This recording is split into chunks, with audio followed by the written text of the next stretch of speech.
Απλά εδώ σας το είχα γκριζάρει, δεν ήξερα ότι θα έρθει, αλλά θα χαιρετήσετε κανονικά η δήμαρχος. Ήρθε. Ναι, ναι, είναι αυτή με το κόκκινο σακάκι. Ξανθιά. Αυτή είναι. Μπράβο. Ωραία. Και το περιφερειακό και τα slides, σωστά. Εντάξει, το ταυτοποίησα. Πρέπει να βγάλουμε με αυτές κάποια δήμαρχο της Μέλμπουρνης. Ναι, ναι, ναι, τώρα θα τη φωνάξω εδώ.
morning and kalimera. I wish to begin today by acknowledging the Wurundjeri Woi Wurrung and Bunurong Boon Wurrung peoples of the Eastern Kulin, who are the traditional custodians on the land which we gather today, and pay my respects to the elders past, present and emerging. I extend that respect to the Aboriginal and Torres Strait Islanders people. My name is Dr. George Kufianis, and I have the honour of being the co-scientific convener for the Hellenic Medical Society of Australia and Hellenic Diaspora World Congress. It's my pleasure to acknowledge and kalosirisi you all and our honoured guests. Mr. Thanis Plevris, the Minister of Health, Mr. Vasilis Kikilia, Minister of Tourism, Mr. George Badoulis, the President of the Athens Medical Association, President of the Global Doctors Hippocratic Institute, the Governor of the Region of Athens, Chairman of the World Congress of the Hellenic Medical Diaspora, Mr. Emmanuel Kakavellakis, Consul General of Greece, Mr. Maros Themistokleos, General Secretary, Minister of Health, Hellenic Republic, and Professor John Chrysoulakis, General Secretary of the Greeks Abroad and Public Diplomacy, the Honourable Steve Dimopoulos, Member for Oakley, Minister for Tourism, Sports and Major Events, Minister for Creative Industries, representing the Honourable Daniel Andrews, the Honourable Ms. Georgie Crozier, Member for the Southern Metropolitan Region, Deputy Leader of the State Liberal Party, Shadow Minister for Health, Shadow Minister for Ambulance Services, representing the Honourable Mr. Matthew Guy, Leader of the Opposition, the Honourable Martin Foley, Member for Albert Park, former Minister for Health and Ambulance Services, the Honourable Ms. Maria Vamakino, Member for Caldwell, the Honourable Michael Sakar, Member for Deakin, Lord Mayor Sally Capp, Mayor of the best city in the world, pronounced Melbourne. Professor James Gunn, Dean of Medicine, Dentistry and Health Sciences, University of Melbourne, Inaugural Chair of the Primary Care Research, University of Melbourne. Professor George Andonakis, Dean of the Faculty of Medicine, University of Patra, Mr. Bill Papasteriadi, OAM, President of the Greek Community of Melbourne, Mr. Panagiotis Manola, Conference Scientific Convener and President of the Medical Society, Professor Papyrus, Congress Convener, President of the Hellenic Medical Society and Treasurer of the Greek Community of Melbourne. Just a very quick welcome. This Congress I liken to a famous, globally performed and unequivocally Greek dance called the Chasaposerviko. In November last year, Professor Papyrus announced to much fanfare to the board of the Hellenic Medical Society that we'd been chosen to host the Global Doctors Hippocratic Institute and Hellenic Diaspora World Congress. And so the dance began. It began in typical Greek fashion, slowly. Multiple meetings later, brought forward an incredible amount of Hellenic passion and enthusiasm, a truly global representation of clinical and scientific leaders from a plethora of medical, surgical and scientific specialties were contacted, and so the dance grew. As you know, the Chasaposerviko quickens with every verse until its crescendo. The organising committee has worked tirelessly to create a Congress that fosters the true spirit of Hippocrates, with careful attention paid to community dialogues, including aged care and healthcare provision. Transcontinental collaborations and partnerships between universities have already been formed and will be strengthened. Medical, surgical and scientific leaders will present cutting-edge research, innovation and surgical techniques. Indeed, our dance is now almost at full speed. It's now time for us to come together, sit down, listen to each other and enjoy each other's ideas and presentations. On behalf of the Congress President George Badouli, Organising Committee President Marinos Papyrus, Co-President Andrea Polidorou, Scientific Committee President Panagiotis Manola, and myself as Co-President, I also wish to thank our Congress sponsors and HMSA sponsors. Without them, we wouldn't be able to fulfil our vision. Our conference sponsors being Platinum, Aratex Pharmaceuticals and Platform Alliance Group, Premier, Accountancy Group and Windsor Management Insurance Brokers, and major sponsors the Manzis family, Direct Technology and Imaging Associates. The HMSA sponsors, Diamond being Commonwealth Bank, Platinum being Dorovich, and Gold sponsors Accountancy Group, Zaparis Lois and the Greek Community of Melbourne. May I please now present our first speaker, Associate Professor Marinos Papyrus, President of the Organising Committee for this World Congress, President of our Hellenic Medical Society, Chair of the Orthopaedic Group at Cabrini Hospital, and Treasurer of the Greek Community of Melbourne. Thank you, Marinos.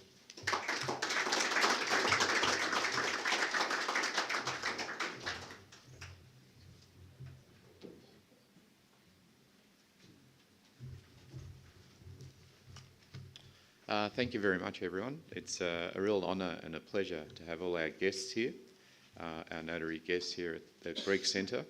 This is the hub of the Greek Community of Melbourne, and we have many of our Greek leaders in the room as well. As the chair of this committee, I'd like to also begin by acknowledging the traditional custodians of the land and their elders past, present and emerging. In Australia, we respect our cultural, religious and linguistic diversity, and the Hellenic Medical Society has a goal of improving the health literacy within our space, helping culturally and linguistically diverse communities understand and access care, build networks between many different countries, and in this I'd like to welcome and thank the Hellenic government and Dr. Patoulis and his team for helping us consolidate a friendship, a collaboration and network, which really has culminated in this meeting. And we've achieved many different things, but one of the great things that we achieved was the signing of an intention of cooperation agreement, which we'll hear more about from Jane Gunn. And it's really the first time I think that I've been particularly pleased, and it's been with Melbourne University, where I declare my conflict as a previous alumnus, and we've organised an agreement that's between the National Kapodistrian University of Athens and the University of Patra. And I think that's a great start to a huge collaborative event.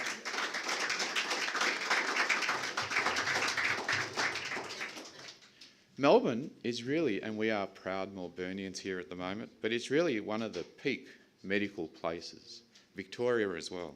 And it's only fitting that these sorts of meetings happen in Melbourne. We've had fine physicians in the past. You know, we've had Nobel laureates.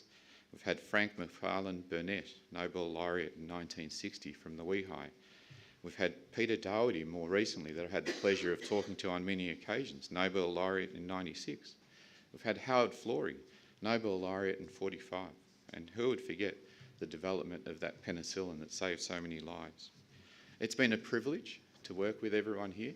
It's been an honour to help do this with the Greek Community of Melbourne, that not only provides cultural programs, and we love our cultural programs, the Film Festival, the Lonsdale Street Festival, the Book Festival, but we also look at our community and we care about our people and our members, and that's where the Hellenic Medical Society is helping just improve the quality of care and the understanding of the Greek people within our community, or people with a Greek background. Welcome to everyone. I know there's a lot of welcome speeches, and I'll hand back to George. And thank you for attending.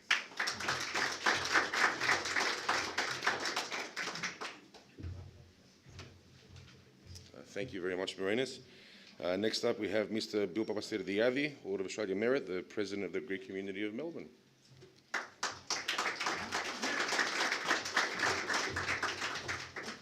Good morning, everyone. I too would like to acknowledge the traditional owners of the lands upon which we meet and pay my respects to elders past and present. What a great morning it is, and Marini, well done. In untypically Greek fashion, you stuck to 2 minutes, but sorry, I'm going to have to break that. I am the president, I'm entitled to a little bit more time. But we're amongst so many good friends here today, and which is really the most important thing about what we're doing here.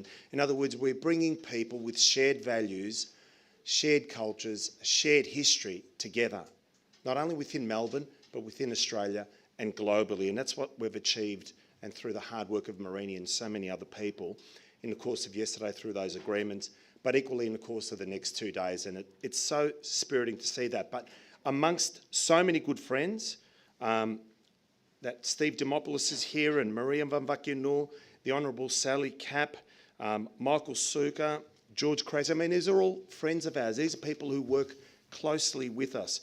Honourable Martin Foley, who spent a lot of time with the Greek community in South Melbourne, Hellas, and Giorgos Patoulis. And we've made so many new friends, like Marios Themistokleos, and of course, Emmanuel Kakavilakis, who's our Consul General, and also Jane Gunn, who have had the pleasure of recently coming together with Jane in terms of trying to put this together, and Giorgos Antonakis, who's the Dean of the medical faculty in the University of Patras, and so many other people. they've all become friends or have been friends, and we're continuing to develop those relationships.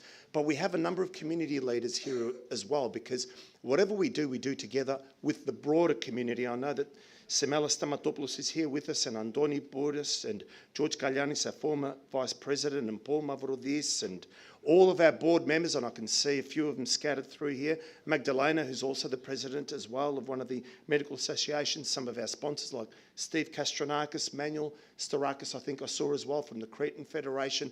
I'm sure I've missed a few people, but you know, the importance of us being here together as a collective is what really resonates with me. And you know, what a momentous achievement that's been, that happened yesterday in terms of that signing of the memorandum between the three universities. And where else should that take place? You know, in the world, one of the world's 4 global medical research centres, you know, where each year almost 4 billion is invested within this state.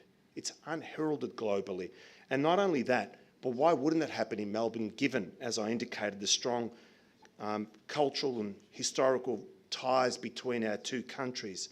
And the fact that Melbourne University is a part of that is referable to the fact that Melbourne itself, with only 2 other cities globally, London and Boston, boasts 2 universities in the top 20, that is Melbourne and Monash, in the top 20 biomedicine rankings. There's only 2 other cities in the world that form part of that, and we have so much to be proud of.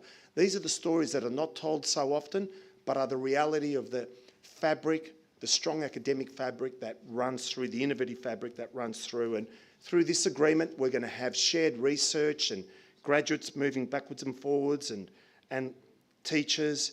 And, you know, it's only for the better of the work that can happen here and globally. And the unveiling yesterday of the bust of Hippocrates, I thought, was just absolutely amazing. And we thank George Patoulis, who's, you know, the governor of Attiki, an immensely powerful individual who's made the journey here with us to assist not only in the execution and bringing people together, but also transported that amazing bus. I can't believe he actually fitted that on the plane, but great job. A few words in Greek, and I'm done, Simarini. I am going to stick to my 2 minutes, but in each language, that is.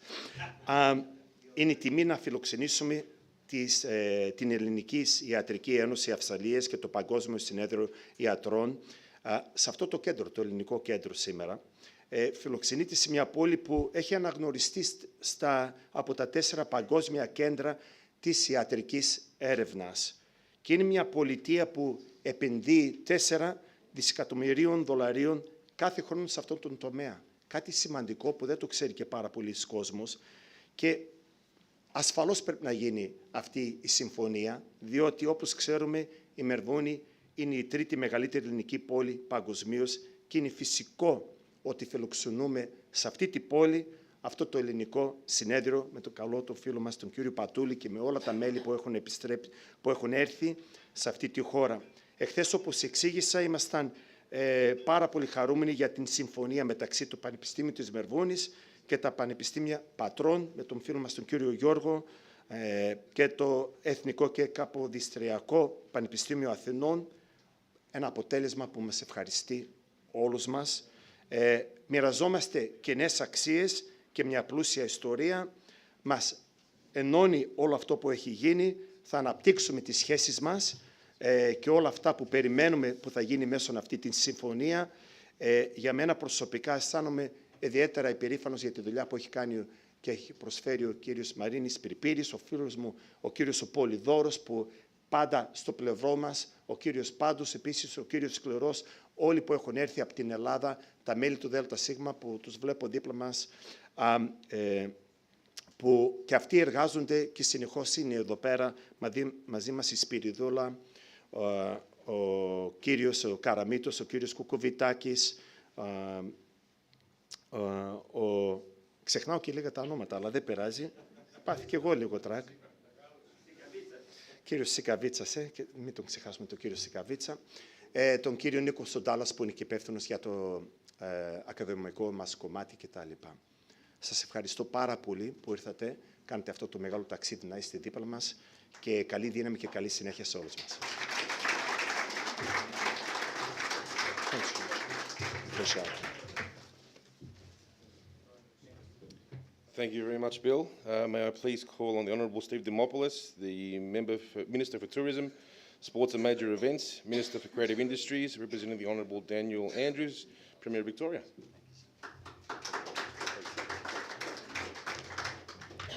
Thank you so much. I'd also like to begin by acknowledging traditional owners of the land upon which we meet and pay my respects to their elders past and present. I'm going to say one word in Greek, and that's kalimera. I do speak Greek, αλλά αυτά που θέλω να πω είναι λίγο δύσκολα στα ελληνικά. I wanted to just quickly acknowledge Bill Papasidiadis and the committee of the Greek Community of Melbourne. It's a committee and a leadership that's been exceptional for this community, not only this building, but all the other work they do around Victoria. I want to commend them. I want to acknowledge the Lord Mayor of Melbourne, Sally Capp, the Consul General of Greece, Manuel Kavalakis, the Governor of Attica, Mr. Patoulis, or Dr. Patoulis, and parliamentary colleagues here, Maria, Michael, obviously Georgie, and a Phil Helene from way back before it was fashionable to be Phil Helene, and that is Martin I was going to say Pakula, my previous predecessor, but Martin Foley from the Greek community in many respects started in Martin's seat. But I want to acknowledge all guests here from Greece and from elsewhere. It's great to be here at the opening ceremony of the conference, bringing together great minds from Greece and the Greek Diaspora to discuss the latest advancements in medicine. On behalf of the Premier of Victoria, I'd like to welcome you all here today, and a special welcome, as I said, to those who've come from overseas or interstate. There is, of course, an ancient connection, we all know, between Greece and the medical profession. Through Hippocrates, who is often referred to as the father of medicine, it's appropriate that this contribution has been memorialised here in Melbourne through the unveiling of the bust, as you've heard, at the University of Melbourne. And with the inspiration from the past, the medical profession continues to find ways to advance the field of knowledge, as we've seen in the last 2 years and in years gone by. Victoria, as you've heard, is a leader in the fields of health and medical research. It's one of the state's most significant industries, and we want to do more in this field, as our government wants to do more. Our government is committed to supporting the sector, and we've invested $1.3 billion in medical research since 2014. Given medical research is often a Commonwealth responsibility, we've still invested $1.3 billion as a state. This includes establishment of mRNA vaccine manufacturing here in Victoria, the establishment of the Australian Institute for Infectious Diseases here in Victoria, the Victorian Heart Hospital, the only heart hospital opening in February, the only heart hospital in Australia. When it opens, it will join an elite league of facilities around the world as a centre of excellence for the research, diagnosis and treatment of cardiovascular disease. It's just another reason why this is, as Bill said, a perfect place to host this Congress to talk about new technologies, innovations and the future of medicine. I commend the organisers. Marini's been incredible. I know it's more than just Marini, but he's been an incredible advocate for this for a long time. And Marini, I've got to say to you, if I'm in this position after the election, in the ministerial position I hold, you will receive government support for this in future. We'll work out a way where that happens, because you do a lot for this exchange of knowledge and ideas.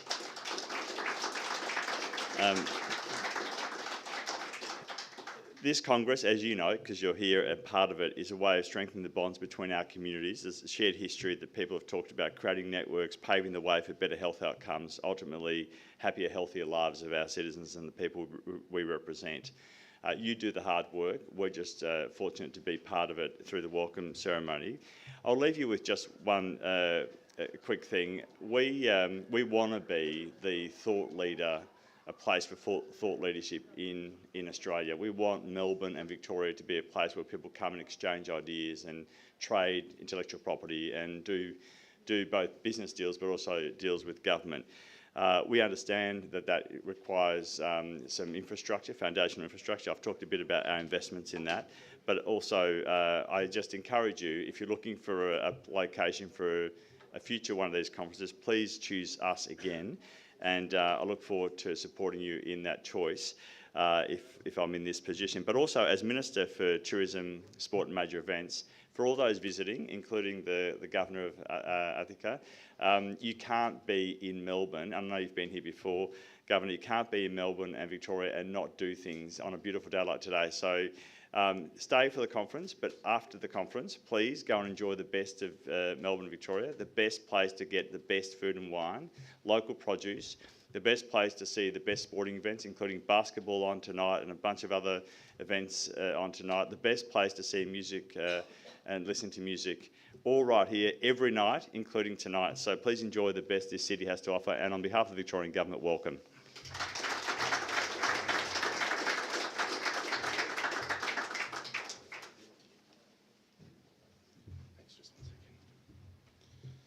Thank you so much, Steve.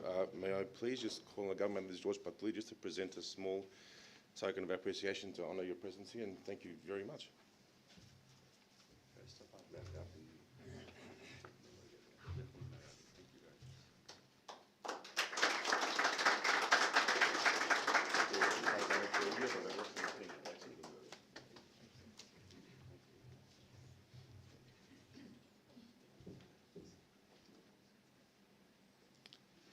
Next, may I please call on Ms. Maria Vampakino, Member for Caldwell in the Federal Government. Thank you. Thank you very much. It's a real pleasure to be here, and can I also begin by acknowledging that we're on the land of the Wurundjeri people, and I wish to pay my respects to elders past and present and all elders into the future. To all my parliamentary colleagues, to our distinguished guests, I won't go through our names again, but welcome to us all. It's a privilege to be here, and it's a privilege to welcome you to our beautiful city. It is a great city, I agree, Steve, but I won't go through that long list of why it is a great city. It makes a lot of sense that the Hellenic Medical Diaspora Conference takes place in Melbourne, essentially because we are still the biggest Greek-speaking city outside of Greece, and that's very important. And you will see the amount of work and how that is expressed and implemented here in this.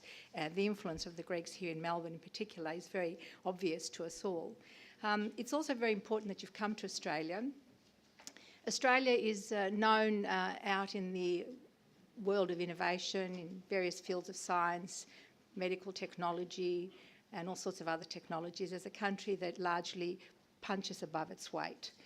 We're a large landmass with a small population, but we have exceeded, and we have been at the front line of great cutting-edge technology, especially in medical and scientific research and innovation.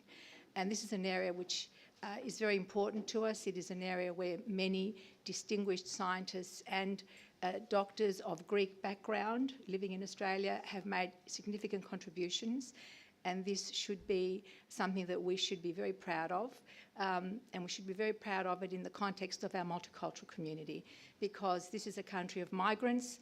We have, and we often do, steal the brains of other countries. We make no apologies for that. We run migration programs where we actively look out and search for talent, because we know that our country's future prosperity on an economic, in the economic field especially, is based largely on the capacity of our people and our capacity as innovators. So as a Member of Parliament, obviously I represent people, a large number of them in this instance, I think 120,000 at last count, as does my parliamentary colleague Michael. Federal members of Parliament have larger constituencies, but by and large our job is to represent their interests and to ensure that when we're in government, even when we're in opposition, we're advocating on their behalf, we are responding to what is available to them in policy that looks after their welfare. In this case, medical research and scientific research, very important to the daily lives of all Australians. Our government is committed, and I'm sure if our Prime Minister, Anthony Albanese, was standing here today, as I'm sure if the opposition leader, Peter Dutton, was here today, they would say the same thing. This country is committed to supporting in every way possible, and especially from a financial point of view, it is committed to supporting innovation, blue sky technology.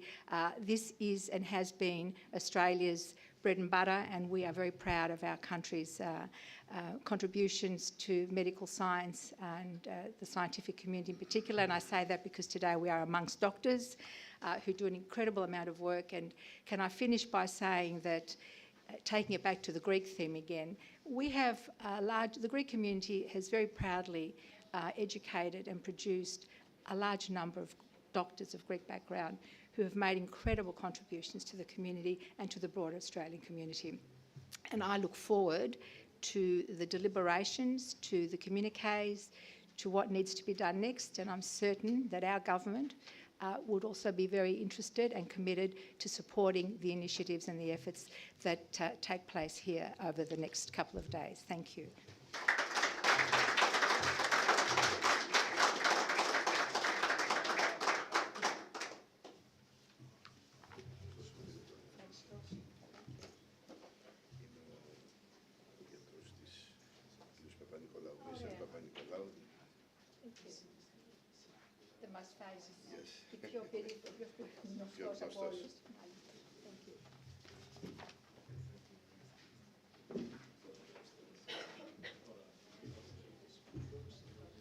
Thank you, Maria. May I please call on Mr. Emmanuel Kakavelaki, the Consul General of Greece to Victoria.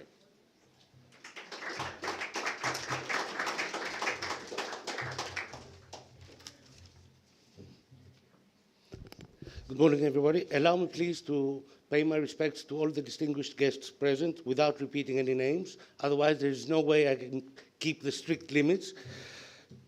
Of course, it's a great privilege and a pleasure for me to assist in this event. I believe we celebrate, on one hand, the contribution, the well-known Greek contribution to medical science, but I think we celebrate Melbourne both as a beautiful cosmopolitan city, but also as a significant medical hub, and also, of course, the hub and maybe the capital of Greek diaspora. Now, allow me to use most of my 2 minutes to briefly touch upon the bilateral relations, which are traditionally characterized as warm and cordial. This is both to the shared historical experiences, but also the deep community ties. But what few people remark upon is how dynamic these bilateral relations are. I will not bore you with numbers, but it will suffice to say that between 2013 and 2019, the volume of trade between the two countries tripled. And also, in those 6 years, we had the number of arrivals from one country to the other of travelers also tripled. I think from 150,000, it has surpassed 400,000 this year. So it is really, really, I'm very, very happy to notice that once the pandemic was over, this dynamic is back on track. Investments on both sides are flourishing. And I think we can be very, very optimistic for the future. Now, this cooperation, of course, is also flourishing in culture, in the exchange of high-level visits. But, of course, in the core of all that is a thriving Greek community in this city. And the community, of course, is thriving in one part due to the charismatic leadership of community leaders like Dr. Pirpiris or Bill Papasteriadis. But it would be a great omission not to thank the Australian and the Victorian government, and that includes the opposition, of course, for providing the appropriate policies that allow a multicultural society to thrive and allows our community to contribute in the progress of this blessed land. So before switching to Greek, very briefly, I want to congratulate again our community, the Hellenic Medical Society, and everybody present. Στους αγαπητούς προσκεκλημένους από την Ελλάδα, μόνο 2 λόγια. Έχετε έρθει σε μια πόλη η οποία είναι κοσμοπολίτικη, είναι πανέμορφη, έχει όμως πολλά ελληνικά σημάδια. Αν θέλετε, από τις 55 εκκλησίες μας, από τους 530 και παραπάνω ελληνικούς οργανισμούς, μεταξύ των οποίων 30 ποδοσφαιρικές ελληνικές ομάδες στην πόλη αυτή. Πέρα από το επιστημονικό μέρος, που ασφαλώς είναι και το πιο σημαντικό ίσως, σας προσκαλώ να επισκεφτείτε την πόλη και κυρίως να μεταφέρετε στους συμπατριώτες μας στην Ελλάδα πόσο δυνατά χτυπάει η ελληνική καρδιά στη Μελβούρνη. Σας ευχαριστώ πολύ.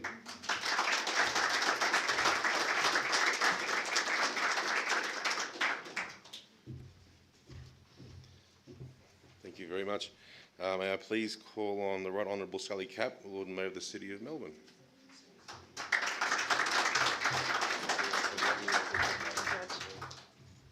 Yes, and welcome to Melbourne. It is wonderful to be here with you this morning.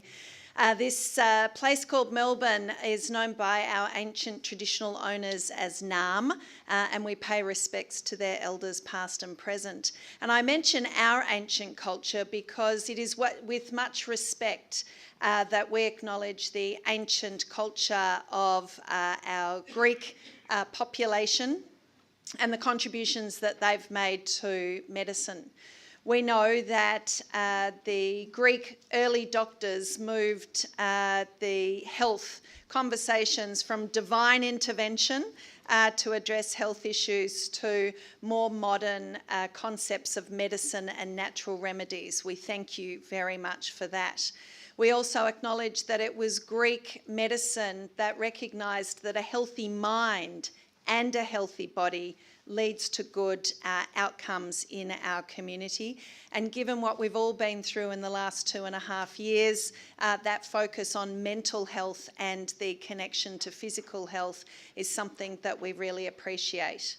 So in acknowledging that leadership in ancient Greek medicine to today, in saying thank you to our Greek medical community here in Melbourne, our partners who have travelled here from Greece. You are our VVIPs today in forming the Memorandum of Understanding that was signed yesterday that really represents the ongoing but deeper and broader work that we will do together as medical communities, but also as cities.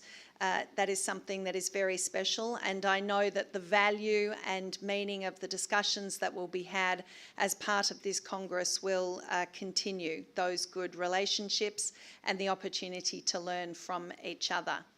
From our perspective at the City of Melbourne, we are so grateful to our Greek community. We are honoured to be the home of the largest diaspora of Greeks outside Greece.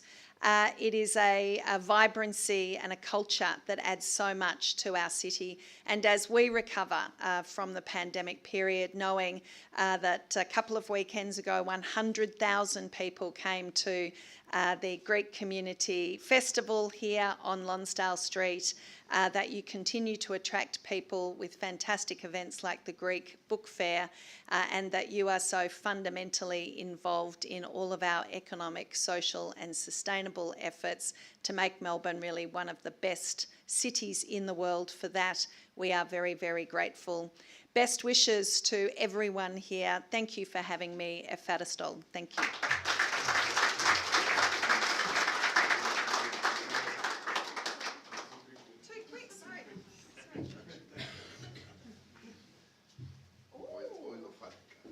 Oil of Attica. All high heels went down the stairs. Thank you. Wonderful. Thank you. Congratulations.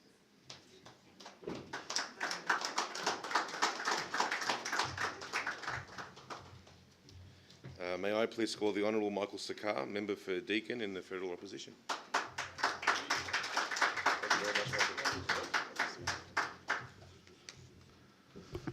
Well, good morning, everyone. What can I say that hasn't already been said?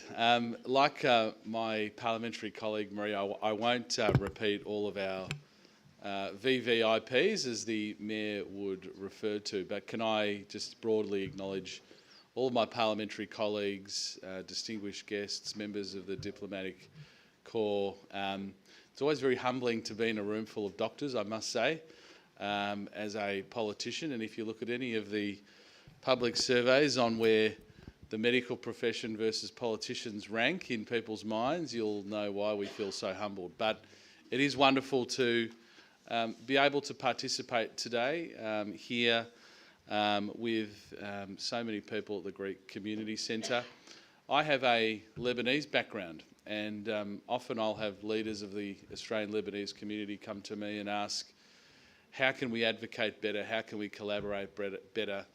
And I so often point them to the Greek community. And you have many leaders in this room, but Bill Papastagiadis I want to acknowledge and congratulate, and his whole team because it's your work and collaboration, I think, that leads to forums like the one that you will have over the next 2 days. We've heard about where Melbourne, where Victoria, indeed where Australia sits as far as medical research. Fortunately, it's been a product of bipartisan support in this nation, all the way back to my early time in Parliament when we, as a coalition government, set up the Medical Research Future Fund, which now has many billions of dollars that is looked after by the Australian Future Fund and provides an annuity income stream into very important research and development in the medical field. I think from an Australian public perspective, the pandemic, for how destructive it was,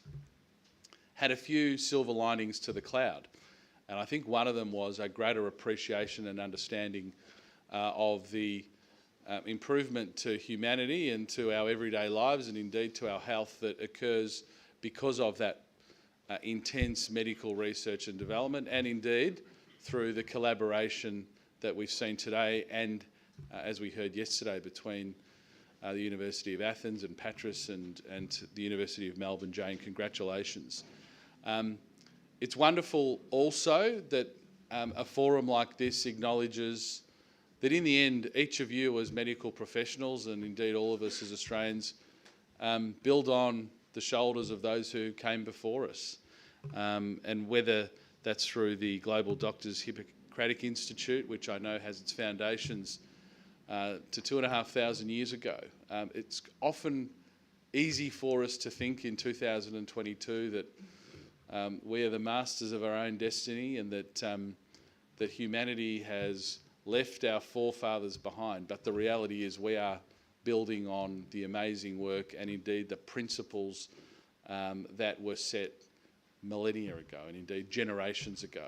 And I think that's another really nice aspect to this Congress, that notwithstanding the fact we are here with esteemed medical professionals, by being part of organisations like that, you acknowledge the amazing work of those that have gone before us. So from the federal opposition's perspective, I just wish you a really productive 2 days at the Congress.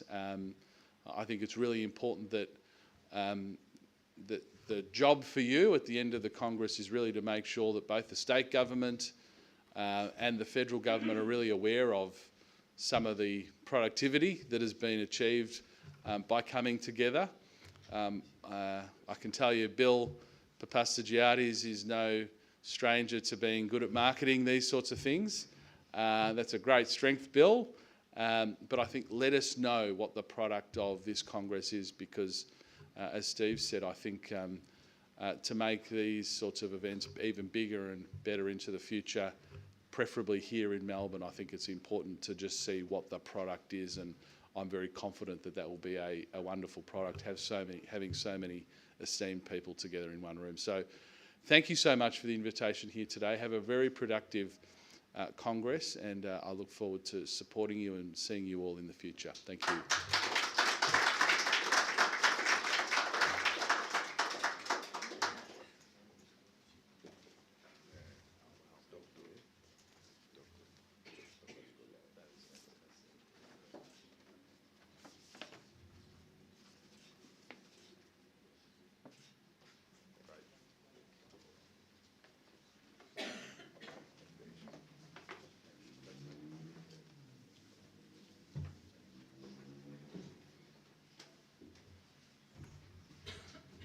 May I please call on Georgie Crozier, a member for the Southern Metropolitan Region, Deputy Leader of the State Liberal Party, Shadow Minister for Health, Shadow Minister for Ambulance Services, representing the Honourable Matthew Guy, Leader of the Opposition.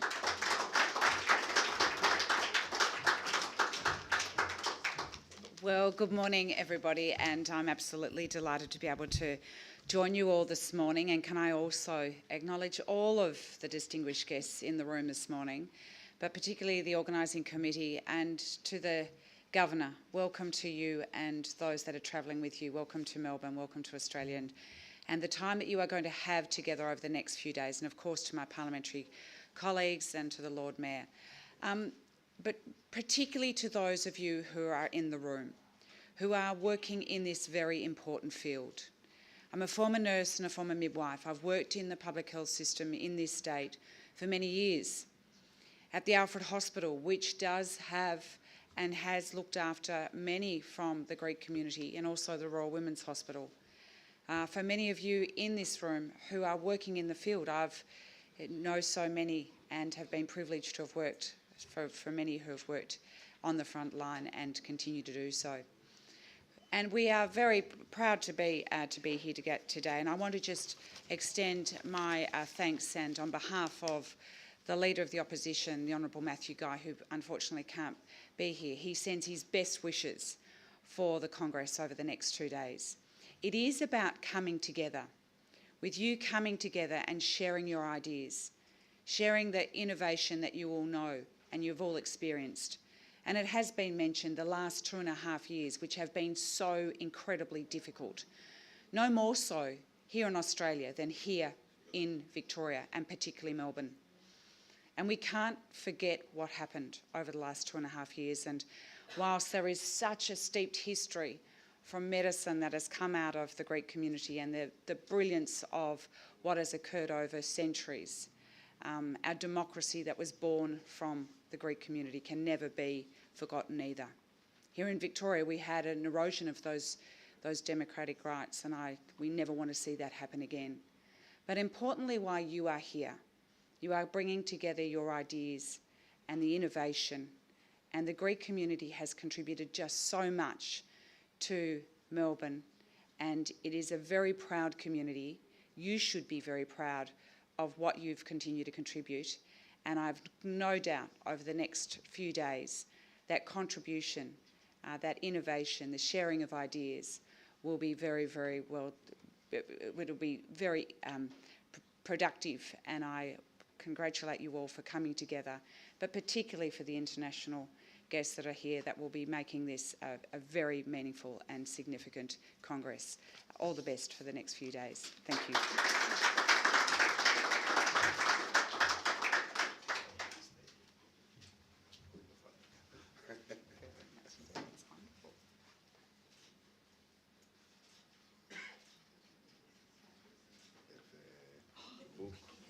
How lovely.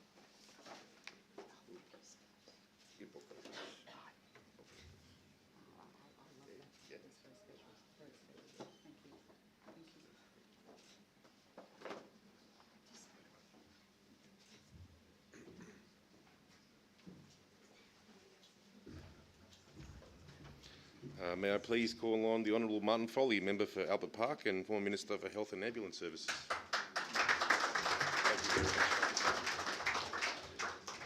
Thank you very much, and I'd also skip through the acknowledgements, but particularly pay our welcome respects to our international guests and acknowledge everyone here who's a very important person. And as earlier people have touched on, really bringing together such a distinguished group of professionals, community leaders is extremely important at this time. I think we're almost to the week of the 3rd anniversary of the first detection, it would now seem, of COVID-19 in Wuhan. So for 3 years, we've seen the way in which a virus, a global public health catastrophe has played out across the globe. And to have the opportunity for this community, the Victorian Greek community to come together, the Australian Greek community to come together through the Hellenic medical groups around the world, together with our friends from Greece, is so important. I want to particularly acknowledge the University of Melbourne's role in facilitating that ongoing partnership and building those links, and I think that is particularly important because, as we know, the last 3 years have been probably in our shared life experience the most important time in putting public health issues globally on the political and community agenda. And we've just got to look at the experience of our two nations as a brief reflection of that. The kind of things that I'm sure this gathering will be able to build on. As we know, Greece has a population of 5.3 million and Australia has a population of 25.7 million. Over the last 3 years, we've seen the number of cases of COVID in Greece run at just over 5 million, coming up to 5.5 million, and Australia at 10.5 million of total cases. And yet, when it comes to mortality rates, Greece has, allowing for all the normal vagaries of reporting, but Greece and Australia have pretty accurate systems in this regard. We've seen deaths reported from COVID in Greece run at 34,000 and in Australia at 15,000. The ratios of deaths reported to cases in Greece runs at 0.6% and Australia at 0.2%. And perhaps most tragically of all, the number of deaths per 100,000 head of population in Greece sits at 332 people and Australia at 62. So there are both shared experiences and different experiences around how those public health messages that we can learn from those shared experiences can come together. And opportunities like this, where we bring together practitioners, researchers, innovators, community leaders to build those better links, to share that information, to share that experience of the last 3 years as to how we can learn from the last 3 years of global trauma to make our world safer and better for the inevitable next health crisis is critical. That's why I'm really pleased that you're having this Congress here in Melbourne. As we've heard, one of the global leaders of medical and biomedical research and leadership, but also subject to a few more bits and pieces, it will be the home of the Australian Infectious Diseases Centre, again partnering with the university and our biomedical areas. The opportunities that can bring to share the data, the experience and the learnings, so the trauma that we've seen in the last 3 years can be built on, learnt and developed for the inevitable next public health challenge that we will face as a globe. And through that, make sure that we build the partnerships, the responses and the better systems that will protect lives, protect communities and allow us to make sure that we build that safer, better future. Perhaps I'll just finish on the issue that's probably most close to my heart when it comes to this whole issue. Whether it is in Greece, whether it's in Australia, whether it's anywhere in the world, what we've seen over the last 3 years is COVID, whilst it just goes about its business of replicating, has sought out those people most at risk in our communities, our elderly, our vulnerable, our people on the margins from accessing our health systems. Opportunities like this of bringing together leaders from across the world to look at how we can build that better systems of not just cooperations, but better responses to public health is really important. And I congratulate you, I congratulate the Greek community for putting this event together. And can I say, with only 5 more days to go in this job, how appropriate it is that my very last engagement is with the community that I've worked with so well over the last 15 years. Can I thank Bill, can I thank the Greek Community of Melbourne for their tremendous support and partnership over the last little while, and wish you all the best for a successful Congress and a successful future.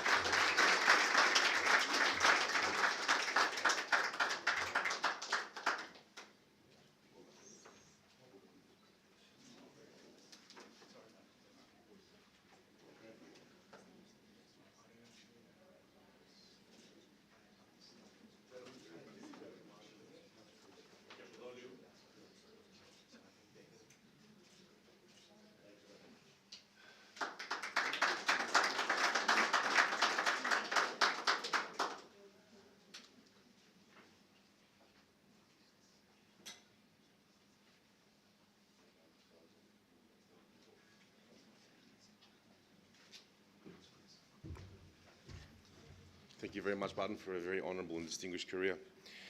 Next, can I please call Mr. Georgios Patoulis, who is the President of the Athens Medical Association, President of the Global Doctors Hippocratic Institute, Governor of the region of Attiki in Greece, and Chairman of our lovely Congress.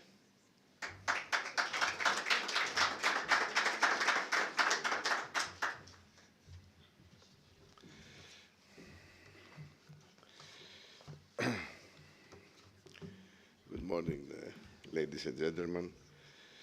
Καλημέρα σας, κυρίες και κύριοι. Εγώ θα μιλήσω στα ελληνικά. Θα υπάρχει και η δυνατότητα ανάγνωσης από τα slides. Αξιότιμοι δήμαρχοι Μελβούρνης, μάλλον θα έβγε, αξιότιμοι κοσμητώτες ιατρικής, εκλεκτά μέλη του Κοινοβουλίου, Αυστραλίας, αξιότιμοι πρόξενοι της Ελλάδος, στη Μελβούρνη, αξιότιμοι Γενική Γραμματέα του Ελληνικού Υπουργείου, κύριε Θεμιστοκλέους, απτέ Πρόεδρε και μέλη της Οργανωτικής Επιτροπής των Συνεδρών, εκλεκτοί συνάδελφοι, αγαπητέ φίλοι, Έλληνες γιατροί της Μεγάλης Ελλάδας, μας τιμά ιδιαίτερα το γεγονός ότι συναντιόμαστε σε αυτό το συνέδριο. Τα ελληνικά ιατρικά μυαλά από τα μήκη και τα πλάι της γης, εδώ στην φιλόξενη Μελβούρνη, με τον παλμό της ελληνικής κοινότητας και της ελληνικής διασποράς, να περιβάλλει με ενθουσιασμό το συγκερασμό των δυνάμεών μας για την υλοποίηση του μεγάλου οράματος, για την καθιέρωση της ιπποκρατικής ευαισθητοποίησης στη διεθνή ιατρική κοινότητα. Ένα όραμα που πιστά υπηρετούμε μέσα από το Παγκόσμιο Ιπποκράτιο Ινστιτούτο Γιατρών και σας καλούμε όλους να συμπορευτείτε μαζί μας σε αυτό το σύγχρονο ελληνικό ιατρικό ιδεώδες. Άλλωστε, ήταν ακριβώς πριν 5 χρόνια, τον Νοέμβριο του 2017, που πάντα με τον δυναμικό πρόεδρο του Ελληνικού Ιατρικού Συλλόγου Αυστραλίας, κ. Μαρίνη Πυρπυρή, υπογράψαμε το πρώτο μνημόνιο συνεργασίας εδώ στη Μελβούρνη για τη στήριξη του τουρισμού υγείας μητέρας Ελλάδας, σε συνδυασμό με την προώθηση του πνεύματος της αρχαίας ελληνικής επιστήμης, του Ιπποκράτειας Ιατρικής ως Παγκόσμιο Ιπποκράτιο Ινστιτούτο Γιατρών, με τους Έλληνες γιατρούς της Διασποράς, στη μεγαλύτερη πόλη ελληνόφωνων του απόδημου ελληνισμού. Η μεταλαμπάδευση των αξιών της Ιπποκρατικής Ιατρικής απευθύνεται σήμερα μέσω του Παγκόσμιου Ιπποκράτειου Ινστιτούτου στους σημερινούς αλλά και ευριανούς της διεθνούς κοινότητας γιατρούς, στους σημερινούς φοιτητές των διεθνών πανεπιστημίων και τα ακαδημαϊκά ιδρύματα, στους ιατρικούς συλλόγους ανά τον κόσμο, ακόμα και στους ταξιδιώτες υγείας. Και ο στόχος μας είναι να προωθήσουμε τον επιστημονικό διάλογο και την ανταλλαγή τεχνογνωσίας μέσα από την ολιστική προσέγγιση στην αξιολόγηση παλαιών και νεότερων ιατρικών εξελίξεων. Ενώ παράλληλα προσβλέπουμε στη δημιουργία εκπαιδευτικών προγραμμάτων ιπποκρατικής ιατρικής και φιλοσοφίας, για τα οποία ζητούμε τη συνδρομή όλων των Ελλήνων γιατρών, ακαδημαϊκών και ερευνητών του κόσμου. Άλλωστε, η ιατρική γεννήθηκε όταν ο πατέρας της ιατρικής σκέψης και επιστήμης, Ιπποκράτης, έτυχε να συνδέσει, να αφομοιώσει τη συσσωρευμένη γνώση του παρελθόντος για να δημιουργήσει ένα νέο διαγνωστικό σύστημα που βασίστηκε στην κλινική και τη λογική αιτιολογία. Ως απογονοί του, οι απανταχού Έλληνες γιατροί, οφείλουμε να ακολουθήσουμε το δρόμο που μας δείχνει ως τώρα ο Ιπποκράτης για την έννοια και τη δυναμική της επιστήμης και να επιχειρούμε και εμείς για το παρόν και το μέλλον, τη σύνθεση της διαφορετικής επιστημονικής σκέψης και προσέγγισης, τη σύνθεση της αρχαίας και σύγχρονης γνώσης, όπως και της διαπιστημονικής πληροφορίας, τη σύνθεση της διαφορετικής επιστημονικής εμπειρίας, ανά τα μήκη και πλάτη της γης. Στην άλλη άκρη του πλανήτη βρισκόμαστε σήμερα, στο άλλο ημισφαίριο από τη μητέρα Ελλάδα, αλλά και στο γνήσιο, τόσο γνήσια ελληνικό φιλόξενο στέγαστρο του επιστημονικού διαλόγου. Δεν μπορώ παρά να εκφράσω τη βαθιά μου συγκίνηση, τις πιο θερμές ευχαριστίες μου στον πρόεδρο του Ελληνικού Ιατρικού Συλλόγου της Αυστραλίας, Μαρίνη Πυρπυρή, και στον πρόεδρο της Ελληνικής Κοινότητας της Μελβούρνης, Βασίλη Παπαστεριάδη, στον πρόεδρο της Ελληνικής Ιατρικής Εταιρείας της Νέας Υόρκης, Παναγιώτη Μανολά, που σίγουρα μας παρακολουθεί, και συμπρόεδρο της Επιστημονικής Επιτροπής του Παγκόσμιου Συνεδρίου της Ελληνικής Ιατρικής Διασποράς, και στον δεύτερο συμπρόεδρο Γιώργο Κουφαγιάννη, όπως και σε κάθε ένα ξεχωριστά τους συμμετέχοντες που κάνετε αυτή τη συνάντησή μας αληθινή και τόσο ουσιαστική, με τη διοργάνωση ενός πρότυπου συνεδρίου, το οποίο εισάγει την Ιπποκράτεια γνώση και θεώρηση των σύγχρονης ιατρικής πληροφορίας, τόσο αριστεχνικά, σαν ο ίδιος ο Ιπποκράτης να μας κοιτάει κάπου από μια γωνιά.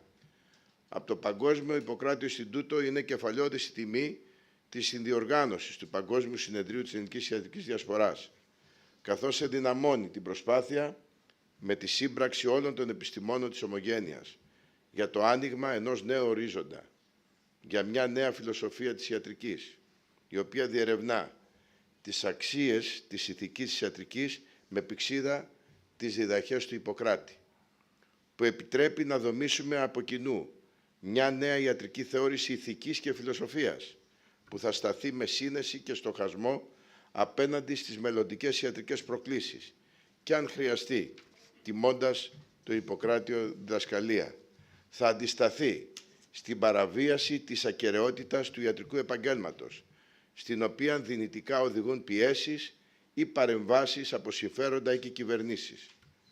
Φαινόμενα που δυστυχώς παρατηρήθηκαν στον κόσμο μας και πιο πολύ στις μέρες μας, στη σκληρή εποχή της υγειονομικής δοκιμασίας. Κομίζουμε σήμερα εδώ, πέραν από τις ομιλίες μας και τις επιστημονικές παρουσιάσεις, τη φλόγα της αγάπης μας για την ιατρική, το καμάρι για το σπουδαίο κοινό μας πρόγονο, τον Ιπποκράτη, και τη δύναμη της μια μικρής και μεγάλης Ελλάδας, της Ελλάδας μας. Σας ευχαριστώ που μου δώσατε σήμερα την ευκαιρία να τα πω. Ευχαριστώ.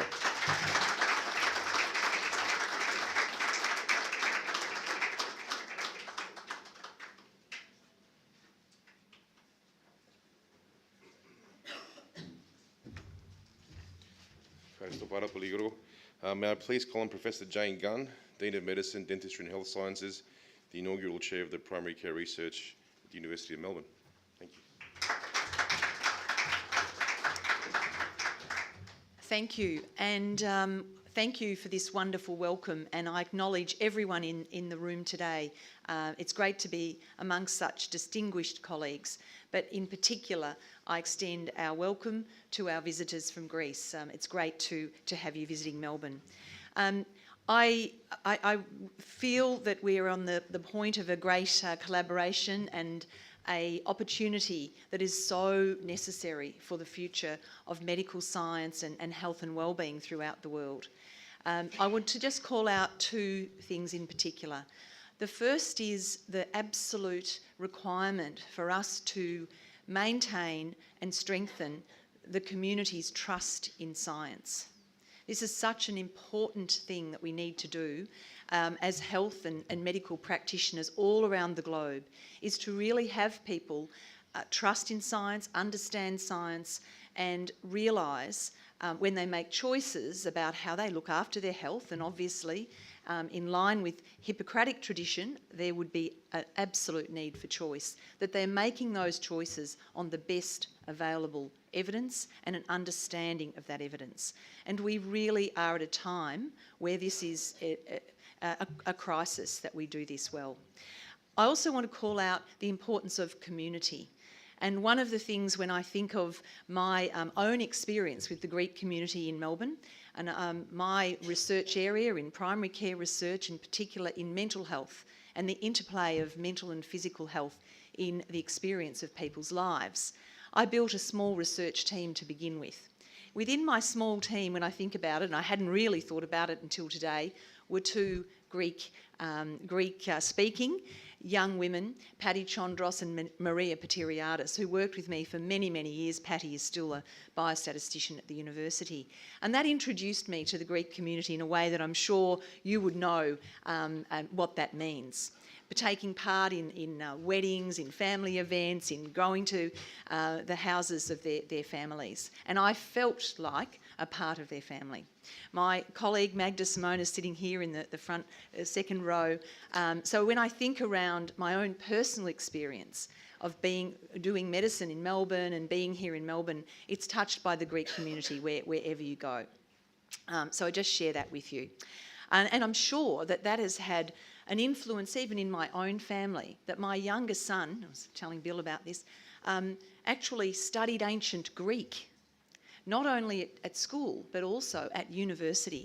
And so he actually is a scholar of ancient Greek, and he studied that at Oxford University, something I'm very proud of. But isn't that interesting that he came from the educational system in Melbourne and studied ancient Greek? I'm not sure how many people still study that throughout the world, not many. But we're here today and for the next few days to focus on the importance of making sure that medical health and medical research and health and medical practice remain strong. And we do have a crisis. We have a crisis here in Australia, and I'm sure it is shared throughout the globe, in particular about how we encourage our young doctors to go to areas where they are needed, whether that is in primary care and general practice, whether it is in psychiatry, whether it's being a surgeon in a regional area. We are struggling. I grew up in the country, in rural Victoria, and I was inspired to do medicine through the doctors that I met there. I was used to having a level of healthcare in Gippsland that was equal to that in Melbourne, and I cannot say, unfortunately, the same thing today. And it worries me deeply. And so I think together we have to mobilise forces to make sure the health and medical research is strong. The academy, the university links are where a lot of that begins, and they must be absolutely resilient, because I'm sure that we have many struggles ahead. But together we can make a great community, and I wish everyone the best for the next couple of days of discussion and look forward to the outcomes. Thank you. It's wonderful to be here.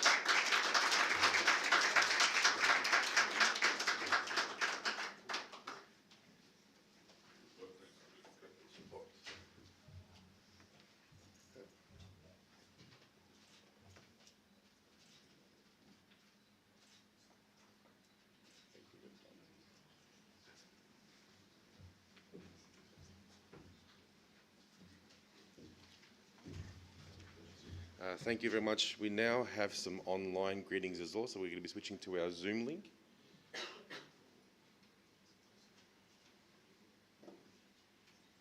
So thank you.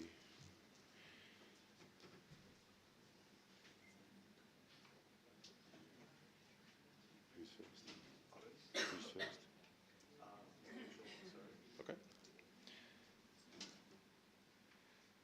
So, am I supposed to see the meeting? Of those who are online, and I don't have the list, I have a list in front of me. I'm hoping that Dr. Panayoti Manola is online. He is.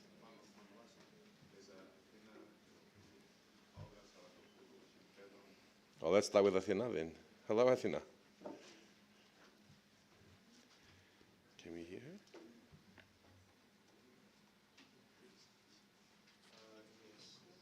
Κυρία Αθηνά, σας απευθύνω το λόγο. Καλησπέρα στην Αυστραλία, καλησπέρα στη Μελβούρνη, από το Μάντσεστερ και το Ηνωμένο Βασίλειο. Θα ήθελα να συγχαρώ το Παγκόσμιο Ιπποκράτιο Ινστιτούτο Γιατρών και τον πρόεδρό του, καθώς και τον πρόεδρο του Ιατρικού Συλλόγου και όλη την ομάδα της Αυστραλίας για την εξαιρετική προσπάθεια. Ξέρω πόσο σκληρά δουλέψαν όλοι αυτοί οι άνθρωποι το τελευταίο χρονικό διάστημα για να γίνει αυτό το θαυμάσιο παγκόσμιο συνέδριο και εύχομαι κάθε επιτυχία στις εργασίες του. Καλή συνέχεια να έχετε. Thank you very much, Athena. And Olga Saratopoulou from the Hellenic Medical Society of Austria, is also here. Good afternoon from Austria, Excellencies, dear colleagues, dear friends. First of all, we would like to express our deepest gratitude to all the people who worked and contributed to the organization of this special conference. First of all, Mr. Dr. Pirpiris, the President of the Hellenic Medical Society of Melbourne, and his teams.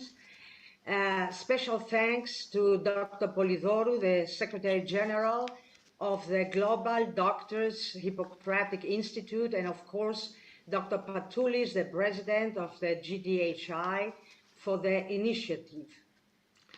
All of us appreciate the efforts of GDHI to consolidate Hippocrates as the father of medicine and to globalize the performance of the oath of Hippocrates on the island of Kos at the Asclepion. And of course, this is an action which will give an immense impact to our homeland in every way and in every field by making it the center of the Western medical thought. There will be, certainly, this will also contribute to improve the cooperation between our medical societies, to strengthen the ties between the Hellenic associations and the international associations, and in exchanging not only medical knowledge and international worldwide medical services, but also to underline, to support the spirit of preserving and promoting our Hellenic values, our culture, and our history, and to show the young people that we are behind them, that we are support them in their way to the future. The Hellenic Society of Austria and the Medical Society of Austria, Asclepius, which I have the honor to represent today, are working closely. They are supporting events of other Hellenic societies and Philhellenic societies.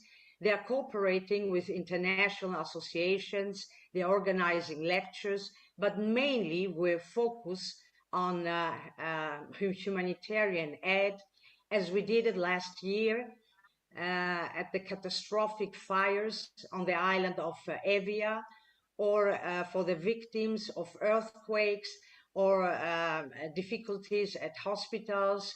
And this year we are supporting in the frame of the action Hellenic worldwide Hellenism, humanitarian aid without borders, refugees from northern Ukraine and the villages around Mariupolis.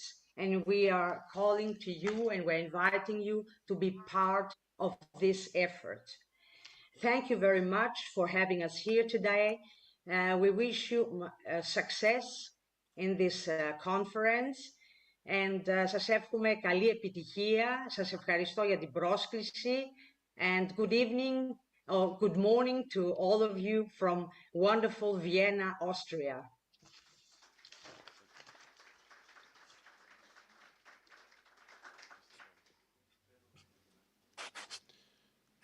And next we have Feron Katianakis, the Vice President of the Doctors Association of Germany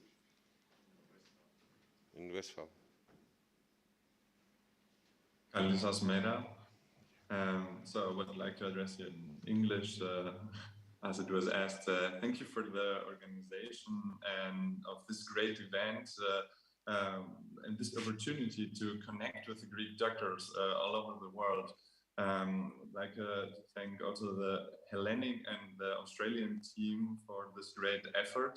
And on behalf of the Hellenic Association here in Germany, North Rhine-Westphalia,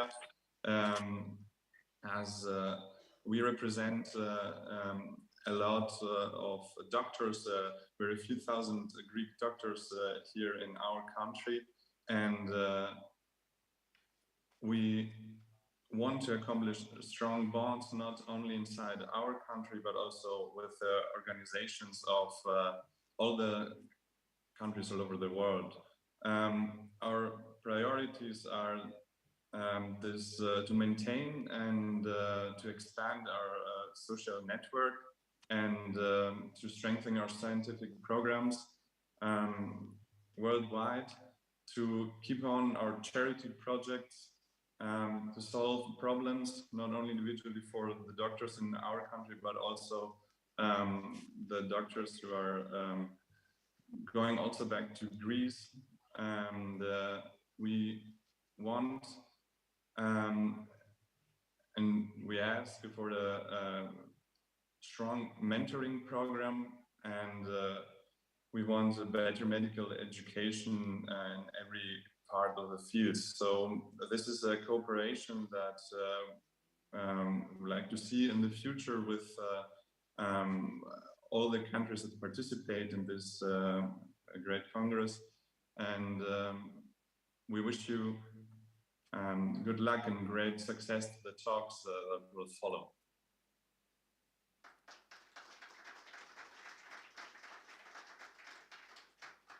Thank you very much, Faden. I believe we can now move back to our speakers, and I do apologise switching to the Zoom link because otherwise we were going to lose it. May I please call on Maros Themistokleos, the General Secretary, Minister of Health.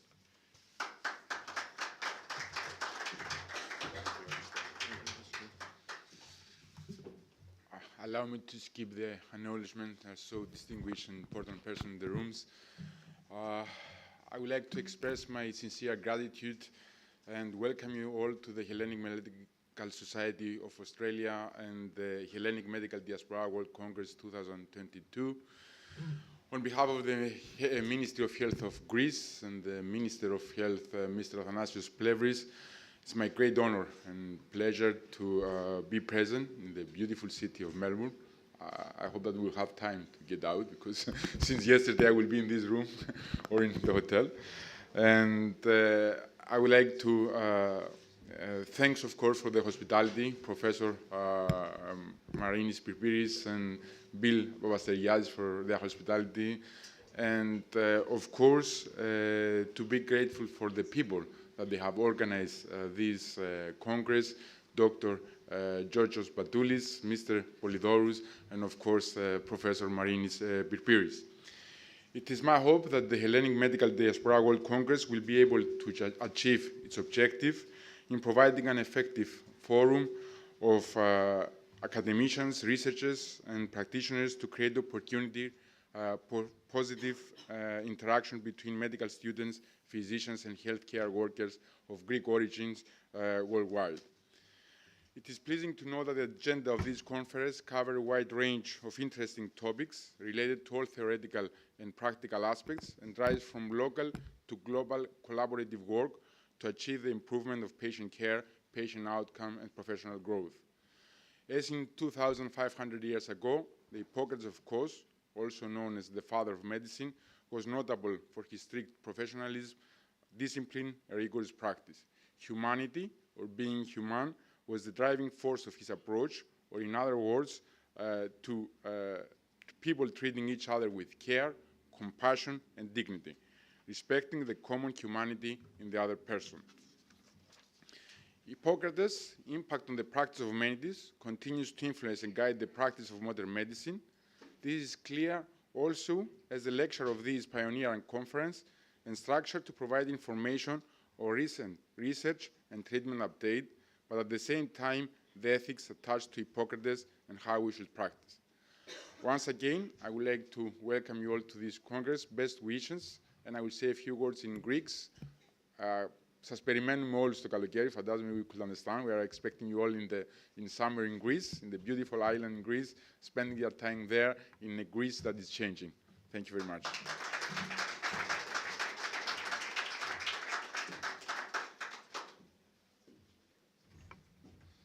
Thank you, Marius. May I please call on our President Marinis Pyrpiris. He has a greeting from one of the politicians in Greece, I believe the Minister for Tourism, if I'm not mistaken. Thank you.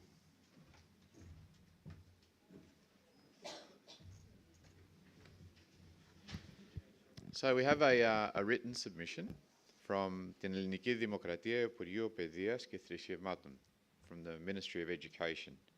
And I'll read it.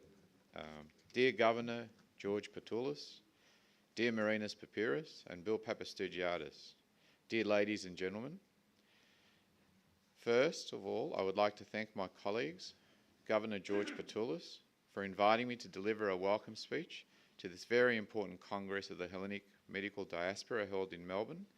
It is truly an honour to have the opportunity to participate. I would, of course, be immensely glad or more pleased if I could attend the Congress in person and if I was able to deliver my short welcome speech in Melbourne. However, it was impossible for me to be there with you due to my prior professional commitments. It is my great pleasure to welcome you to the opening of this very important Congress. The reasons for this are many, but I will not analyse them in detail because I do not want to bore you with the lengthy speech. I truly believe that the medical science ought and should be internationalised, since apart from the purely scientific aspect, it also has an immense social and humanitarian role to play. In this direction, the contribution of the doctors of the Hellenic Diaspora, as well as the internationalisation and openness of higher education, is immense.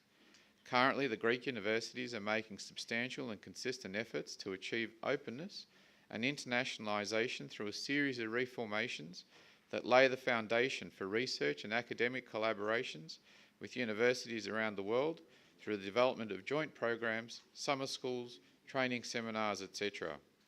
A few days ago, representatives from 30 distinguished American universities visited Greece and the Greek higher educational institutions with the purpose of exploring and discussing potential opportunities and methods of interaction and cooperation. We are ready and willing to take action towards this direction and come in contact with the Australian universities, making use of this highly specialised personnel of our country that work in these institutions. To conclude, I would like to express my warmest thanks for this kind invitation, and I would also like to add that I feel especially proud to be able to contribute, even by distance, in the materialisation of this Congress. I am certain that the Congress will have the success it deserves and that it will become an important institution for all the Greek doctors of the world. I always believed that the Greek diaspora constitutes a great second Greece, and it would be a great pleasure to meet and welcome all of you in the summer schools that we are going to organise. Thank you for attending, and this is from Odysseas Ioannis Zoros, the Secretary General for Higher Education at the Greek Ministry of Education and Religious Affairs. Thank you.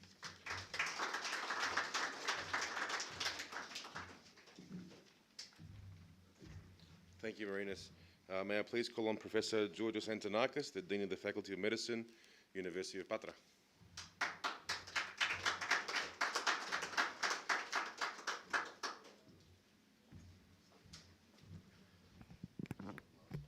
Dear distinguished guests from Australia and Greece, dear colleagues, dear friends, ladies and gentlemen, it's a great privilege and honor to be here, and I would like to express my warmest thanks to Hellenic Community of Melbourne and the President Bill Papasteriadis, and also the Hellenic Medical Association of Australia and Dr. Pirpiris for the kind invitation to be here, and most importantly, to give me the opportunity to sign a memorandum of cooperation with the Medical School of the University of Melbourne, one of the greatest medical schools worldwide, and we hope to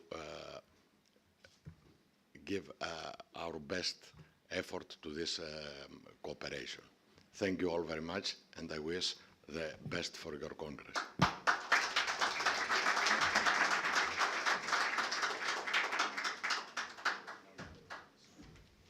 Thank you, Professor. We now have an online greeting from Mr. Vasily Kiklia, Minister of Tourism, Hellenic Republic. Thank you.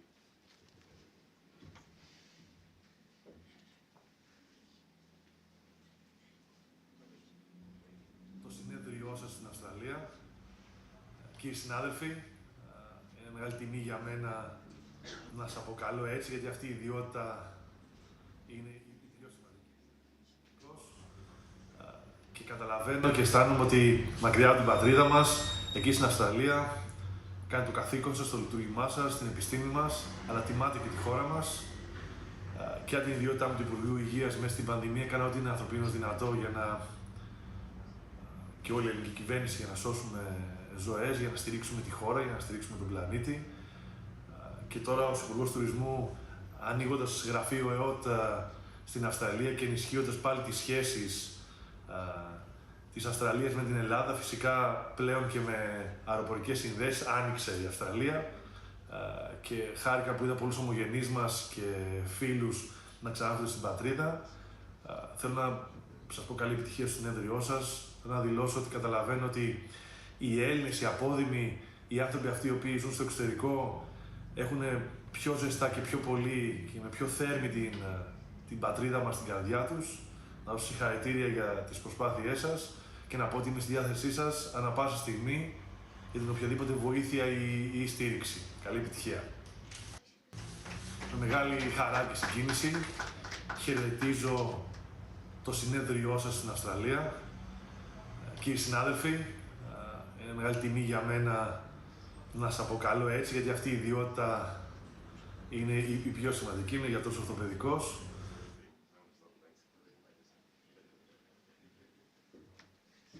Thank you. That brings a conclusion to our opening ceremony. Thank you very much to everyone. Yep.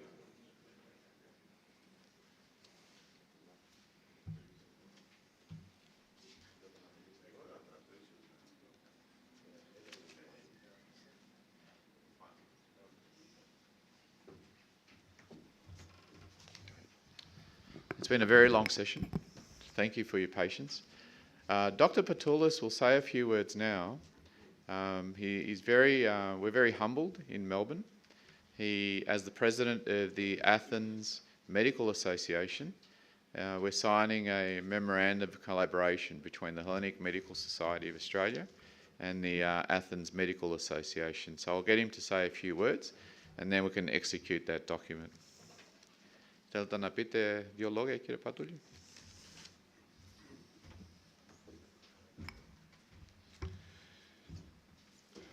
Είναι μεγάλη χαρά για μας η σημερινή μέρα να μπορούμε ο μεγαλύτερος ιατρικός σύλλογος της Ελλάδος, που είναι ο Ιατρικός Σύλλογος της Αθήνας, να αδελφοποιείται με τον Ελληνικό Ιατρικό Σύλλογο της Μελβούρνης, μια πόλη η οποία αποτελεί έναν μεγάλο πυρήνα ομογένειας και ελληνισμού.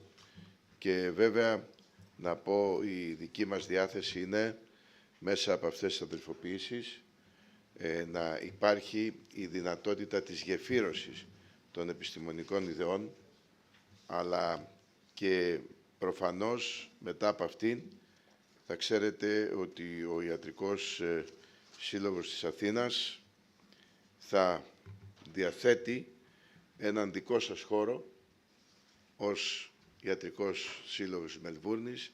Όποτε έρχεστε ή όποτε χρειαστείτε οτιδήποτε, θα υπάρχει το δικό σας γραφείο, το οποίο θα είναι το γραφείο των γιατρών της Μελβούρνης και προφανώς του Προέδρου του αγαπητού Μαρίνη Πυρπυρή. Αυτά ήθελα να πω. Καλή μας δύναμη και βεβαίως νομίζω ότι είναι μια συμβολική και ουσιαστική κίνηση που γίνεται σήμερα εδώ στη Μελβούρνη και εμείς μπορώ να αναγνώσουμε, αν θέλεις, στα ελληνικά και στα αγγλικά, το μνημόνιο αυτό. Δεν χρειάζεται. Δια περιπτώσει, όποιος είπε δεν χρειάζεται να έρθει να το διαβάσει. Λιάννης. Ελάτε πάνω. Όχι, εντάξει. Λοιπόν, και βεβαίως να πω ότι αυτό το μνημόνιο σχετίζεται με την ανταλλαγή φοιτητών, αλλά και δυνατότητα σύμφωνα με το Summer School που έχουμε πει, αλλά και άλλες επιστημονικές δυνατότητες που θα μας δώσουν είτε σε επίπεδο συνεδρίου όπως έγινε σήμερα, αλλά και σε θεματολογίες τις οποίες θα επιλέξουμε και θα θεωρείτε έτσι κι αλλιώς την μητέρα πατρίδα σπίτι σας, αλλά σίγουρα τον Ιατρικό Σύλλογο Αθηνών 2 φορές σπίτι σας. Σας ευχαριστώ πολύ.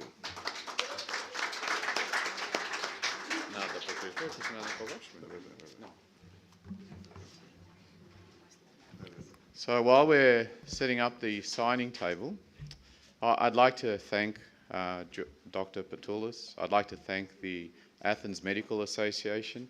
I'd like to thank the Hellenic Republic for this opportunity to, if you like, twin the two societies, and his very generous offer of an office at the Athens Medical Association for for members of the Hellenic Medical Society, and we'd probably extend that to members, academic members of the University of Melbourne that are visiting Athens, so that you're able to find a hub where you can talk and you can interact and you can find some advocacy on the issues that are required. So on behalf of the board of the Hellenic Medical Society, on behalf of the Greek Padikia in Melbourne, on behalf of the people that are here today, our members and guests, I'd like to thank you for this kind offer, and we'd be very grateful and willing to sign the cooperative agreement.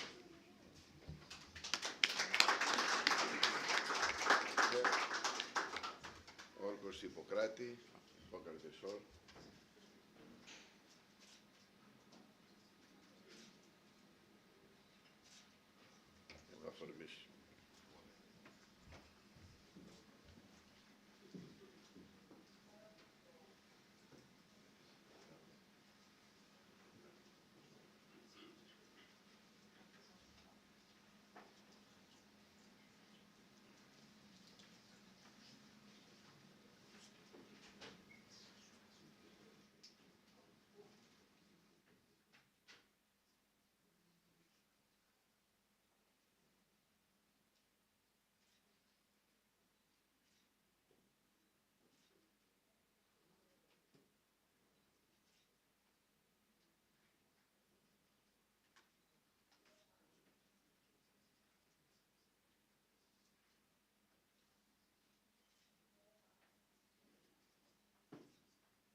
As the chair, like Bill Papastigiadis, I always get a couple more minutes.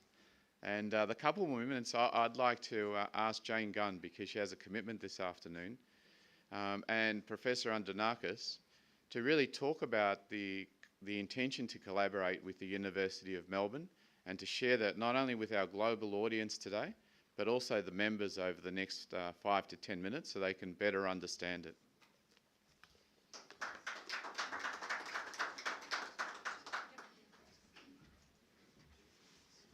Thank you. Thanks for the opportunity.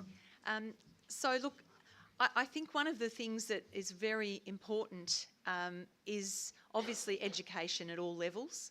And as we think about the role of universities, and the first thing in our minds and the role of cooperation across the universities between Greece and Australia, and I hope this is the beginning of a much larger collaboration, is the importance of opening people's eyes to other cultures, to ways of thinking, to forming networks at a very early stage. So one of the most important things that we hope is that there will be an engagement amongst the medical students and the opportunity. We know how important it is and how significant the experiences are when you are in your early training and you go and learn about a different place. We know that it will bring things that we can't even imagine. So one of the things around that, the student involvement, is going to be key. I think one of the exciting things is the idea that we might see students from the medical schools involved in the collaboration talking to each other, because I'm absolutely certain that they will have many great ideas about how a collaboration between the universities can be of benefit. So I think the student collaboration and the student voice in that is a very important part of this. I also think, you know, the fact that Melbourne as a city is the second largest Greek-speaking city outside of Greece makes it absolutely a bit of a no-brainer that we would be involved in forming this connection. And obviously the deep all the colleagues with Greek heritage in the medical profession in Melbourne and beyond, it's a fantastic strength of the medical system that we have here in this country. And so the idea of drawing that together is important. I also think that the philosophy of the Hippocratic traditions in medicine are so important, and no more important than now, to think about the whole person, to think about the mind-body interaction, to think about the way that the integrity of medical practice. And this goes also then into our research. The opportunity for us to share research, in particular the level of training in terms of PhD, projects and exchange, that postdoctoral level, and particularly the clinician scientists. So these are really important things that we need to develop.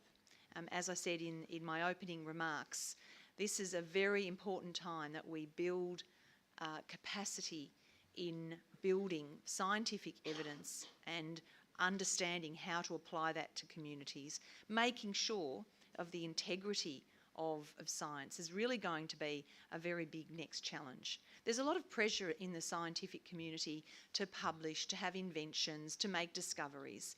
And one of the biggest challenges, if we talk perhaps to our pharmaceutical industry colleagues, they will tell you one of the biggest challenges is reproducibility, is being able to say, well, this particular target or for a drug or potential drug that may have been found in a lab somewhere, no one else can replicate the finding.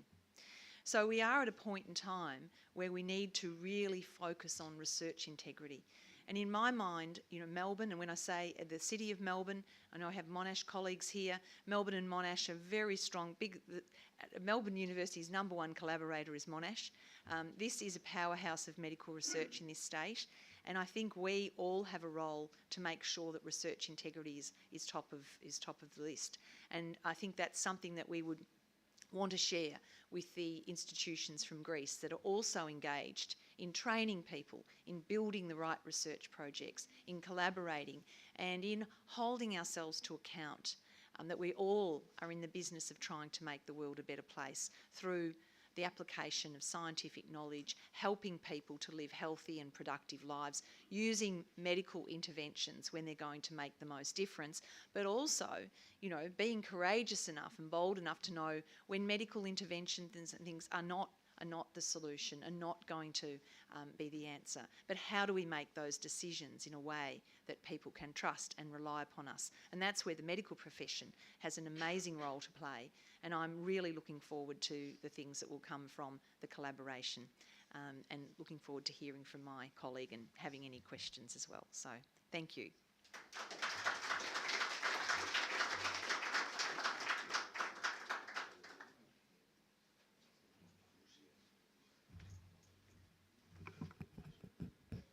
And now I'd like to welcome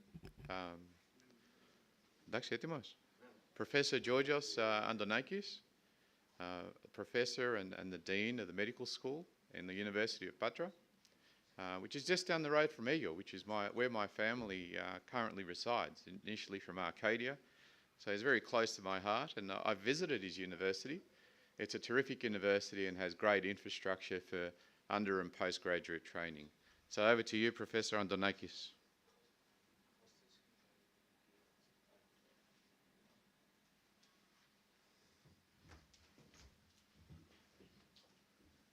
Thank you very much. Again, nice ideas about collaboration. Okay.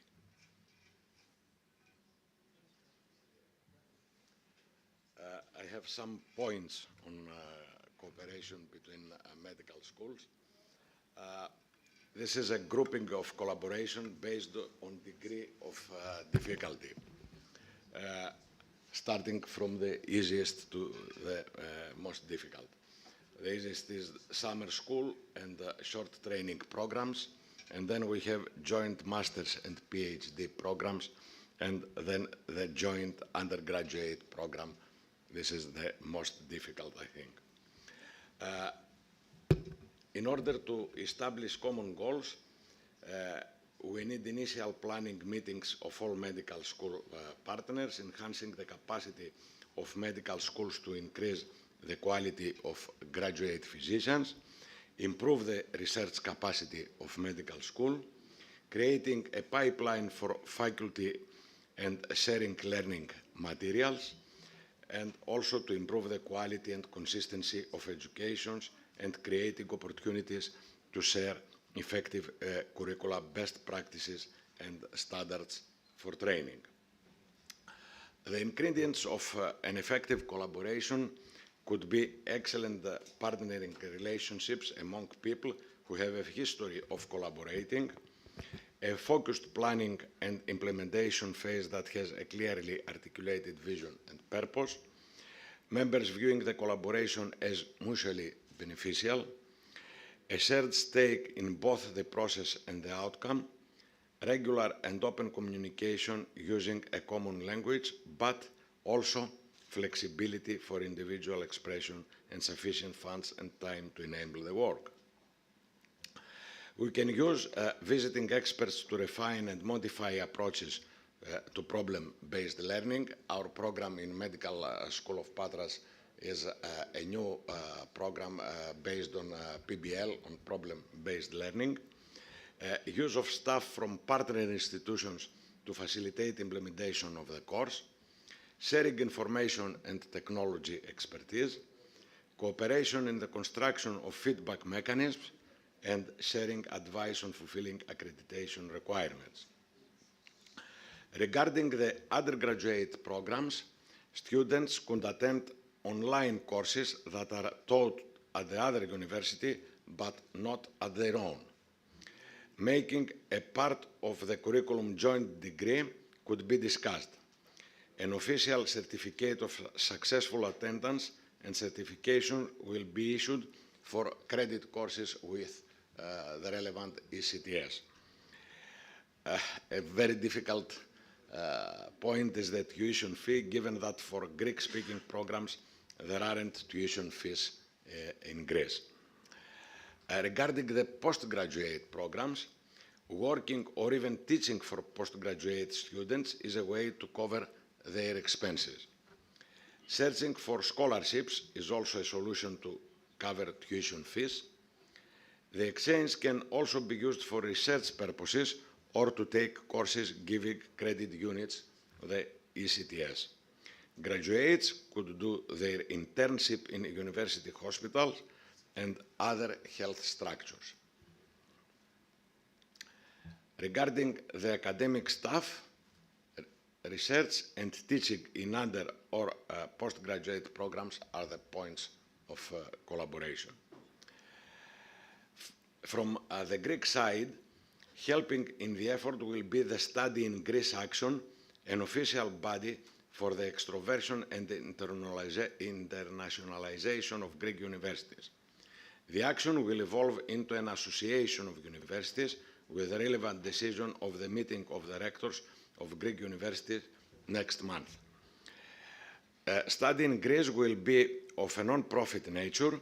It will aim to promote and support the internationalization of Greek universities, as well as the promotion of their work abroad, with the aim of developing and expanding cooperation between the academic communities of Greece and abroad. Thus, the Society will bring together interested members and provide advisory support in order to successfully implement the international collaboration of Greek universities. Also, we have a new law for the education.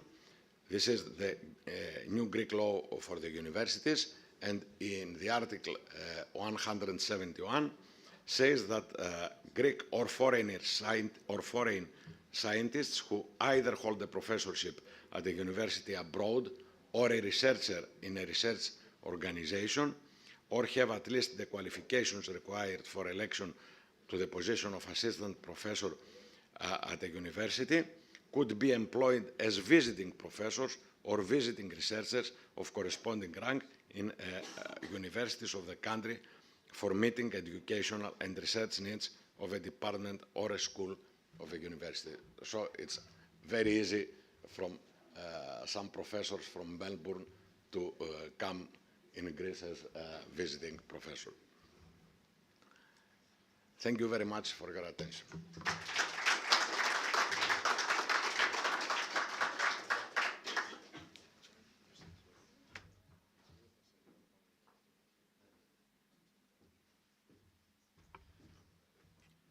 Wow, that was fantastic. George, I'd like to commend you for keeping things to time and running that very well, that session. It's been a good session. We've heard about the importance of collaboration, the importance of the human element of medicine, and the importance of ethics and the relevance of Hippocrates. I think if we keep those things in mind as we move forward, it's not only the doctors, but also the people of Victoria, Australia, Greece, and the world that will be better for it. Because I think at the end of the day, as doctors, our goal is really to create patient-centred mechanisms whereby the patient is always at the centre of any decision, and our role is to help people become great advocates for themselves. In closing, I'd just like to ask Dr. Polidorou to come and say a couple of words. And then once he's said a few words, then what we'll do is we'll go up to level 12, where we'll be serving tea and coffee and some nibbles. So Dr. Polidorou, would you like to say a couple of words as one of the ambassadors of tourism for Greece, which is a place where we love to visit and attend?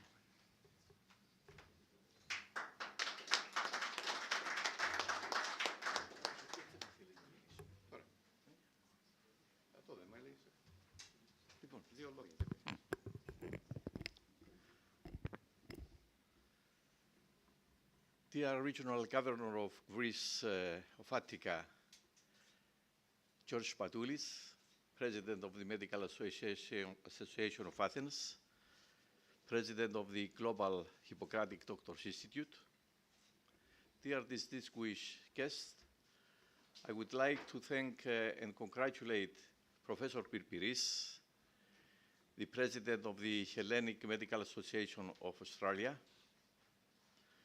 I would like to thank you for inviting me to be here today with you, and also to congratulate him for the successful congress that he's going to do.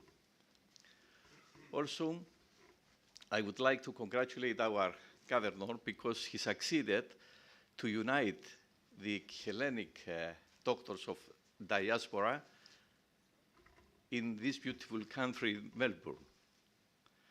I would like to mention Manolas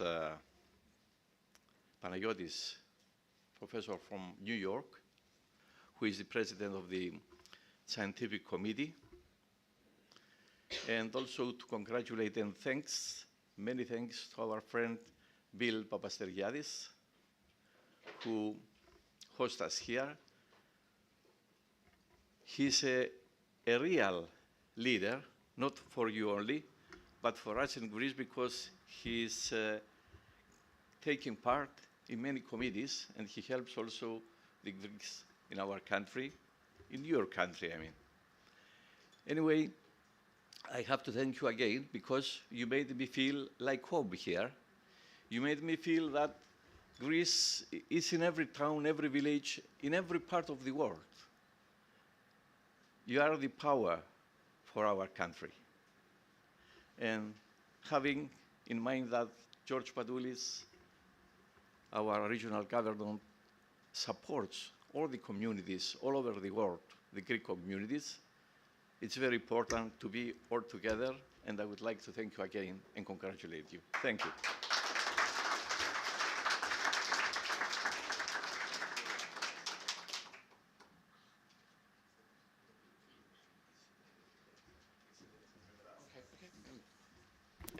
Well, thank you, everyone, and enjoy tea and coffee on the 12th floor. I'd like to invite Jane and George to hang around, and Bill for a couple of photographs. And then we'll be starting again at 11:30, so sharp, Swiss time. Thank you very much.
Ή εδώ. Εδώ πρέπει να φαίνεται κάπου.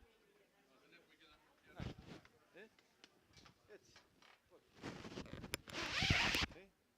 Εδώ.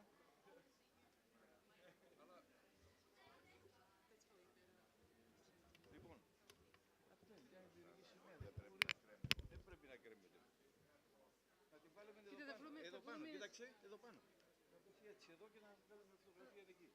Αφιάζουμε το πίνακα.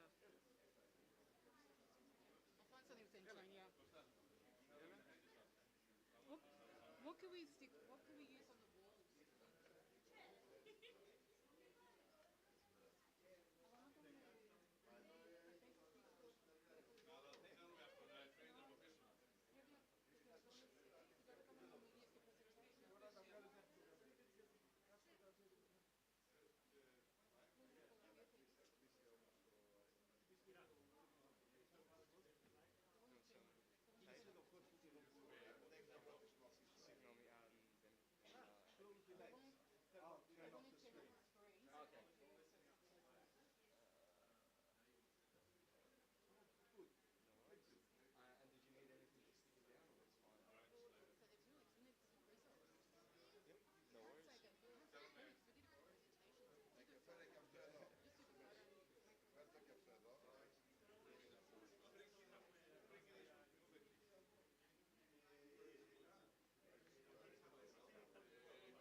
chairs up here, move this at the back. What's your next thing? Is that panel?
it's not a big problem because.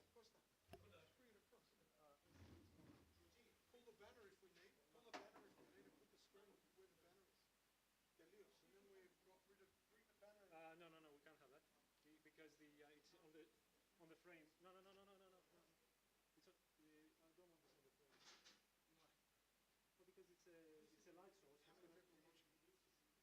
Well, for the recording. Switch it off to black and just have the presentation. When you're sorry. Oh, you don't have the black frame. I can put a black frame, that's not the point. The point is that if there's a presentation and it's on the frame, I can make a speaker. Just show the presentation. Switch from presentation. Speak, and then I'll come. Sorry. It's in the frame now, though. Either way. No, it's not right now. It should be all right then.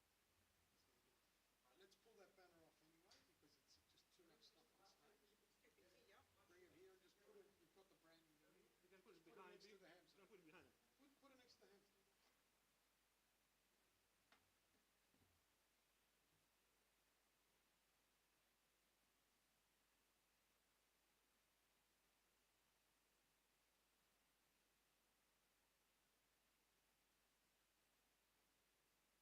hamster.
Hellenic Diaspora World Congress, Melbourne, 17th to 19th of November 2022.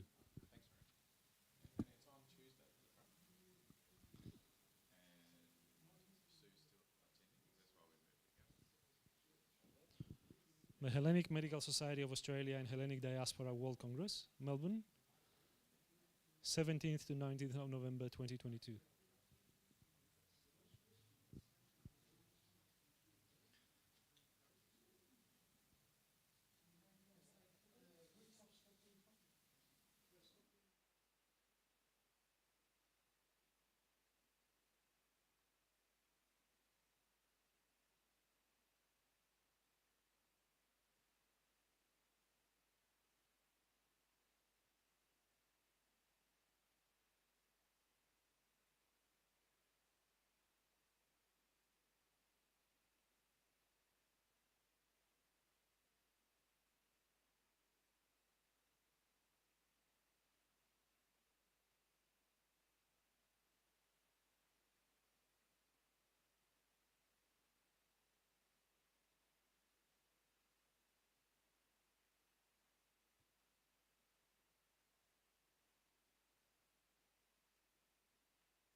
Okay.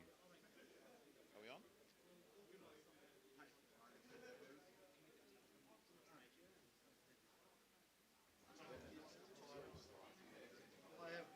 I only had one slide which kind of shows the...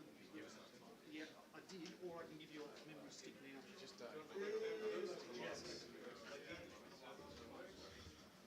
Έχετε το Dennis.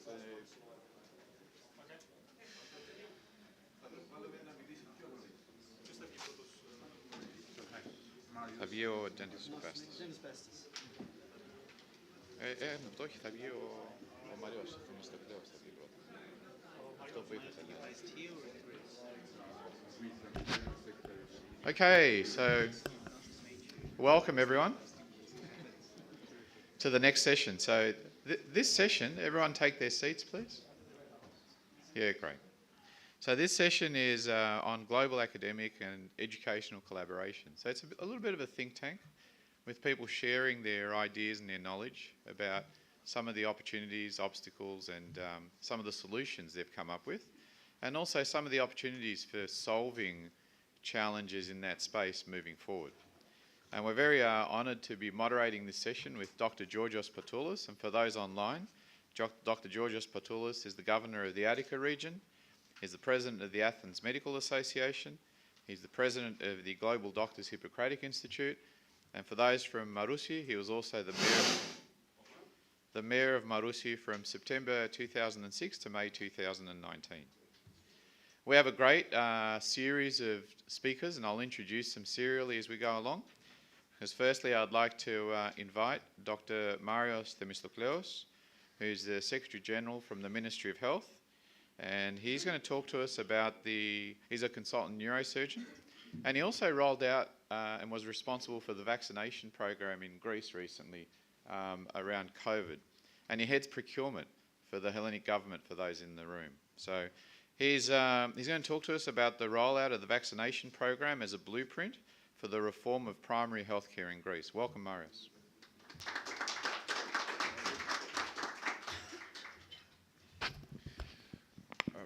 Hi, good morning. Thank you for the introduction. And as Mr. Pipiris Marini said, I'm a doctor, I'm a neurosurgeon, but since 2020 I served in the beginning as the head of the procurement, and after I was appointed as a General Secretary of the Primary Health Care in the Ministry of Health in Greece. My speech today is regarding the vaccination program, although it's not, the COVID is not anymore because it's slowing down, but I would like to give this speech in the perspective of what's going on in Greece and what's going on in perspective of reforming the system and the change of the system. So, when in October 2020, 1 year after the first COVID case, in 8-9 months after the first COVID case in Greece, I was appointed as the project manager of the vaccination, the coordinator of the vaccination program in Greece. And so when we first time met as a team, we have set the challenges. And the first challenge was the one that was in all the countries, to vaccinate people, to vaccinate the population as quickly as possible. But we set two more challenges about Greece. Different from the other countries. The first one was the legacy, and what I mean by the legacy is to prepare the whole system and to use the opportunity, even despite the huge pressure in our shoulder, to use the opportunity in order to prepare the reform of the system for the next day. As you probably all know, Greece was coming out from a 10-year huge, massive economic crisis, which was affected not only the economical aspects, but all the aspects of the society, and very difficult years. We have 25% reduced in the GDP, and imagine the national health system 8 months after the first COVID case in Greece, it was in the worst situation that was found since its foundation. So the challenges were three.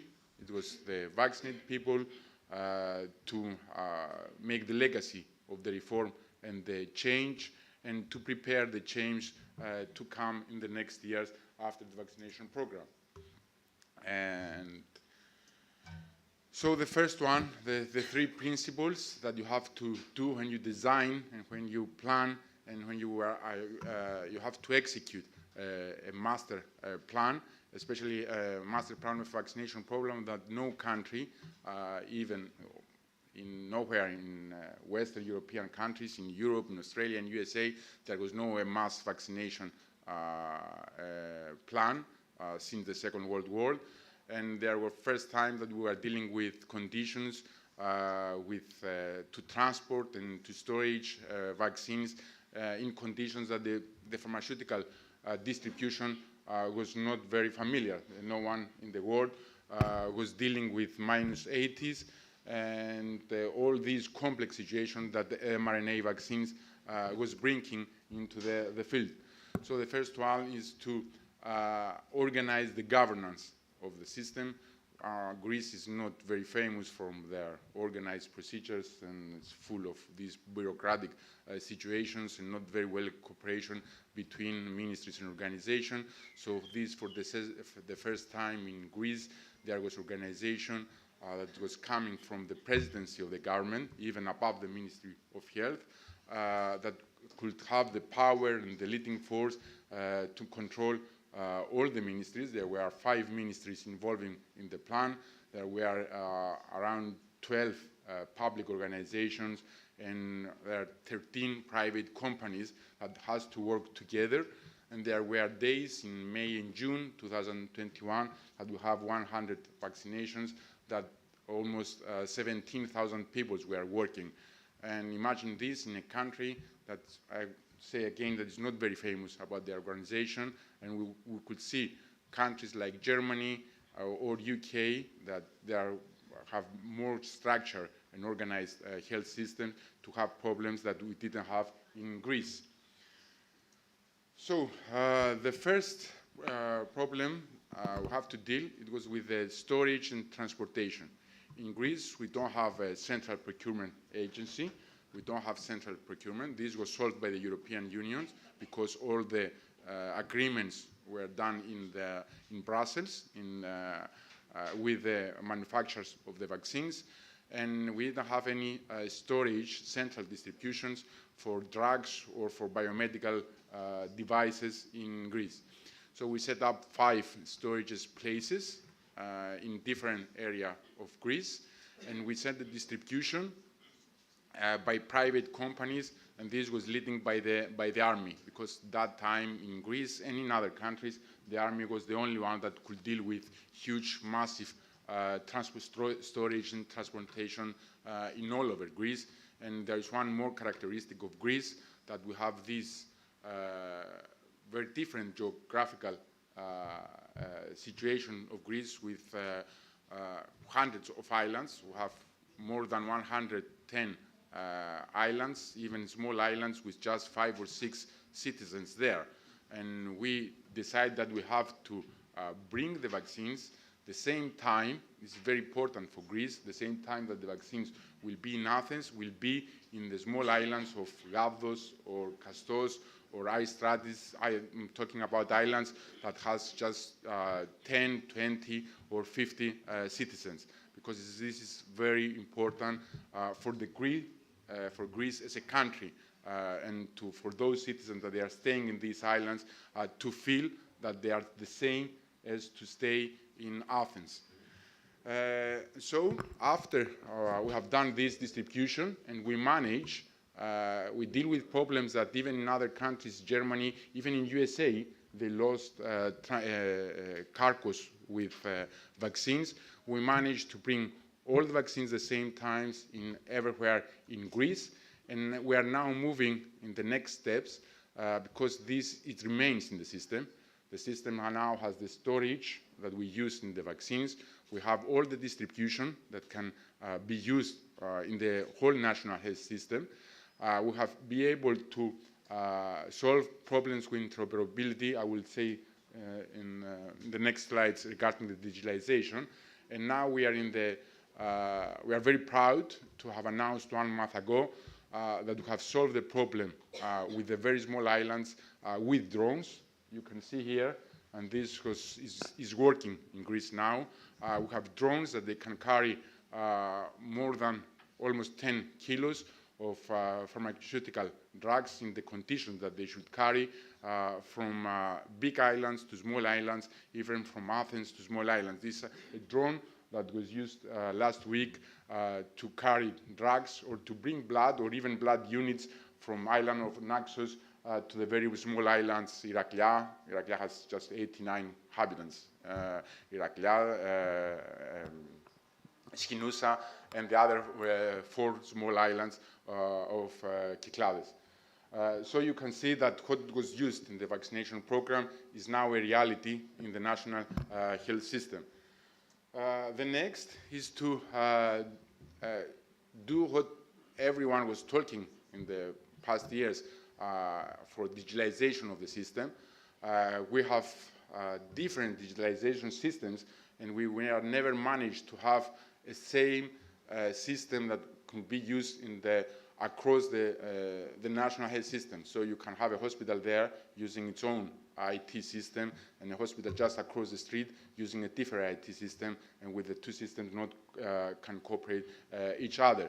So you have decided that this could not be done with a vaccination program with too many vaccinations, and we bring from the scratch an A to Z, end-to-end digitalization of the system, and from the time that the vaccine are in storage in a fridge, we could know in which shelf in the fridge and which temperature in the specific shelf of the shelf, and we could know this in the operating room in Athens, and this goes up to transportation, storage in hospital, doing the vaccination, creating the registry, and I will come back to that, and to the end to the citizen, because the citizens, and this is one of the major reform of the system, so it's the first time we have a very user-friendly appointment system for the citizen to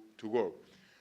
So this creates a registry, because the first time in Greece that we managed to create a registry, because all the previous time, despite the fact that we are announcing the registry of this and the registry of that, the philosophy was that the health workers, the doctors, most times the medical doctors, should do the data entry. And it was very difficult to convince a doctor who was under pressure to fill all these fields. So there was all the previous efforts to create registries for cancer or every other diseases was a failure because of that. So we create a very specific registry, and it was the first time that we could have the control in Athens of what's going on in Greece at real time. So we could decide in my office that we have, for example, a low vaccination in this island, and we could lead the forces of the health system, mobile units to go there and to vaccinate. So this is a real-time reactions to what's going on in the system. And this is a legacy that stays in the system. You can use the registry, and we have expanded all these registry even to the other vaccines at these times. And in the future, and when I mean by the future, in the next 5 or 6 months, we will have these in other registries as well in the health system. The other thing is that in a country that was very famous to making a lot of queues in all public and governmental aspects of the social life, we managed to, if you want to do something in Greece, you have to go with full of papers, ID card, social security number, prove that I am Marios, give all these papers. Someone is going to call you back in 5 or 6 days if you are lucky. Probably it will take months sometimes. So we have to decide that we have to stop and put an end to this. So everything was coming out of the system. There was nothing to do with all these papers. Citizens with just their social number, their AMCA, a social security number, could book an appointment, could, as ministry, we could see, because in the beginning we have a prioritization, I think here in Australia, of people who vaccinate first, we could see the specific condition in their medical records, and we could give them the green light to get vaccinated without the citizen has to do anything. So we could take all this data from the system, and the citizen just using their social security number, they could book an appointment. So we have provided in all health workers tablets and to fill and to do the registry of the vaccinations, and citizens we are informed by SMS where the next appointment of vaccines or reminder appointments, or even in some cases, we even have their okay because of the GDPR, we could send them reminder SMS to get vaccinated for the third dose or continue. And this is something that we could use it now in the prevention programs. Greece is now, we have designed 5 huge prevention programs with a cost more than 500 euros, 1,000 euros, regarding the hypertension, cardiovascular disease, breast cancer, and there will be the same philosophy with SMS informing their citizens, informing the specific group of people to get, for example, for women above 60 to have a mammography of the prevention of the breast cancer. The third is that we managed to get going in their homes and vaccinated more than 120,000 people in their homes. It was the first time we have a registry for people they couldn't go to the vaccination centers, and we have designed a huge, even in Athens, even in the small islands, with mobile units to cover all the different geographical areas of Greece, and we managed to do more than 200,000 vaccinations in their homes. And this is a program that could lead to provide home care in Greece, very organized, very structured, and in this group, the home care is from private doctors, public mobile units, and the system is there, and now we are expanding it to provide primary health care in the houses of the Greek citizens. So these are the final slides.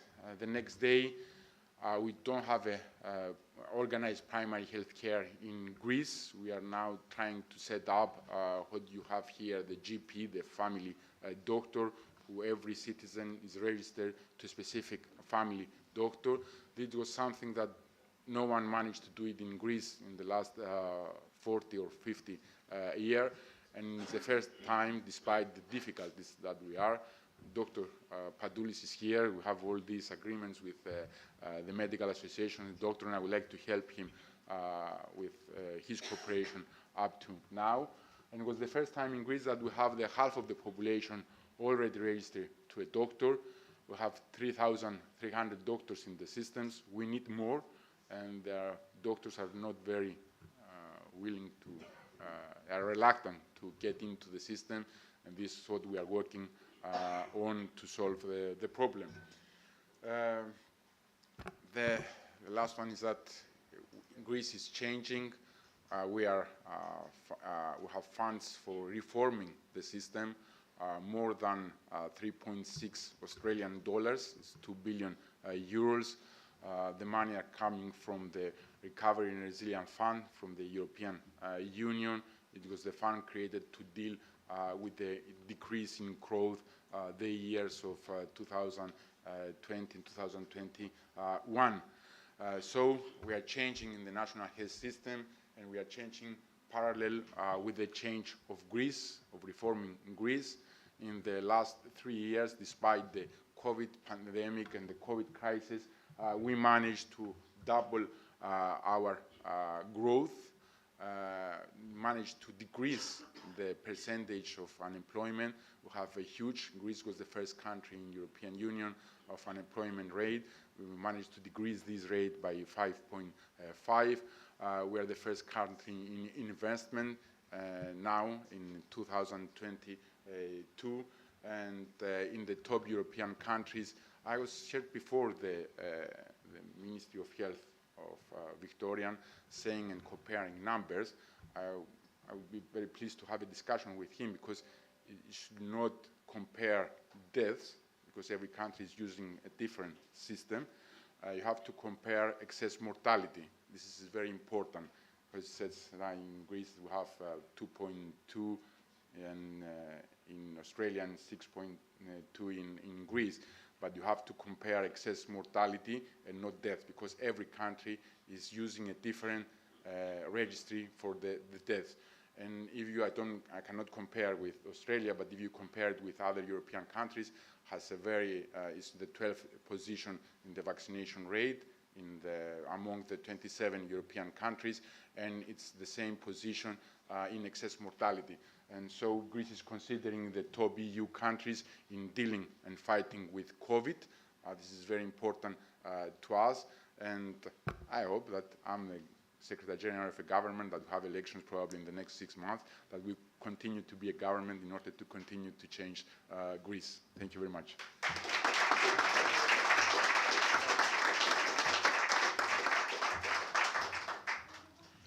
Oh, that was terrific, and we'll hold our questions till the end, because, you know, we heard about the pipeline issues in terms of vaccine development, we touched on it, then the logistics, supply chain issues, and then really the distribution. And they're the huge challenges that every country faced with this pandemic that, well, for us it was unprecedented, because we've never as a system, as a country, as a nation, even here in Australia, managed previously. And our learnings from the 1900s had probably remained somewhere in the history books and weren't particularly relevant to this disease. So, thank you. So now I'd like to invite Mr. Dennis Bastos. He's the Chairman and CEO of Aritex Pharmaceuticals, and I'd like to also thank him for his kind sponsorship for the meeting. He is the Executive Chairman of My DNA Life Limited. He is the Chairman of Juno Pharmaceuticals, and he's previously been the Executive Chairman of Arrow Pharmaceuticals. And he'll also speak on behalf of the collaboration between his company and Steve Kastronakis. And I'd like to thank Steve as well for his kind support of the meeting. And Steve's the founder and director at Pharmacy Platform, the director at the Chemist Discount Centre and he's previously been the CEO of the Advantage Group. So thank you very much. So Dennis, without any further ado, I'd like you to present to us your thoughts about successful pharmaceutical models.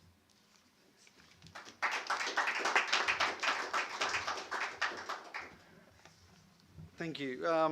I guess our sponsorship here is my recognition that I'm now lucky enough to have a young daughter who's just graduated as a doctor, and I thought it was about time that as a proud Greek Australian, you know, our business interests can be used to support the work of the Hellenic Medical Association, Society, and we look forward to a long, this being the beginning of a very long period of support and doing things together.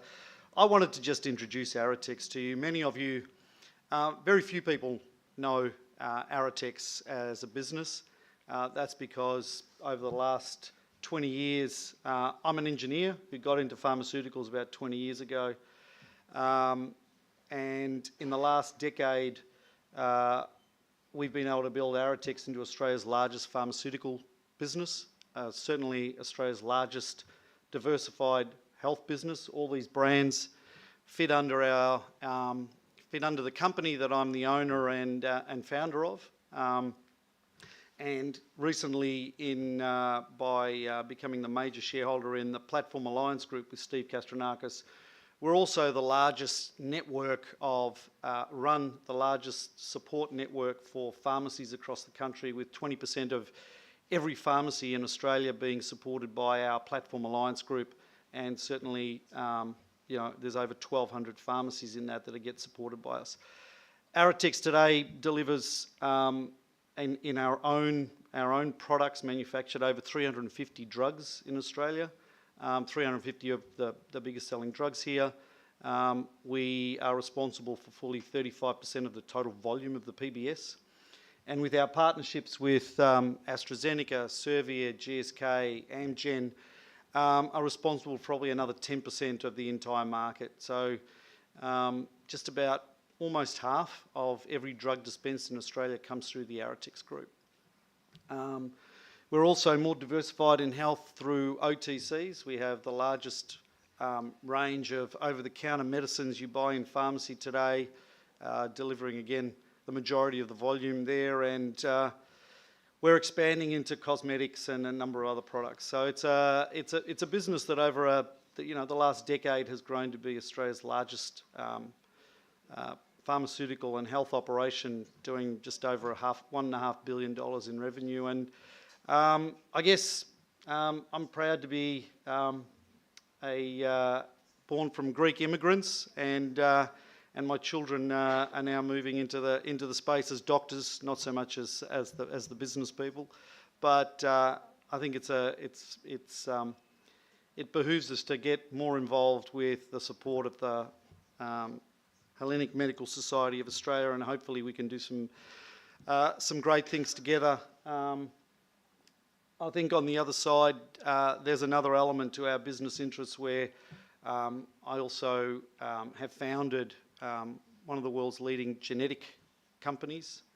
Today we have the largest, most efficient genetics lab out of the United States that we've acquired, and recently Greg Hunt, the ex-health minister, has joined our board of directors, and we're going to start to get involved in being able to offer carrier screening to couples in Australia at a very low cost, pharmacogenomic screening, which will help doctors be able to prescribe better, certainly have more information to be able to enable them to pick the right medication and be able to, in the best possible way, avoid side effects, where genetic information can help them do that. So I guess that was the purpose of me stepping up here today, was to introduce you to that.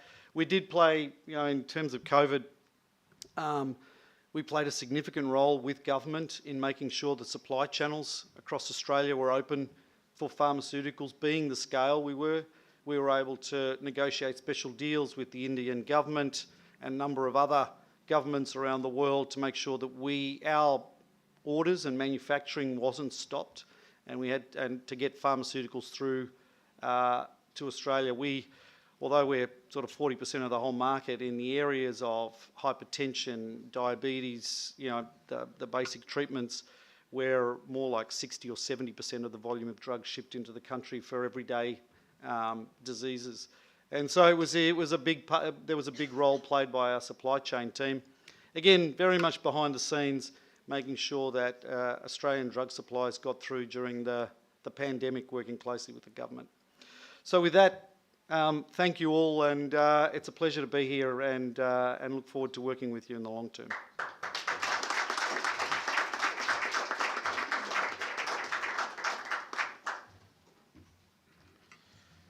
Thank you, Dennis. And if we have some time at the end, I'd love to ask you some questions about some of those difficult conversations where I would have loved to have been a fly on the wall in terms of how you negotiated Australia as compared to the United States or Europe, and where that supply was going to go. So thank you very much. So now I'd like to invite good friend, Associate Professor Dimitrios Geristamoulis. He's going to talk to us about capacity building in forensic toxicology. He's the Head of Forensic Sciences at the Victorian Institute of Forensic Medicine. He's been the Chief Toxicologist there since 2001. And he's really worked there since about 1990, I think. So he's a good long-term helper and worker there. And this was on the background of having done a PhD in forensic toxicology between 92 and 96 at Monash University. So welcome, Dimitri, and look forward to listening.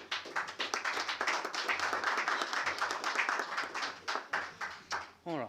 Well, thank you very much for inviting me to speak here today. I'm going to talk about a discipline of science and possibly an area of medicine that isn't touched upon in the traditional sense. Given where I am and where I'm located, we're in South Bank here in Victoria. We're an organisation of about 200 people that looks after all the coronial and medico-legal death investigations for Victoria. We have about 200 people in our building who work essentially for that purpose, but we do a range of other activities, including teaching and capacity building in a number of different areas, not just in my discipline, which is forensic toxicology, but also in forensic pathology, mass disaster victim identification. We have sent experts to places like Bali, to places like Thailand, to Japan, to places like Japan. Our regional partners who have the preference for our services, particularly through the Australian Federal Police. But my specialty is in drugs. So I was interested to hear Dennis's summary of the number of companies that he deals with, because we deal with a lot of those drugs, particularly in deceased persons and also in victims of crime and drug-related cases. So the Institute itself, that's too small, that text, I thought there would be a larger screen, but we provide services for the state, and we do that as a statutory authority. We're an independent agency that is funded by the Department of Justice, and we work closely with other departments, including the Department of Health, locally and federally. We undertake the analysis of some 7,000 deceased persons here in Victoria. So there's quite a lot of people that are reported to the coroner as a result of unnatural death, as a result of homicide, as a result of accidents, as a result of drug-related deaths. That number has been increasing steadily as our population in Victoria increases. The number of referred cases, so if someone dies unexpectedly in hospital or at the hands of a medical physician, they will come to us for investigation. We have a rather large facility that can accommodate a number of postmortems. This was largely brought about by the changes after the Victorian bushfires, where we had 173 people that were admitted to our organisation. We just couldn't cope with the number of people, so we had an expansion of our mortuary. We can hold about 300 to 350 deceased persons for the state in case we, heaven forbid, a jumbo goes down and we have to identify those people. Interestingly, we were the first forensic organisation in the world to use CT scanning, full body CT scanning, to help in the diagnosis or establish a cause of death where possible using CT means. And we've also provided a rapid toxicology service that forms part of the triage process that enables those cases to be moved along and also a cause of death to be established, thereby giving closure to families and also the investigating authorities. The laboratory itself, which I'm part of and I manage, we're quite a large facility. We handle more than 20,000 cases for the coroner, Victoria Police and other agencies, and we do a lot of research with other organisations locally and internationally.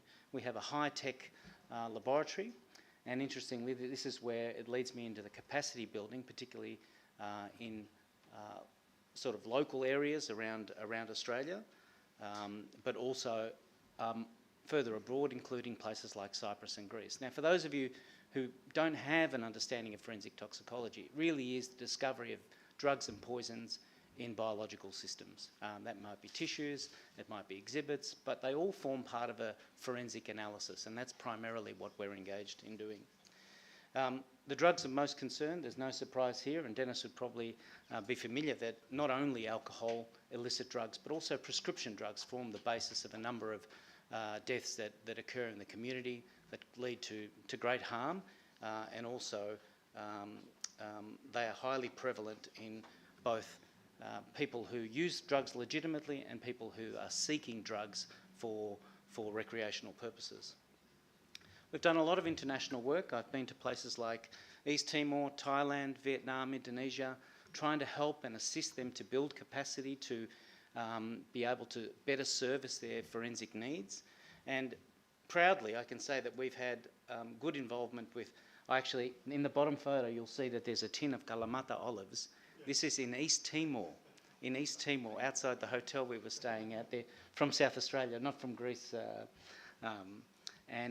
But, you know, the Greeks are in all parts of the world, and it surprised me that certainly there were some Kalamata olives in East Timor.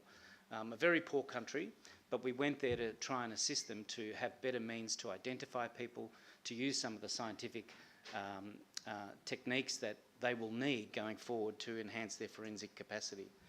I've done a lot of work in Thailand where they had absolutely no facility to now having an accredited facility that can undertake criminal work for routine investigations, and that's quite an achievement. But we've also proudly assisted in places like Cyprus and in Greece. And given my Greek background, I have some connection with Greek toxicologists in Cyprus and in Greece. In Cyprus, they really wanted to develop a methodology that enabled them to better detect drugs of abuse, which is an increasing problem in Europe and around the world. And we sought to enhance their capacity by developing methods that, enabled the scientists there to utilise that expertise such that they could essentially provide a holistic forensic medical service. And this is my colleague Matthew, who's assisting the local toxicologist in Cyprus. We subsequently then had a meeting at the University of Athens, and we had 100 toxicologists, scientists and medical practitioners who were able to engage with us. This is in 2016. And that was a very successful meeting. It was a regional toxicology meeting, which we hosted. And more recently, I've been involved in work with the University of Ioannina. I have a colleague there who actually came and spent time with us here in Victoria. Her name is Vasiliki Buba. She's a professor there of forensic toxicology. And I have a little YouTube clip which might better summarise what we actually went there to achieve, which was really to assist the Greek toxicologists to form their own associations such that they could better service their forensic medical needs. So I'll just click on the link and hopefully you can hear. That will bring up hopefully the YouTube video. Is it playing yet? It's not playing here. I can see it on my screen.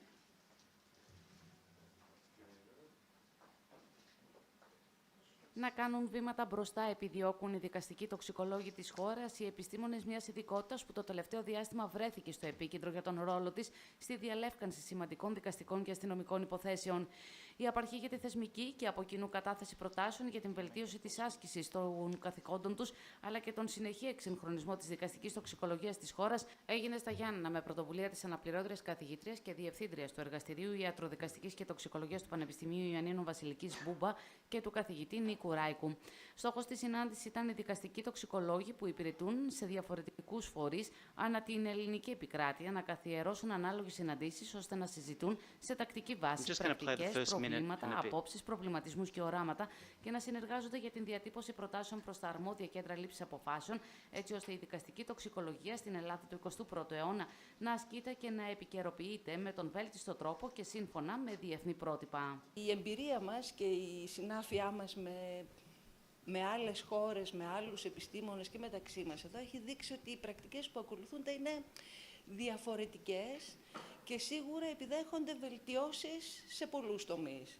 Οπότε, με βάση τις διαπιστώσεις μας, την εμπειρία μας, την όση επιστημοσύνη έχουμε, αποφασίσαμε ότι πρέπει να αρχίσουμε να συναντιόμαστε και να συζητάμε στο πλαίσιο του καθορισμού των ορίων, έτσι, και των προϋποθέσεων και των κριτηρίων που θα πρέπει να διέπουν την σύγχρονη δικαστική τοξικολογία.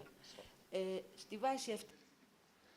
So it just gives you an indication of not only the enthusiasm but the need for Greek forensic scientists to better engage with the international community.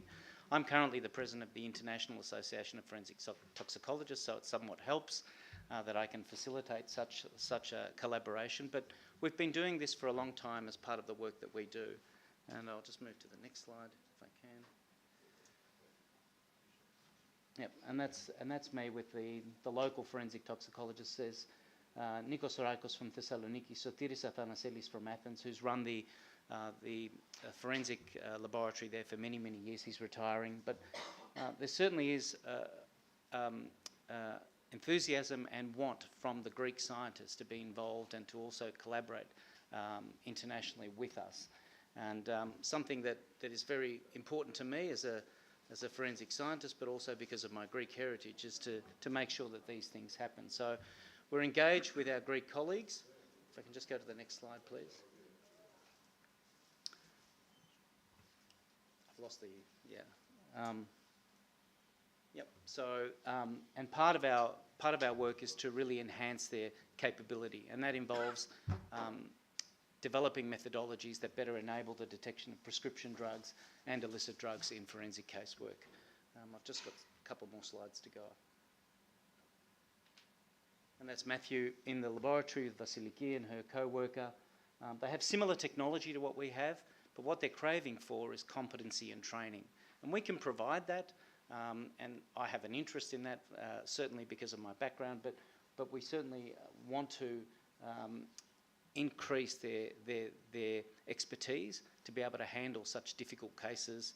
As you probably heard, the woman who's allegedly been involved in the death of her 3 children, you know, that has gained quite a lot of media attention, and they want the right mechanisms to be able to respond to some of these questions and scenarios.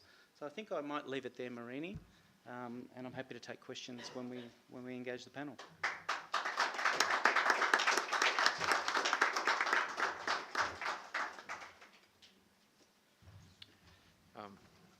They were great talks. We don't have a lot of time for questions, but I must say, Dimitri, you didn't change at all between the photo in Timor-Leste and the one in Yanina. You looked exactly the same. So I suppose I could ask you one question. I think this is an interesting question. When it comes to the development of logistics supply chains for either vaccines or personal protective equipment, this is to the panel, what did you see as the main challenge during COVID? Hi, it's working, yeah. The main challenge that we have to deal with transportation in the -80 or in preparing the cold change in the whole procedure. So in a system that was not working like that before, you know, especially. And I love that unique solution that you had using the droids, Yes, this was something that was not working in COVID, but because we have deal with all these small islands, and we were doing this with helicopters from the army in the beginning.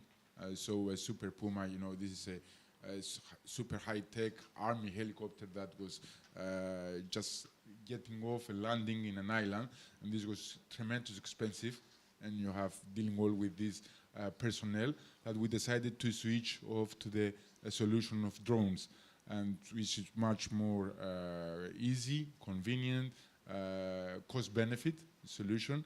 And this one, actually this company is from a Greek company that deal with manufacture the drones. And so you can, if I understand the question right, this can transport 10 kilos of drugs in the specific conditions. If you want, for example, for the cold change, you can use like a small fridge or a container inside and provide the drugs in the small islands or in the remote areas. Yeah, and you know, when I look at it, I just look forward and think, wow, this could be an interesting and innovative solution for Australia as well. I mean, one of the biggest challenges in Australia is not only getting to the pharmacy, but as you have bigger care needs, and perhaps in the areas you go to and you do philanthropy and help, I mean, this is probably one of the untapped resources, as long as we can sort of control it, secure it, and ensure that there's good quality of supply. I mean, what are your thoughts, Dennis? You're a big-time mover in the PBS, and I enjoyed that talk. And do you think this would play a role in the future healthcare in Australia? Sorry. Look, I don't think we're faced with the same challenges, even though Australia is a much bigger country than Greece. We, on the other hand, have got a terrific network of supply through the wholesale network in Australia. So those challenges weren't as big in Australia in terms of the logistics. Supply into Australia was a challenge, but once it's here, getting it around the country has been one of the strengths of our Australian network of wholesaling and pharmacy. So that's never been our challenge. Our biggest challenge was continuity of supply, being that we're a country, you know, roughly not that much smaller than the entire size of Europe, with less than 1/10 of the population. You know, managing to make sure that we weren't we got the attention for supply was another thing. And to be honest, the politicians don't always help in making that happen. You need leverage. Financial leverage was the way that we managed to make sure our manufacturing base, if they didn't continue to service us during the tough times, when other people, you know, when the Indian government said no one gets paracetamol except for the Indian community, Indian citizens first, we had to rush out and secure supply of an enormous amount of paracetamol, bring it into the country on risk, and then manufacture locally. So there was a lot of challenges, but we did okay. But it did take some angry conversations and some financial leverage to make sure that happened. And Dimitri, I like the fact that you presented the VIMF or FM, because I think people don't often get to see the facility. As COVID was coming, it's almost 3 years, I think Martin Foley mentioned, since we sensed that the virus was coming from Wuhan, and we had to ramp up our ability to manage the disease, either the symptoms or vaccinate to prevent. But the ramping up that happened, I suppose, at the Forensic Medicine Institute would have been incredible behind the scenes. Well, actually, we didn't have a lot of to do with COVID. So the deaths that occurred from COVID were not referred to the coroner because they were already declared or determined by doctors in the field. But for us, what we did see is a parallel increase in new drugs that were not previously available prior to the pandemic. So we saw a range of new synthetic drugs that have infiltrated the community, not only here, but in Greece. These are drugs that were purchased through the dark net, delivered at home in an envelope with very small amounts of drug, but highly potent toxic agents within. And that is challenging for a forensic organisation to try and detect those. But for our Greek colleagues, for example, who really do punch above their weight, given the sort of limited resources and the available technologies that they have, Greek scientists have done an amazing job in terms of progressing forensic issues in their field. And I know that because they publish quite a lot of work in the literature, and proudly so. But they are limited by sort of investment in forensic medical technologies, which I think is the next session. But for them and for us, it was a real challenge during the COVID period to try and identify these harmful agents. And we saw a significant increase in the number of deaths due to these strange and exotic drugs that became part of the drug landscape. Great. Well, let's thank our panel.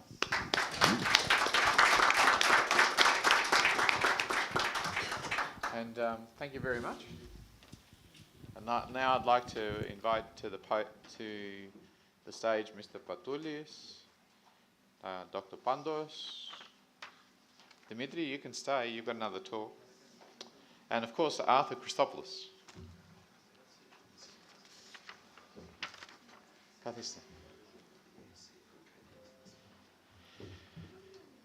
All right. So this session was more about accessing global healthcare, the roundtable. Mario, did you want to come as well? Sometimes you provide some great insights into the healthcare system in Greece that we don't have. So, Bill, did you want me to continue? Or? Yep, all right, good.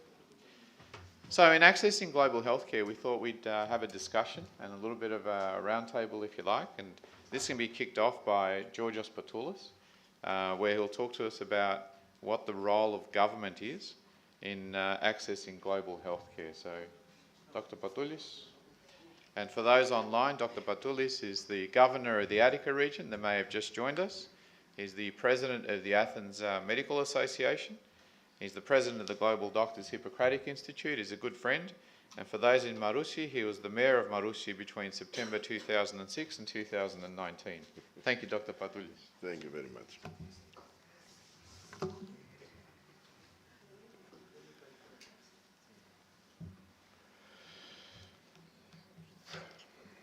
Θα σας επαναφέρω στη μητρική σας γλώσσα.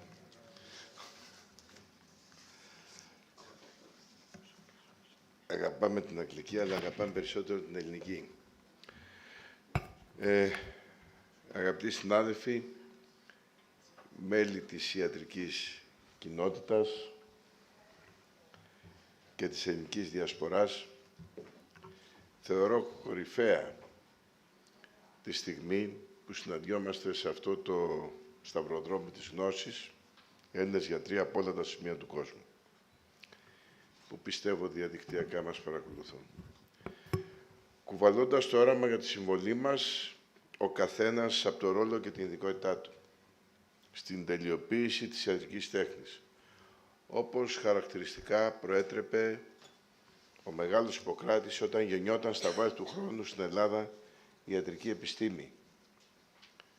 Κομίζουμε όμως παράλληλα και το όραμα σε αυτήν την σημαδιακή συνάντηση των απαραταχού Ελλήνων γιατρών και η υπόσχεσή μας ως γιατροί για την καλύτερη δυνατή παροχή υπηρεσιών και ιατρικής φροντίδας προς τον ασθενή. Είτε είναι Έλληνας, Αυστραλός, Ευρωπαίος, τουρίστας ή μετανάστης. Με το χρέος που ο ιατρικός μας όρκος υπαγορεύει, καθώς μας καθιστά διαβίου αφοσιωμένους στη μέριμνα για την ιατρική περίθαλψη του συνανθρώπου. Και με την ιδιότητά μου ως γιατρός, πρωτογενός, μπορώ να πω ότι πάντα με την έννοια του καθήκοντος αλλά και του οραματισμού αντιλαμβάνομαι τις πολιτικές που διέπουν τη διαχείριση της πρόσβασης στην υγεία.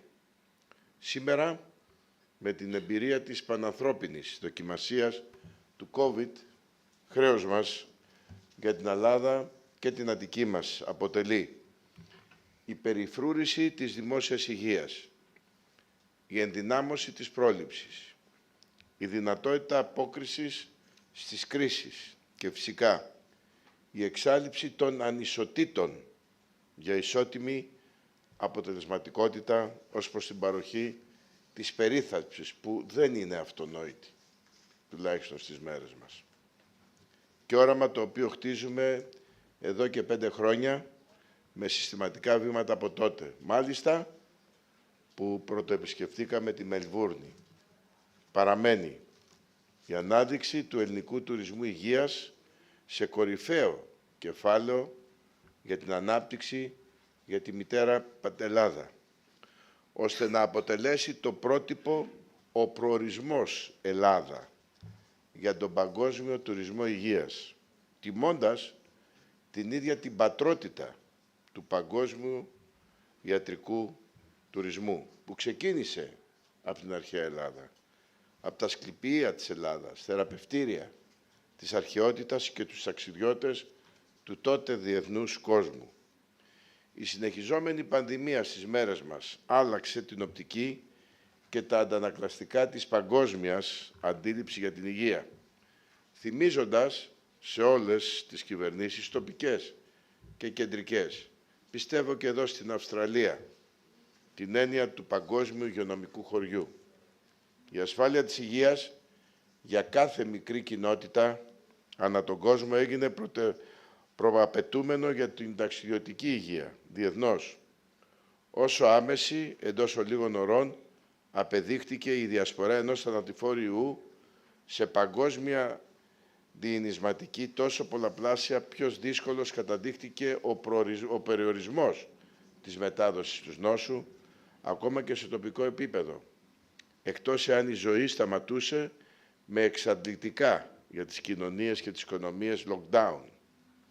Ακριβώς όπως τις προηγούμενες κοινωνικές, πολιτικές και επιδημιολογικές μεταβολές στην ιστορία προκάλεσαν εξελίξεις στην υγεία και τη δημόσια υγεία, η COVID στο τώρα έχει πρωτίστως μεγεθύνει την ανάγκη για μια ενισχυμένη δημόσια υγεία και ετοιμότητα στον παγκόσμιο χωριό.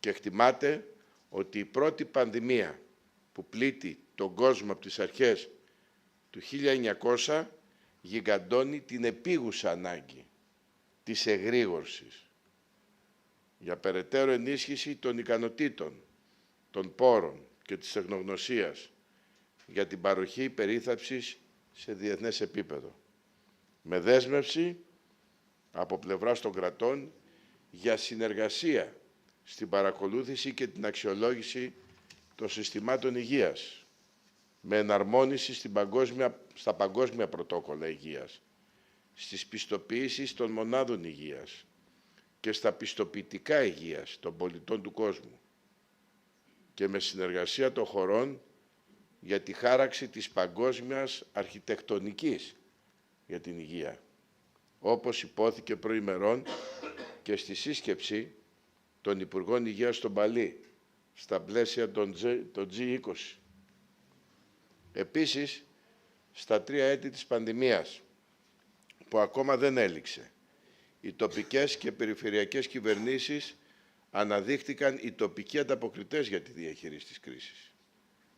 Με την πρωτοβάθμια περίθαλψη να αναδύεται σημαντικότερη από ποτέ για τη διάσωση καταρχήν της δευτεροβάθμιας περίθαλψης από την υπερφόρτωση και τον κίνδυνο κατάρρευσης των συστημάτων υγείας των χωρών. Και ακριβώς η θέση μας στην περιφέρεια Αττικής από τις πρώτες ημέρες της ανάληψης των δικών μας καθηκόντων, μήνες πρώτη COVID, είναι ότι η τοπική αυτοδιοίκηση οφείλει να υλοποιεί δυναμικά το ρόλο στο επίπεδο της πρόληψης και της παροχής πρωτοβάθμιας περίθαλψης και φροντίδας.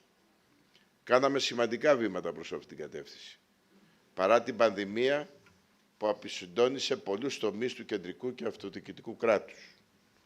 Την ενδυνάμωση της πρωτοβάθμιας απόκρισης της υγείας στις ανάγκες των πολιτών στην περιφέρεια Αττικής την υλοποιήσαμε και ως απάντηση για τη διαχείριση της έκτακτης ανάγκης και την προαγωγή της υγείας των πολιτών της Αττικής.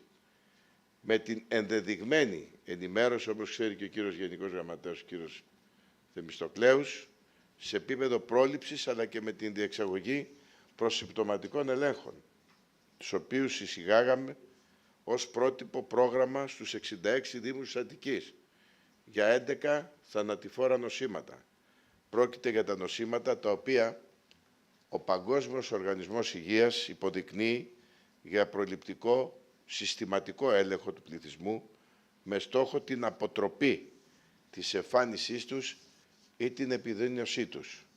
Πρόσφατα, μάλιστα, έχω τη χαρά να σας αναφέρω ότι εντάξαμε την Αττική στο Ευρωπαϊκό Δίκτυο Περιφερειών για την Υγεία του ΠΟΗ, του Παγκόσμιου Οργανισμού Υγείας, μεταξύ 39 περιφερειών της Ευρώπης.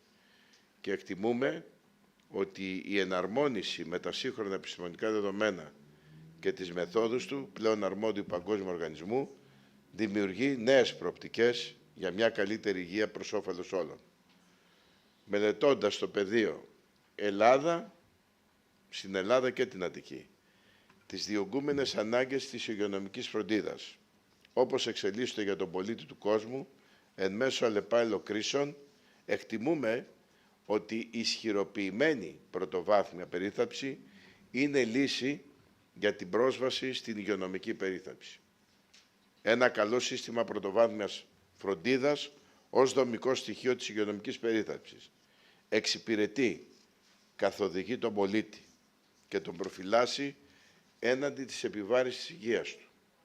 Εξοικονομεί παράλληλα δυνάμεις και πόρους υπέρ της δευτεροβάθμιας περίθαλψης.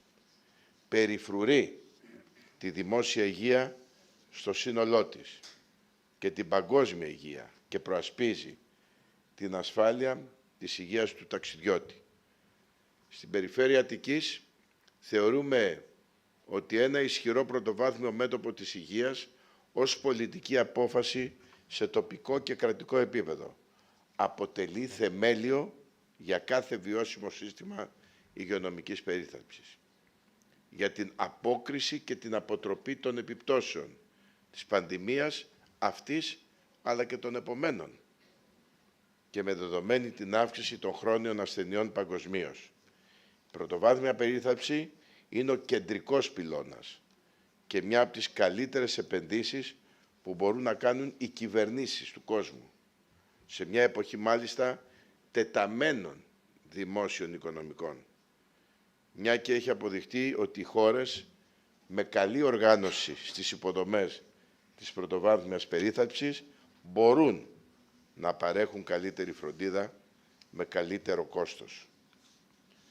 Με αυτές τις σκέψεις είναι σίγουρο ότι πρέπει να αποφασίσουν οι χώρες να κάνουν τα πάντα, κυρίως μέσω εξελιγμένων νοσοκομείων. Θα ήθελα να σας ευχαριστήσω για την προσοχή σας.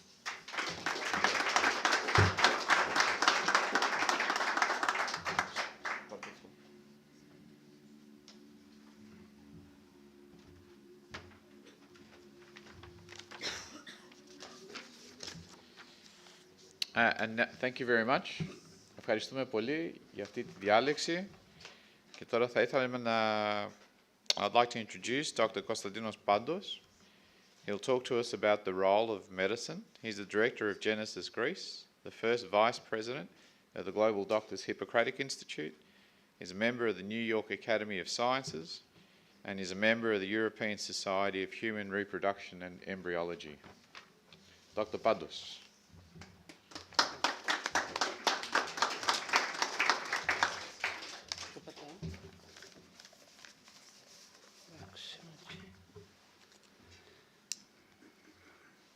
I would like to express my deepest gratitude for all of being here today and making reality our dream of collaboration between our institutions from Greece and Australia.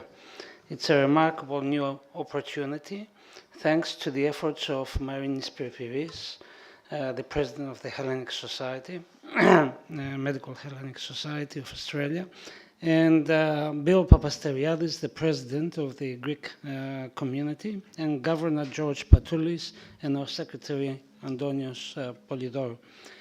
So my short talk will be on a vision of a global network navigating the future of medical education and training in the era of cross-border healthcare excellence. About 20 years ago, with the completion of the Human Genome Project, it was said that we are entering the era of personalized and precision medicine, where each patient is a special unit that requires a thorough individualized therapeutic management. The vision, which is the pinnacle of the Hippocratic philosophy, has today taken shape. This was achieved through exponential evolution of science and technology, especially in the field of engineering and molecular biology. According to data obtained from the PubMed Medline, which is the leading database for biomedical literature, the number of publications now exceed 2.5 million articles each year, published in more than 30,000 journals. This makes evident the explosion of scientific knowledge, which is now available to all. Although this spectacular progress has brought about many benefits, at the same time, the intensive accumulation of knowledge also creates problems regarding proper management. It is obvious and I think understandable to all that traditional learning of medical science needs to be modernized, not only at the basic level of dissemination of medical knowledge, but especially at the level of interaction between scientists. Only through live interaction can this knowledge be filtered and properly used, as the status of medicine today and the wealth of knowledge, which increases exponentially, strain that books can no longer sustain medical education even on the undergraduate level.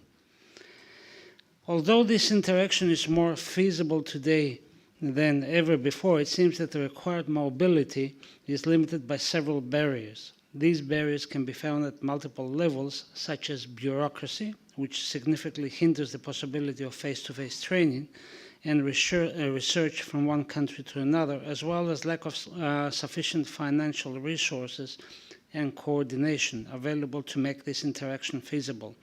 When scientists become outward-looking, the results are spectacular. A typical example is our recent experience regarding the management of COVID-19 pandemic, which shook the planet and created major problems, both in medical healthcare as well as the proper function of the societies. What we should keep in mind now that we are recovering from this major crisis is the coordinated action which was achieved between scientists and centers of excellence at the global level, led to a truly impressive immediate response. This response in turn resulted in the design and implementation of pioneering vaccine programs that you heard of before, and therapeutic strategies and evaluation through state-of-the-art clinical trials in a very short time span. Studies at the basic clinical research levels, which traditionally took decades, were carried out in just a few months. And this was achieved through marvelous collaboration between national, academic, and private sectors based on adequate funding. So taking the shining example from the scientific excellence shown during the COVID-19 pandemic, a vision of global network for medical education leading to excellence in healthcare is certainly possible.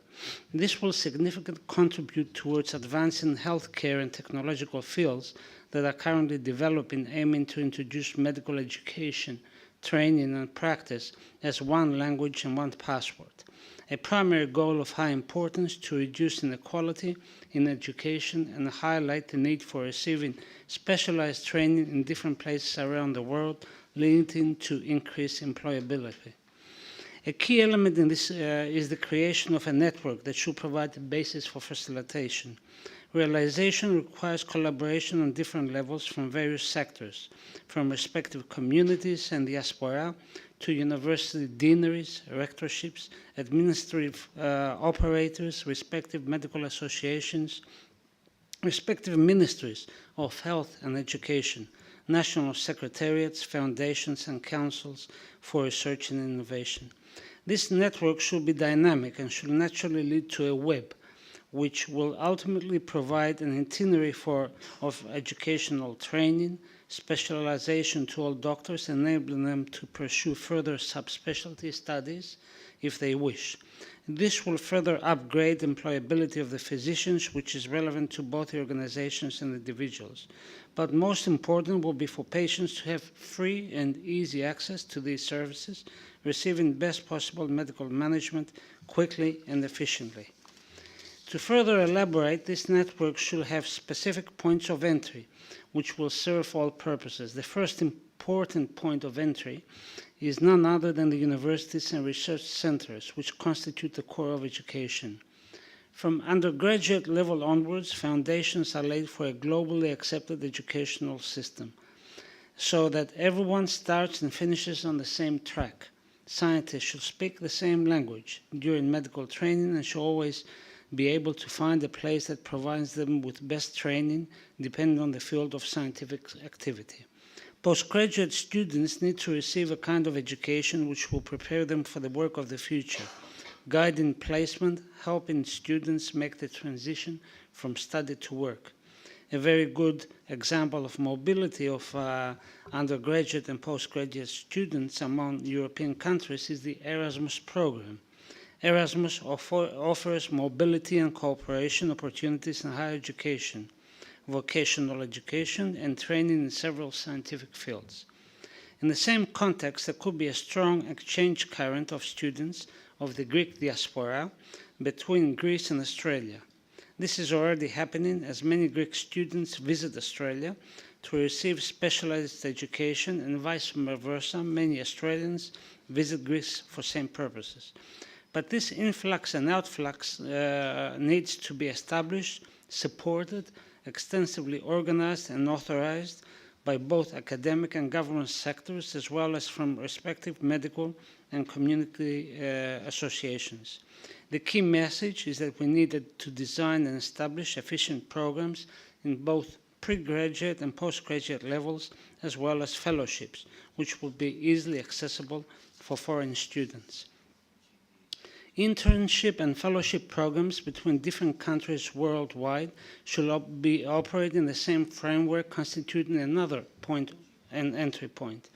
Clinicians, as part of their specialized training, following basic medical education, should be able to easily and without hindrance receive optimal training in centers of medical excellence. This dynamic mobility of medical staff serves a single purpose: to enable patients to receive the treatment they need wherever they live. In this way, the foundations will be laid for a universally accepted strategy for the management of different pathologies, eliminating discrepancies with regards to patient management. A typical example is the field of medically assisted reproduction. If we carefully monitor the available management strategies for infertile couples worldwide, we will observe several discrepancies between different countries in terms of patient management, which mainly stem from the lack of connectivity between clinicians in this specific field of medicine. This could be eliminated if the medical staff worldwide is guided by globally accepted guidelines, originating from an equal level of understanding and from large clinical studies and collaborations between private and public health sectors. To achieve this ultimate goal, it is of paramount importance for the physicians of tomorrow to be able to travel worldwide during their professional lifespan in the process of attending easily accessible fellowship programs. In this context, I would like to provide a personal reference to my professional development. As an example, I was born here and finished school in Springville. Being a child of Greek Diaspora, I always felt and still feel at home in both places.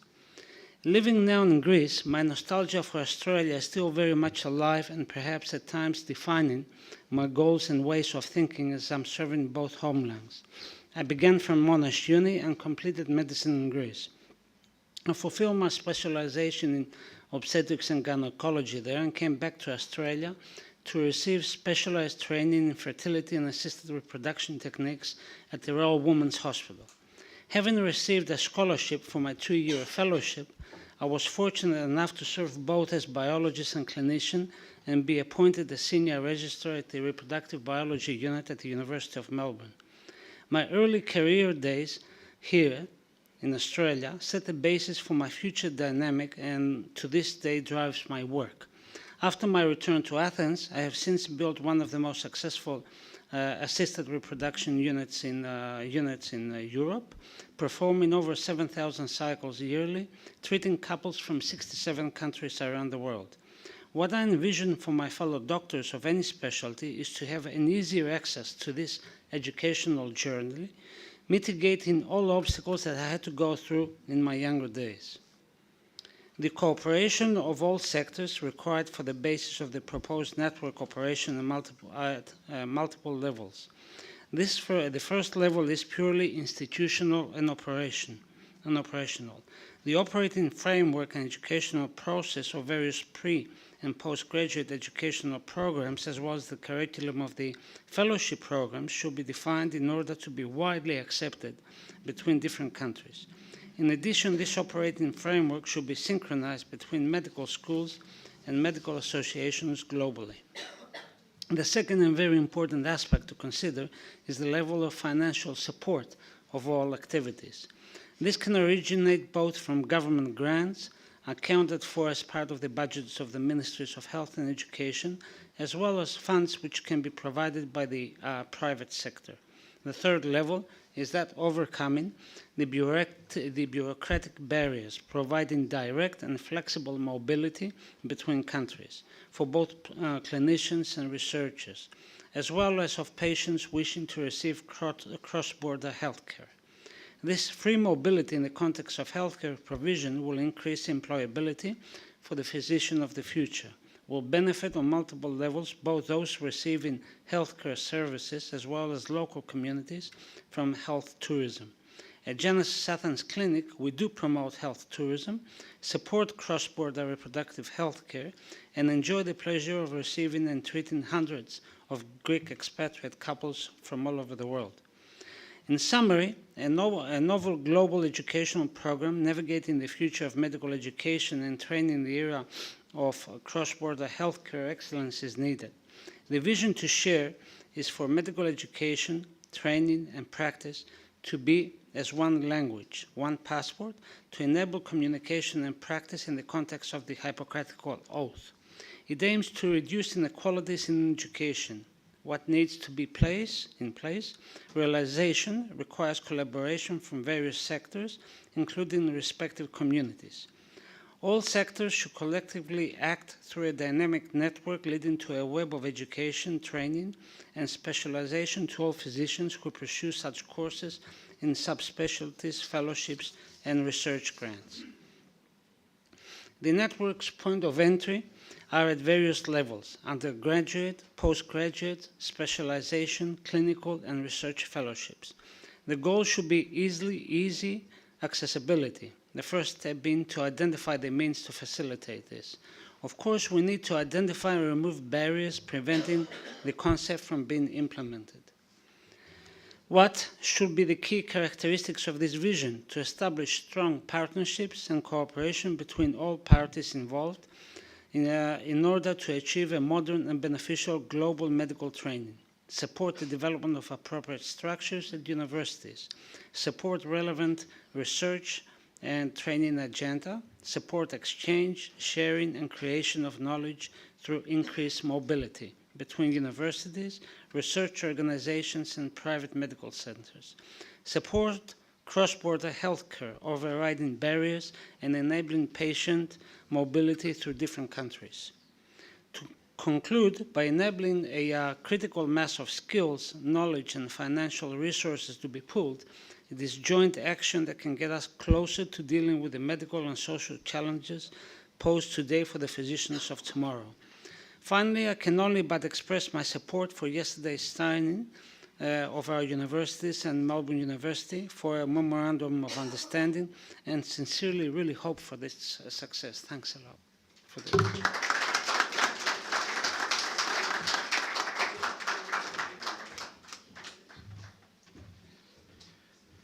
And now I'd like to thank very much Dr. Pavlos. Thank you for a wonderful talk on networks and the importance of networks. So now I'd like to invite to the podium Associate Professor Dimitrios Stamoulis. For those that have just joined us online, he's the Head of Forensic Science, Victorian Institute of Forensic Medicine. He's been the Chief Toxicologist since 2001, and he's really provided good service since 1990 after a PhD in Forensic Toxicology between 92 and 96 at Monash University. And he'll talk to us about the role of technologies. Welcome, Dimitri. All right, so you've heard briefly a little bit about my background, and I wholeheartedly agree with Dr. Pandos in terms of the education opportunities and the collaboration that is necessary to provide the sort of skills and expertise that are required for going forward in many forensic and medical disciplines.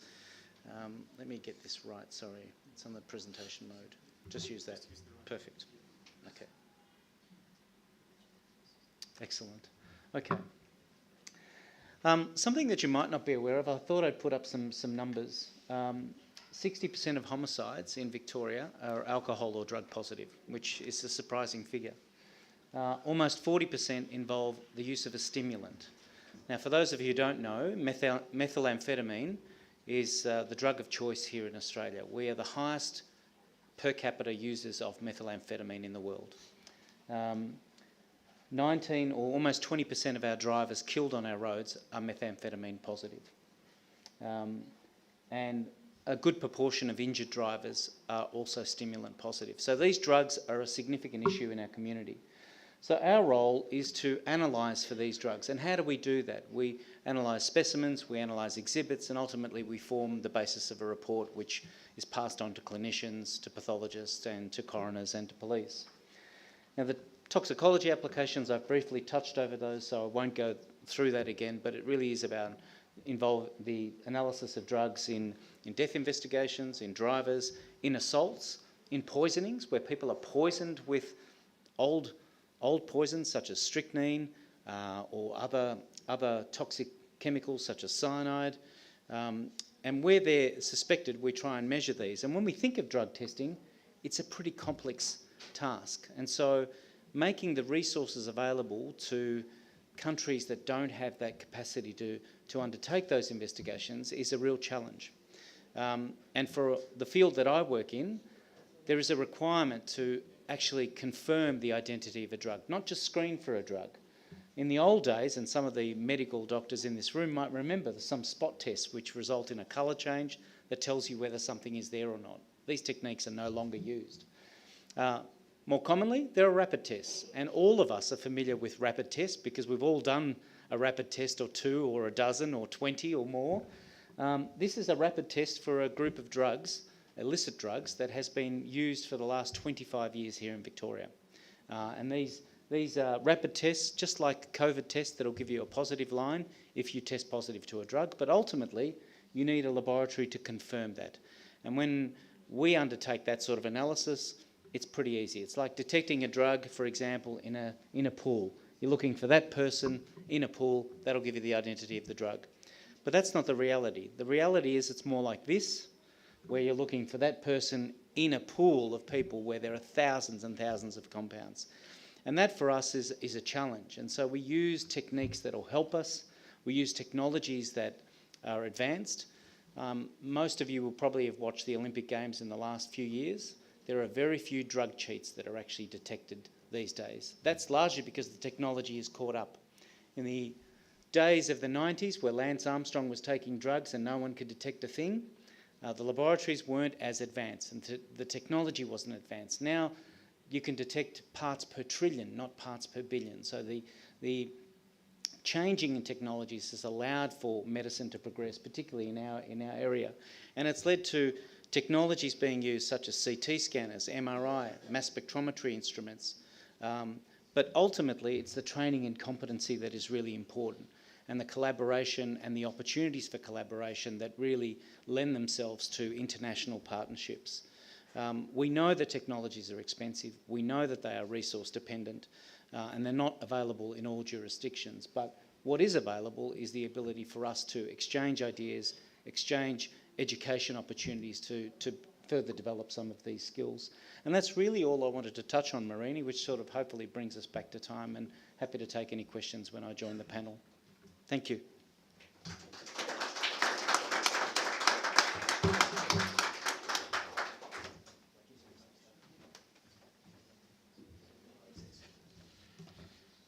Thank you, Dimitri. That was very succinct and comprehensive. Bravo. And now it's my absolute pleasure to invite Professor Arthur Christopoulos as well.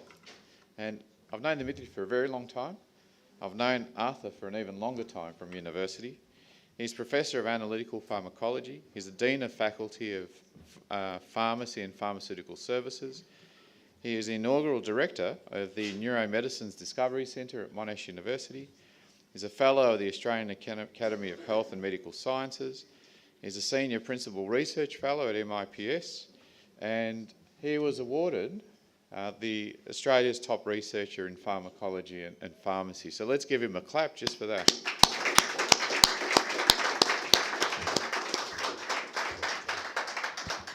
And he'll share some thoughts about the role of universities. Thank you, Marini, for your very kind introduction. I have no slides, don't worry. When I got the role from Marini, the email a couple of weeks ago, it was very cryptic. It said, the role of universities. And I'm like, so I had to think about it. Και να σας πω την αλήθεια, μέχρι χθες το βράδυ δεν είχα ιδέα τι θα πω. That's okay. So this is what I came up with, and I hope there's enough nuggets in there that may touch upon the concept of the role of universities in accessing global healthcare. The first point I want to make, there are approximately 8 billion people in the world, and according to the World Health Organization, only around 2 billion of those people have the level of access to healthcare that we in this country take for granted. Now that is completely unacceptable. It is also estimated that by 2030, we need at least 40 million more healthcare workers to even make a dent in this problem. So the healthcare workforce development industry is a huge growth area. Now, to its credit, the pharmaceutical industry has changed, in some ways at least, its rules of engagement in terms of recognition to address more accessible global healthcare, be it in terms of rare and neglected diseases, be it in terms of more charitable access of medicines to developing countries, being in terms of climate change and therefore sustainable drug development or antimicrobial resistance. However, there still remains a void that needs to be addressed, and this is an area where universities can be involved in, provided that they tackle global challenges of our age with a broader vision-based approach rather than the traditional investigator-based approach, which is rewarded and lauded differently. In terms of opportunities of embracing such mission-based approaches, we are seeing a definite rise in the number of major philanthropic and related groups such as the Wellcome Trust, the Gates Foundation, Medicines for Malaria Venture and Drugs for Neglected Diseases, just to name a few, where they are clearly signalling that they are no longer going to be all things to all people. They're not going to fund everything anymore. They are clearly saying that going forward, strategic areas of global need are what they're going to fund, and that's where universities need to demonstrate how they can think big and go bold. It will become more and more common to see, for instance, and we've heard this already, an increase in public-private partnerships as part of this change. I should also indicate, this is something I think people forget, that global challenge-based research should not only be viewed through the lens of developing countries, but also through the lens of developed countries. And sometimes this is easy to forget. We are now inhabiting a world, we are now living in a world where more people are dying from diseases of overeating than malnutrition, right? We are now inhabiting a world where people are living to much older ages. And this is associated with so many different changes in the types of diseases that we are dealing with, as well as the impact that this has on the fragile resources on a planet that are finite and facing climate change catastrophe. And on the flip side, we are also seeing not only the impact of COVID, but also the overall changing nature of how people communicate with one another and what impact this has had on our young, okay, especially in the area of mental health. The current pharmaceutical industry model is simply not equipped to deal with this. In fact, there's been no new significant innovation in neuropsychiatric drug discovery in over 50 years. Now, that is also unacceptable. The rise in disorders such as depression, psychosis, anxiety, but also feeding disorders, substance use disorders, OCD, and post-traumatic stress disorder amongst young people, not just elderly, and I'm not even talking about dementia or anything like related to that. It's staggering. And this is an area where universities and governments need to step in, together with philanthropy, because the pharmaceutical industry has not done so. Indeed, if you look at the Wellcome Trust as one example, they have recently changed their entire approach and agenda, and going forward, they will only fund 3 key things: mental health, infectious diseases, climate and health. That's it. All right? This is sending a very, very powerful message because it's coming from the Wellcome Trust. Now, from the perspective of my university, Monash, there are 2 major experiences that I'd like to share with you on how we see the roles of universities going forward in this new world of equity in global healthcare. The first perspective is from the point of view of Monash University as a whole. Universities have traditionally been considered as bastions of academic freedom, which is appropriate, but if I can be blunt, have also tried to be all things to all people. In other words, we've not necessarily been good at picking winners. This requires a more top-down approach to decision-making than most traditional academics would be comfortable with. And yet this is exactly what is needed in a world where the government, the public, major funding agencies are all asking more and more, where is tangible impact of our investments?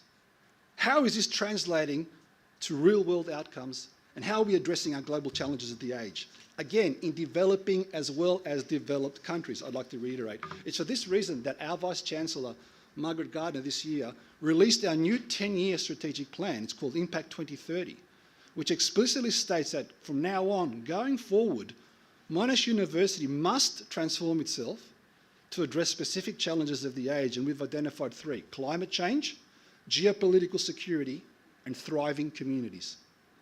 This is a significant departure from the traditional, perhaps over-egalitarian model, where all research breakthroughs are driven from the bottom up. In other words, do what you want. But that's not the case. Now, this view that I just expressed has been embraced by my faculty in particular, and I'll come to that in a minute, but it worries others unnecessarily, in my opinion. If you're doing education and research with true impact, you're already addressing global challenges. Now, the second perspective is from the point of view of my faculty and my experience, which has proven an interesting example of how to tackle global challenges and translation research, and has this year, for the first time in Australian history, been named #1 in the world in pharmacy and pharmacology, ahead of Harvard, which came #2, and Oxford, which came #3. So we did it, okay?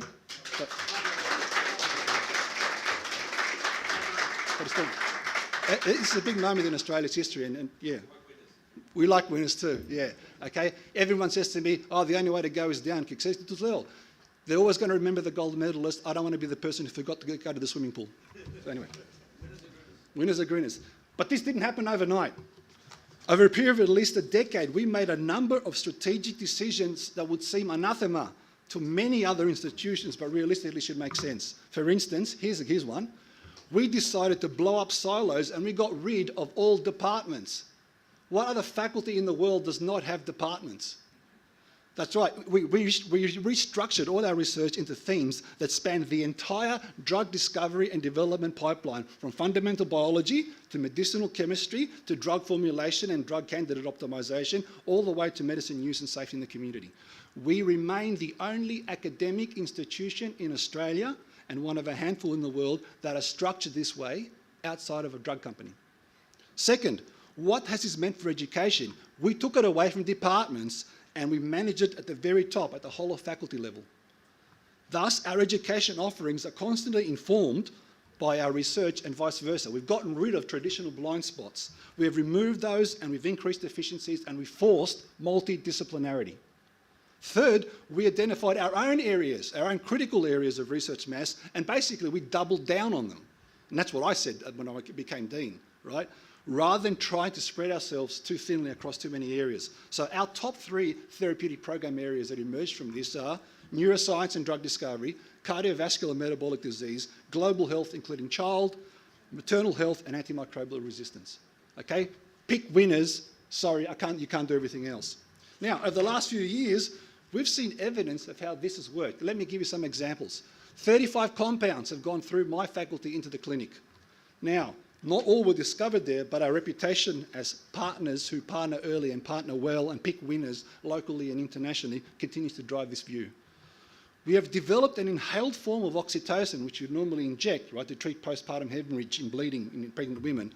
We've developed an inhaled form that does not require cold chain storage and thus can be used in third world countries that don't have access to something that we have access to. And we've gotten it down to a price point in collaboration with J&J, thus providing an alternative means to treat postpartum hemorrhage and potentially saving thousands of lives as a consequence. We were the ones that developed Australia's first mRNA vaccine against COVID-19. Thank you. And we played a major role in securing Moderna to build the first factory, their first factory in the Southern Hemisphere ever at my university, Monash University. Yeah. This year alone, we've launched 4 startup companies, including Septerna, which I'm a founder, which is the largest company to ever come out of Monash University, raising $140 million Australian in Series A financing alone. Most proudly, and my most recent ambition, effort actually, is we've recently established the Neuromedicines Discovery Centre and are now in the process of formalising a memorandum of understanding with the Melbourne University and the Howard Florey Institute. And I want to particularly point out my dear friend and collaborator, Christos Pantelos, who's been with me at this journey from the very beginning. Because what we want to do is take this Monash Centre and turn it into a true joint venture between multiple institutions, okay, because that's the only way you're going to finally address this 50-year-old lack of innovation in neuropsychiatric drugs. No one institute can address global challenges alone. The only thing I believe that anyone can truly claim for themselves is the start of a good idea, just the start. Everything else has to happen in partnership. We get that, right? Some people don't, actually. Everyone, as I said, has to do this in partnerships. To conclude, universities occupy a unique position in our society because we draw on a rich cultural and education heritage. But also, we're at the cutting edge of technological and other innovative developments, as you've heard. There's the bit in the middle that we have to address. We now need to expand on our traditional models of engagement at all tiers, as I mentioned, nationally and internationally, to see these breakthroughs translated and made available to all. Now, I'm confident that we are ready for the task, but we still need to bring a hell of a lot of people together with us on this journey. It's a whole new world out there, ladies and gentlemen. Thank you.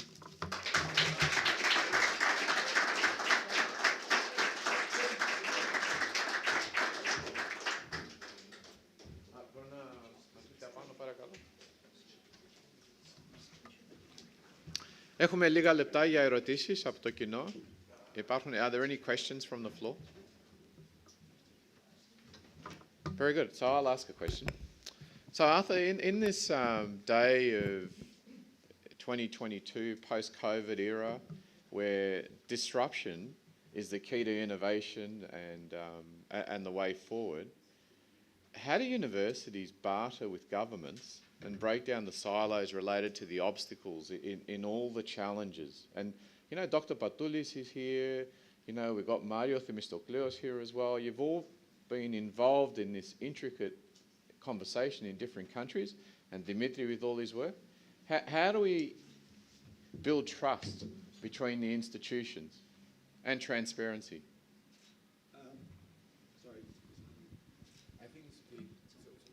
Can you hear me? Okay. So thanks, Brett. There are two aspects to your question, and so I'm going to take the first one first. When I became dean, I put up a graph that said differentiation, impact, interest. Okay. So the first thing you have to be able to do is have the credibility and the guts to differentiate what you do from everyone else. What government and everyone hears, especially from medical faculties, with all due respect, because it's so big, is we do everything. Clinical trials, this, that. If you can't enunciate what makes you different to what everyone else does and have the track record to prove it, it's very hard to break through. And that's one of the examples that we've used to barter with government, because, as I said, at least from my institute, we can say we do drug discovery like a pharmaceutical company, but we partner well with clinicians. So there's basic, there's clinical, but the bit in the middle, we can do. So that's one example. The other one is depends on who you are bartering and speaking with and what their special interest is. More and more people care about lived experience when we're talking about mental health, but also consumer advocacy. So depending on their special interest, that's part of it. Finally, the third thing you should do is, you know what? Shut up.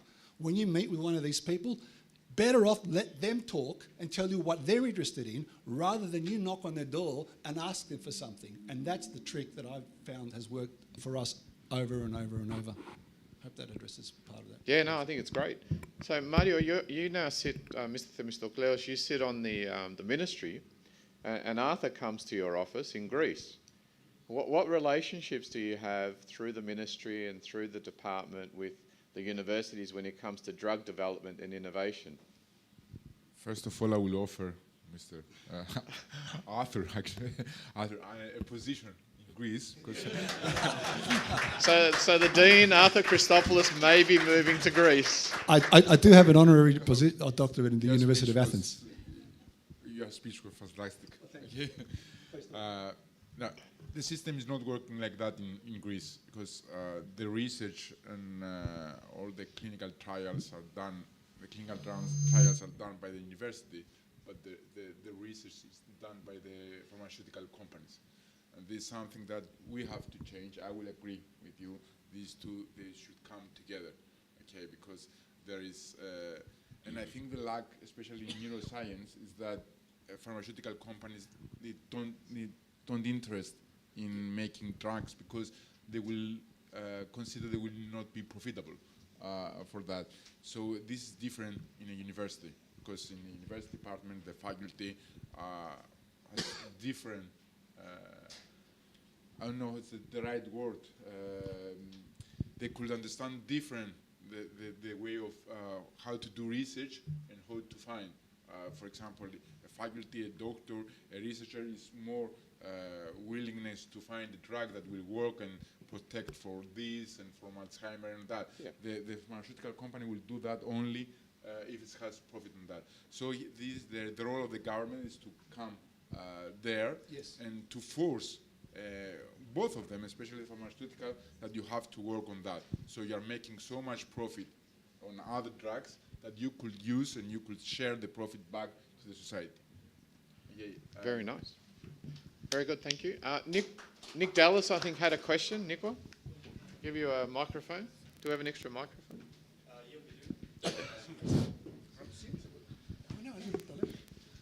It's probably a question to everyone on the panel, whoever wants to answer it.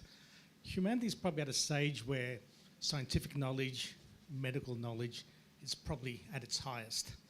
But that's not hand in hand, let's say, with the public's trust or belief in science and scientific research. I mean, we have politicians that don't believe in climate change. You saw the range of views during COVID, everyone had an opinion. How do we regain the public's trust in science? I suppose the question there, Nico, is do we have public trust in the research? And I suspect part of that, just as an introduction, is the public doesn't know, perhaps, what it needs to trust. So I don't know who wants to tackle that. Let me ask you, there's a couple of issues there. One is, let me ask, if it wasn't for COVID-19, all right, because I'm a member of the Greek community and I'm Dean of Pharmacy, so I get asked every health question by every person that I know, from Yaya to Papu to whatever, right? Whatever advice I give them, they believe me and they trust me. Come COVID-19, everyone's asking me if it's going to change their DNA. All right, so why do they have decided that specific problem is an area? I'm just talking about the public now, not about the government. They decided that is something that all of a sudden, because of social media, they're not going to believe me, who's trained for 30 years, whatever. So part of it is re-educating them on the credibility and the work and the research that people like myself are doing to address that, and also getting out there more and more and talking to them about this. And once I explain it to them, it usually goes away. Now, in terms of the government, the trust in the government will always lag behind, okay? And what I found is two issues. One is it's easy for most people, no offence to anyone in the government right now, they'll have to be you have the different constituents and you've got to address them carefully, especially the conservative ones. But what you need are people that are concurrent, and people like myself that are still working with credibility, that are prepared to get up there and put their credibility on the line and say, I'm speaking about this now, not after I retire, and then I can say, yeah, we did it wrong then, but we should have done it this way now. So I think we need more voices and champions of change at the government level and at the university level to be prepared to say it. However, it's got to be backed up by credibility. So I've got to be very careful. If I work with you, for example, right, I'm putting my credibility on the line, but I've got the credentials to do so. So it's about picking right winners. And for instance, even with the mental health centre that I'm trying to set up now, the obstacles that I face, but every politician has finally come around, and now we're going into caretaker mode, all right? Because it involves some controversial substances, like psychedelics, like cannabis, not just some of the more traditional drugs we're studying. So that's my perspective anyway. It is, the trust is there, but it needs to be led by authoritative, credible voices that will not be bought out by zealots or evangelists or special interest groups. Dimitri? Can I just say that in the specific discipline that I'm in, it's about evidence-based forensic medicine, and that's true for across generally all medicine. It's about having an evidence basis to make an informed opinion and ensure that the public has trust in the institutions that have that expertise, not in government, but in the institutions that have that expertise. From my position, just to end, I completely agree with Arthur. It's all about credibility.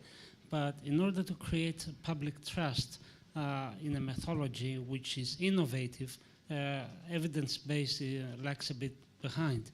So I remember in Greece, we started off on a research on PRP, platelet-rich plasma injections in menopausal women in order to rejuvenate their the ovarian function and start producing eggs again once they were in menopause. We started this, we got a few pregnancies, we published this in the European Society of Human Reproduction at a conference there. And this got media attention, front page in England, and then we were flooded with patients. So I think that the best way to gain trust is excellence in your field, credibility from your excellence in your field. Of course, evidence-based is needed, but when you're opening new pathways, you need to have an excellent way of presenting results. So as a clinician, I found that the results always comes back to you with new patients, with trust from the public society. Και τελικά πριν κλείσουμε, πώς θέλει να προσφέρει κάτι και ο κύριος Πατούλης για αυτή τη συζήτηση. Η συνεργασία αναμεταξύ κυβερνήσεως και πανεπιστημίων. Είναι σίγουρο ότι όταν μιλάμε για την υγεία, η κυβέρνηση θα πρέπει να ακούει τους πιο ειδικούς, που η ακαδημαϊκή κοινότητα τους προσφέρει, αλλά και συγχρόνως να τους ακούει, αλλά και συγχρόνως να πράττει από αυτό που ακούει. Γιατί συνήθως μια κυβέρνηση ακούει μόνο, αλλά δεν πράττει.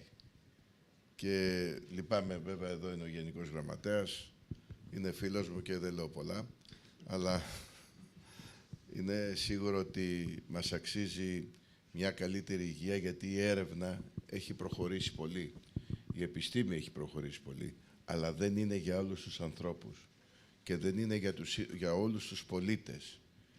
Δεν πρέπει η υγεία να δίνεται μόνο ολοκληρωτικά σε αυτούς που έχουν χρήματα. Είναι απαραίτητο να δίνεται σε όλους απλόχερα, γιατί η ζωή είναι αγαθό και πρέπει να δίνεται μέσα από την ίδια την πολιτεία που θα πρέπει να εξασφαλίζει τον κάθε κάτοικο ξεχωριστά. Αυτή τουλάχιστον είναι η δική μας πρόθεση και γι' αυτό τουλάχιστον στην περιφέρεια Αττικής κάνουμε τα πάντα για να δημιουργούμε την πρόληψη για όλους τους ανθρώπους, να δημιουργούμε τον προσυμπτωματικό έλεγχο για όλους και αυτά που ανήκουν στην κυβέρνηση πιστεύουμε ότι θα τους παρασύρουμε να κάνουν το ίδιο. Και κάνουν το ίδιο. Έτσι για να κλείσω. So that's a nice comment to close this session. So I think it is that complex, sophisticated, listening, interested and relationship between all levels of healthcare delivery, but it needs a little bit of disruption. And perhaps, you know, the question is, have we become a little complacent in the way we do business?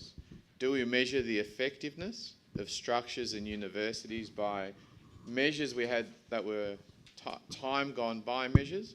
And perhaps we need to look at it in a more effective way, which is being now facilitated by the funding bodies. So I think it was a really nice conversation for everyone to listen to in terms of how people can help disrupt systems that have been in place for a long time, but can always improve. So thank you very much to all our speakers and our panel.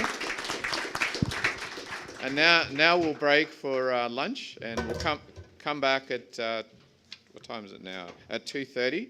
And what we'll do is we'll shorten the afternoon a little bit for everyone. So look forward to seeing you soon. Sorry, lunch is on the 12th floor for everyone in the room. And the President of the Greek Community would like to see all of you back at the end of lunch.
Good afternoon, everyone.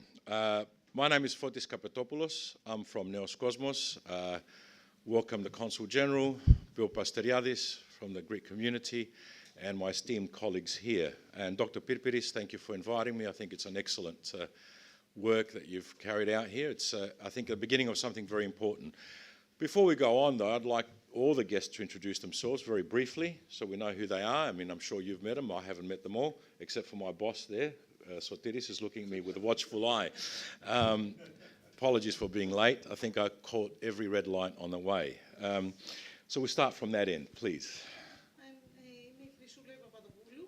Είμαι από το γραφείο τύπου μιας ιδιωτικής κλινικής. Έχω κάνει αρκετά χρόνια σε τηλεοπτικό ρεπορτάζ και τώρα είμαι σε γραφείο τύπου. Ευχαριστώ, Χρυσούλα. Εγώ είμαι ο Σωτήρης Χατζημανόλης από την εφημερίδα Νέος Κόσμος. Πάνος Αποστόλου από τη Δημόσια Ραδιοφωνία της Αυστραλίας, στο SBS και το ελληνικό πρόγραμμα. Ευχαριστώ, Πάνο. Γιώργος Πατούλης. A little more for than that. Thank you, Mr. Patoulis. That was a very succinct introduction. Μην προσθέσω και τίτλο δημοσιογραφία.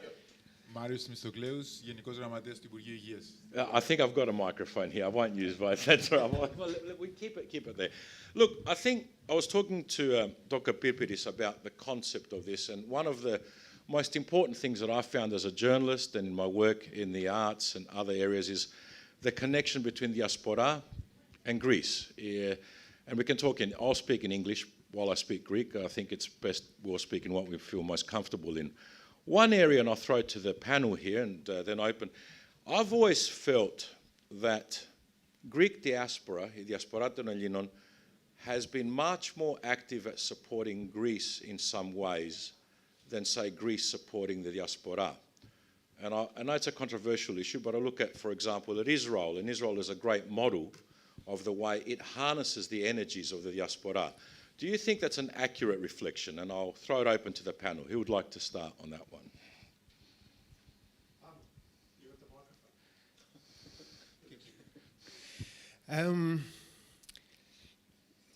Εγώ είμαι στην Αυστραλία εδώ και 12 χρόνια. Αυτό που βλέπω, ειδικά τα τελευταία χρόνια, δεν βλέπω ότι υπάρχει πολύ μεγάλη σύμπτωση των δύο συστημάτων, αν μιλήσουμε με το Αυστραλιανό και με το σύστημα της Ελλάδας. Και προβληματίζουμε για αρκετό καιρό πώς μπορούν αυτά τα δύο συστήματα, τα οποία κατά τη γνώμη μου διαφέρουν σε πάρα πολλά πράγματα, να συνεργαστούν. Υπάρχει φοβερή και καλή διάθεση και όρεξη από πολλούς, και από πολιτικούς, αλλά και από γιατρούς και από επιστήμονες. Το ζήτημα είναι πάντα θέμα χρημάτων, χρηματοδότησης, προγραμμάτων, και εδώ θέλει σημαντική και σοβαρή παρέμβαση από τις κυβερνήσεις. Από τη μια μεριά πιστεύω ότι η κυβέρνηση της Βικτόριας και πιο γενικότερα η ομοσπονδιακή κυβέρνηση μπορεί, επειδή όπως λέμε είμαστε μια πλουσιότερη χώρα από την Ελλάδα και ενδεχομένως έχουμε και αρκετά ικανό λόμπι εδώ που μπορεί να βοηθήσει για μια συνεργασία της Διασποράς, αλλά από την Ελλάδα δεν ξέρω, ακόμα δυσκολεύομαι να δω, παρά τις πρωτοβουλίες του κυρίου Πατούλη και άλλων παραγόντων του ιατρικού κόσμου από την Ελλάδα και του κυρίου Πάντου κτλ. Θέλω να δω ενεργότερη συμμετοχή από το πώς μπορεί το κράτος, οι κυβερνήσεις. Παρόλο που πολλές φορές λέμε ότι καλά είναι το κράτος να μην παρεμβαίνει τόσο και να αφήνουμε στον ιδιωτικό τομέα. Κύριε αλλά ναι, αυτό. Κύριο Πατούλης, μήπως έχεις... Would you like to answer that? Θα τον ακούσετε. Λοιπόν, είναι αλήθεια ότι αυτή τη στιγμή, είτε το θέλουμε είτε όχι, το θέλουμε προφανώς, υπάρχει μια ισχυρή κοινότητα στην Αυστραλία ελληνική. Είναι μια πραγματικότητα. Και λέγαμε με τον φίλο τον Βασίλη, τον Βερσεριάδη, από το 1912 είχαν έρθει από το Καστελόριζο. Χιλιάδες τότε συνέλληνες. Άρα θα πρέπει όλο αυτό τον πλούτο των ανθρώπων, μια κυβέρνηση, η μητέρα πατρίδα, να μην τον αφήσει χωρίς να υπάρχει σύνδεση. Γιατί είναι σπλάχνα από τα σπλάχνα της. Και προφανώς θα συμφωνήσω ότι μπορούν να υπάρξουν πιο ένθερμες σχέσεις. Και αυτό δεν είναι προς το συμφέρον μόνο των ανθρώπων που είναι ομογενείς.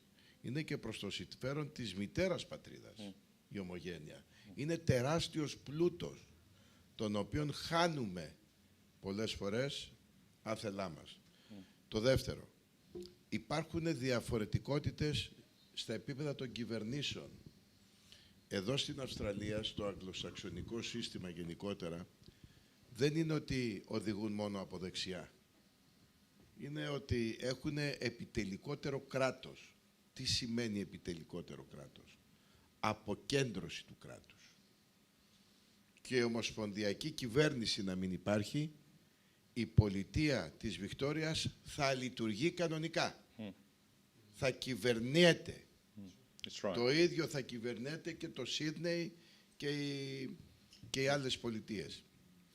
Εάν εμείς, η κυβέρνηση, δεν βγει για 5 μέρες, δεν κυβερνά τη χώρα. Δεν υπάρχει κυβέρνηση, δεν υπάρχει διοίκηση, δεν υπάρχει κράτος. Άρα, αυτό που λέμε, και επιτρέψτε μου και τον πρώτο ενικό, επειδή έχω χρηματίσει την αυτοδιοίκηση τώρα 24 χρόνια, στον πρώτο βαθμό ως δήμαρχος του Αμαρουσίου, τώρα ως περιφερειάρχης, να πω ότι το έχουμε πει πολλές φορές σε πολλές κυβερνήσεις, αλλάζουν κυβερνήσεις, αλλά η αποκέντρωση δεν γίνεται.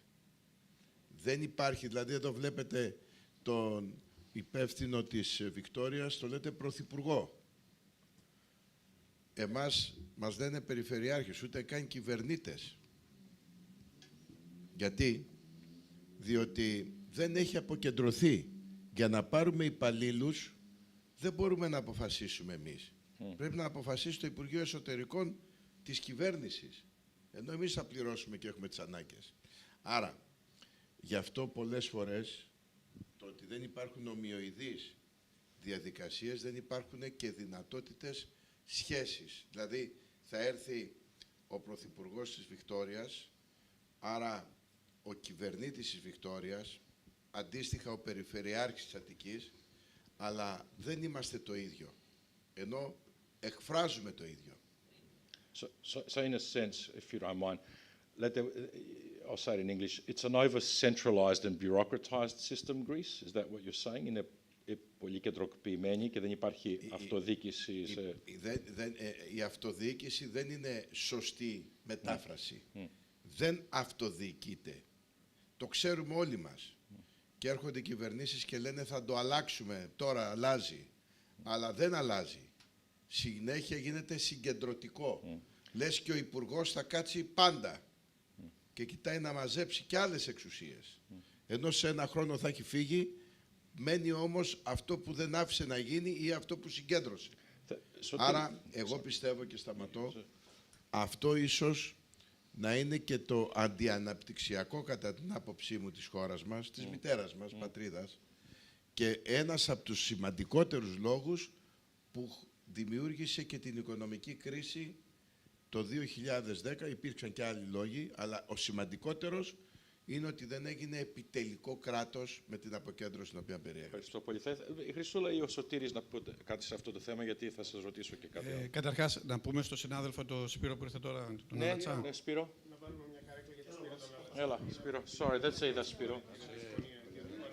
Κύριος Σπύρος Αλατσάς από Radio Hellas. Καθίστε. Όλα χρειάζονται. Όχι, ούτε για αστείο. Γεια σου, Σπύρο. I'm glad I wasn't the only late one. No, hard-working journalist. I was late too. It's all right. That's Spiro Alatas, a very close colleague of mine from Hellas Radio. Sotiri and Chrysula, and then the others. Yes. Okay. Να ξεκινήσω λέγοντας ότι αναφορικά με τον πολιτιακό πρωθυπουργό που έχουμε εμείς εδώ πέρα, ότι κάποτε είχε επισκεφθεί ένας πρώην πρωθυπουργός Βικτόριας στην Ελλάδα, επί Ανδρέα Παπανδρέου, και επειδή ήμουν μπροστά, λοιπόν τον είχε προσφωνήσει νομάρχη. Ο νομάρχης της Βικτόριας. Έτσι. Εγώ ίσως βρεθώ λίγο εκτός θέματος με τις πρώτες παρατηρήσεις μου. Θέλω να πω ότι πραγματικά είμαι πολύ χαρούμενος για αυτή την πρωτοβουλία. Αποτελεί συνέχεια μιας προηγούμενης επίσκεψης, γιατί συμβάλλει στην σύσφυξη των σχέσεων της Αυστραλίας με την Ελλάδα και επίσης και της ομογένειας με την ευρύτερη διασπορά και με την Ελλάδα, με το Εθνικό Κέντρο. Αλλά εδώ θέλω να παρατηρήσω ότι σαν ομογενής και σαν εργαζόμενος στα ομογενειακά μέσα ενημέρωσης, βλέπω με τα λύπης μου ότι, και η τοποθέτηση μου αυτή δεν είναι πολιτική, είναι για διαχρονικές κυβερνήσεις, ότι τα τελευταία χρόνια, ειδικά μετά τα μνημόνια, έχει ατονίσει το ενδιαφέρον του Εθνικού Κέντρου προς τη διασπορά. Είχαμε δηλαδή παλαιότερα το Συμβούλιο Αποδημολυνισμού, είχαμε τα διάφορα δίκτυα για αθλητές, για επιστήμονες, για γυναίκες, για ζωγράφους. Όλα αυτά καταργήθηκαν και παρά τις δεσμεύσεις και τις υποσχέσεις ότι τουλάχιστον το Συμβούλιο Αποδημολυνισμού θα επαναδραστηριοποιηθεί, δεν υλοποιήθηκαν ποτέ. Βλέπουμε στον τομέα της ελληνομάθειας, για παράδειγμα, ο αριθμός των αποσπασμένων εκπαιδευτικών να έχει μειωθεί απελπιστικά. Έτσι. Τα προγράμματα φιλοξενίας παιδιών το ίδιο. Στο θέμα της ψήφου έχουν μπει τόσοι πολλοί περιορισμοί που δεν ξαφνιάζει κανένα ότι ελάχιστοι έχουν εκδηλώσει ενδιαφέρον. Και δεν είναι δικαίωμα ψήφου. Είναι μία διευκόλυνση. Εγώ, για παράδειγμα, έτσι, είμαι γραμμένος σε εκλογικούς καταλόγους. Αν μπω στο αεροπλάνο, πάω και ψηφίζω στην Ελλάδα. Αν είμαι εκεί, ψηφίζω. Απλώς δεν μου δίνεται το δικαίωμα να ψηφίσω από εδώ. Ή τώρα με τον νόμο που πέρασε, είναι τόσα πολλά τα εμπόδια που δεν μπαίνεις καν στη διαδικασία. Και το θεωρώ και προσβλητικό. Το θεωρώ και προσβλητικό για το εξής λόγο. Δηλαδή, έχω αφημί, πληρώνω φόρους, κάνω φορολογική δήλωση στην Ελλάδα, πρέπει να αποδείξω, ας πούμε, ότι είμαι Έλληνας για να μου δοθεί αυτό το δικαίωμα. Ο εγγονός μου, όμως, ή πιθανότατα και το δυσέγγονό μου, θα κληθεί να υπηρετήσει το ελληνικό στρατό αν μείνει πάνω από 3 μήνες. Υπάρχει δηλαδή μια αντιστοιχία. Είμαστε Έλληνες για να υπηρετήσουμε την πατρίδα και πολύ σωστά, αλλά αν είναι για να ψηφίσουμε, δεν είμαστε και τόσο Έλληνες. Σωτήρη, θα ήθελα να ακούσω και λίγο από τη Χρυσούλα και μετά. Λοιπόν, ήθελα να πάω και σε θέματα υγείας. Θα πάμε σε θέμα υγείας σε λίγο. Και εγώ θα προτιμούσα να τοποθετηθώ πάνω σε θέματα υγείας, τα οποία και παρακολουθώ περισσότερο από τα υπόλοιπα. Παρ' όλα αυτά, μάλλον θα συμφωνήσω με τον κύριο Πατούλη ότι έχουμε ένα σύστημα διοίκησης τέτοιο που δεν επιτρέπει να γίνουν κάποια πράγματα όπως τουλάχιστον τα κάνετε εσείς εδώ. Και φυσικά έχουμε και τη συνεχόμενη κρίση εδώ και 12 χρόνια, η οποία δεν αφήνει την Ελλάδα να σηκώσει κεφάλι πρακτικά. Άρα πώς να πάει παρακάτω, είτε στον τομέα υγείας, είτε για τους απόδημους, είτε για οτιδήποτε. Γιατί το ίδιο ζούμε και εμείς στην Ελλάδα. Δεν είστε εσείς που νιώθετε ότι δεν σας προσέχει η Ελλάδα γιατί είστε μακριά. Και εμείς που ζούμε στην Ελλάδα έχουμε την ίδια αίσθηση, οι περισσότεροι. Δεν είναι θέμα δηλαδή της ομογένειας, ότι λείπουν από εσάς προγράμματα. Λείπουν πολλά πράγματα και από εμάς που είμαστε εκεί. Ο κύριος Πατούλης είπε κάτι όμως σημαντικό. Είπε πως η ίδια Ελλάδα χάνει, if I'm right, Mr. Παπούλης, από αυτό το θέμα. Ενώ, όπως είπα στην αρχή, το Israel, που είναι a similar nation, works highly developed networks with its diaspora. Whether it's in science, in health, politics, foreign policy, it brings in the diaspora and uses them. Αν είχε δυνατότητα να το κάνει και να το αξιοποιήσει, φυσικά θα ήταν προς όφελος της μαμάς πατρίδας. Απλά έχει τόσες ελλείψεις αυτή τη στιγμή που δεν ξέρει προφανώς πώς να είναι οι προτεραιότητες για να φτάσει στο να αξιοποιήσει τη διασπορά που έχει να της δώσει τόσα πολλά. Εδώ έρχεται όλη αυτή η προσπάθεια που κάνουν όλοι οι φορείς σήμερα για να κάνει αυτό ακριβώς. Και το Παγκόσμιο Ινστιτούτο με το οποίο εμείς έχουμε έρθει εδώ, αυτό ακριβώς πάει να κάνει, να αξιοποιήσει εσάς ή σε άλλες χώρες τη διασπορά προς όφελος και της Ελλάδας και των χωρών που βρίσκονται οι άνθρωποι οι δικοί μας. Αυτό το κομμάτι πάει να αξιοποιήσει. Εκεί που υπάρχει κενό, πήγε και δημιούργησε το Ινστιτούτο, καλλιεργεί την ιδέα του Ιπποκράτη, κάνει πράγματα στον τομέα που εμπίπτει βέβαια, στο ιατρικό περισσότερο κομμάτι, δημιουργεί ένα brand name, που μπορούν να μπουν τόσοι άνθρωποι μέσα, ακριβώς για να βοηθηθούμε όλοι. I think that's a good movement. I think it's evident from here. Would you like to make a comment on this? General Secretary, yes. Θα κάνω λίγο διαφορετικό το σχόλιο. Ένα κοινό χαρακτηριστικό και της Διασποράς και της μητέρας πατρίδας είναι η γκρίνια. Και θα βάλω λίγο τα πράγματα λίγο διαφορετικά. Αν συγκρίνει κανείς με το ποιες χώρες έχουν Διασπορά, είναι το Ισραήλ που είναι μπροστά και η δική μας η χώρα είναι η δεύτερη. Εντάξει, άρα πρέπει να ξέρουμε και να τοποθετούμαστε πάρα πολύ καλά στον παγκόσμιο χάρτη και η πατρίδα μας έχει Διασπορά, έχει πολύ έντονη Διασπορά, όσο σχεδόν οι Εβραίοι είναι καλύτεροι Εβραίοι από εμάς, αν θέλουμε να το συγκρίνουμε. Έχει στη Νέα Υόρκη, έχει στην Ευρώπη σε πάρα πολύ συγκεκριμένες πόλεις, έχει στην Αυστραλία και μάλιστα τα χρόνια της κρίσης δημιούργησε και καινούργια Διασπορά. Υπάρχουν αυτή τη στιγμή και μάλιστα η πολύ μεγάλη διαφορά σε σύγκριση, το είπατε και προηγουμένως, γιατί άκουσα, είχαμε το μεταναστευτικό κύμα παλιά που ήταν το low profile της κοινωνίας, οι παππούδες, οι γιαγιάδες σας που φεύγαν για να κάνουν, το είπε κάποιος πολύ χαρακτηριστικά, θυμάμαι ποιος, τις δουλειές που δεν ήθελαν να κάνουν στα μέρη που πηγαίνανε. Αυτή τη στιγμή η Ελλάδα εξάγει high profile, educated people, εξάγει γιατρούς. Ένας πολύ μεγάλος αριθμός γιατρών είναι στην Γερμανία και σε άλλες χώρες. Και έχουμε ένα πολύ καλό δίκτυο, το οποίο η Ελλάδα το έχει χρησιμοποιήσει. Αν έχουν μειωθεί οι χρηματοδοτήσεις, η απάντηση είναι, σας την είπε και εκεί, έχουν κοπεί και πολλά πράγματα στην Ελλάδα. Αυτό δεν σηκώθηκε γιατί κάποια στιγμή αποφάσισε ότι θα πρέπει να σταματήσουμε δεσμούς. Εδώ κοπήκαν συντάξεις. Κοπήκαν μισθοί. Έγινε μια τεράστια, φοβερή οικονομική κρίση στην Ελλάδα τα τελευταία χρόνια. Την οποία, ως ένα βαθμό, όσο βελτιώνεται και αν μπορέσει να βελτιωθεί η Ελλάδα και πάρει μια ανάσα, και αυτό θα φτιάξει. Αλλά δεν είναι. Εδώ ειδικά είναι φοβερή η κοινότητα, γιατί μιλάνε και η δεύτερη γενιά μιλά ελληνικά και πολλές φορές και η τρίτη γενιά. Δεν συμβαίνει παντού αυτό. Με το θέμα της ψήφου, παρά που ούτε κι εγώ είμαι τόσο σκληρή διαδικασία, η οποία επιβλήθηκε γι' αυτό, είναι παρόμοια με όπως είναι και η ομογένεια στις άλλες χώρες.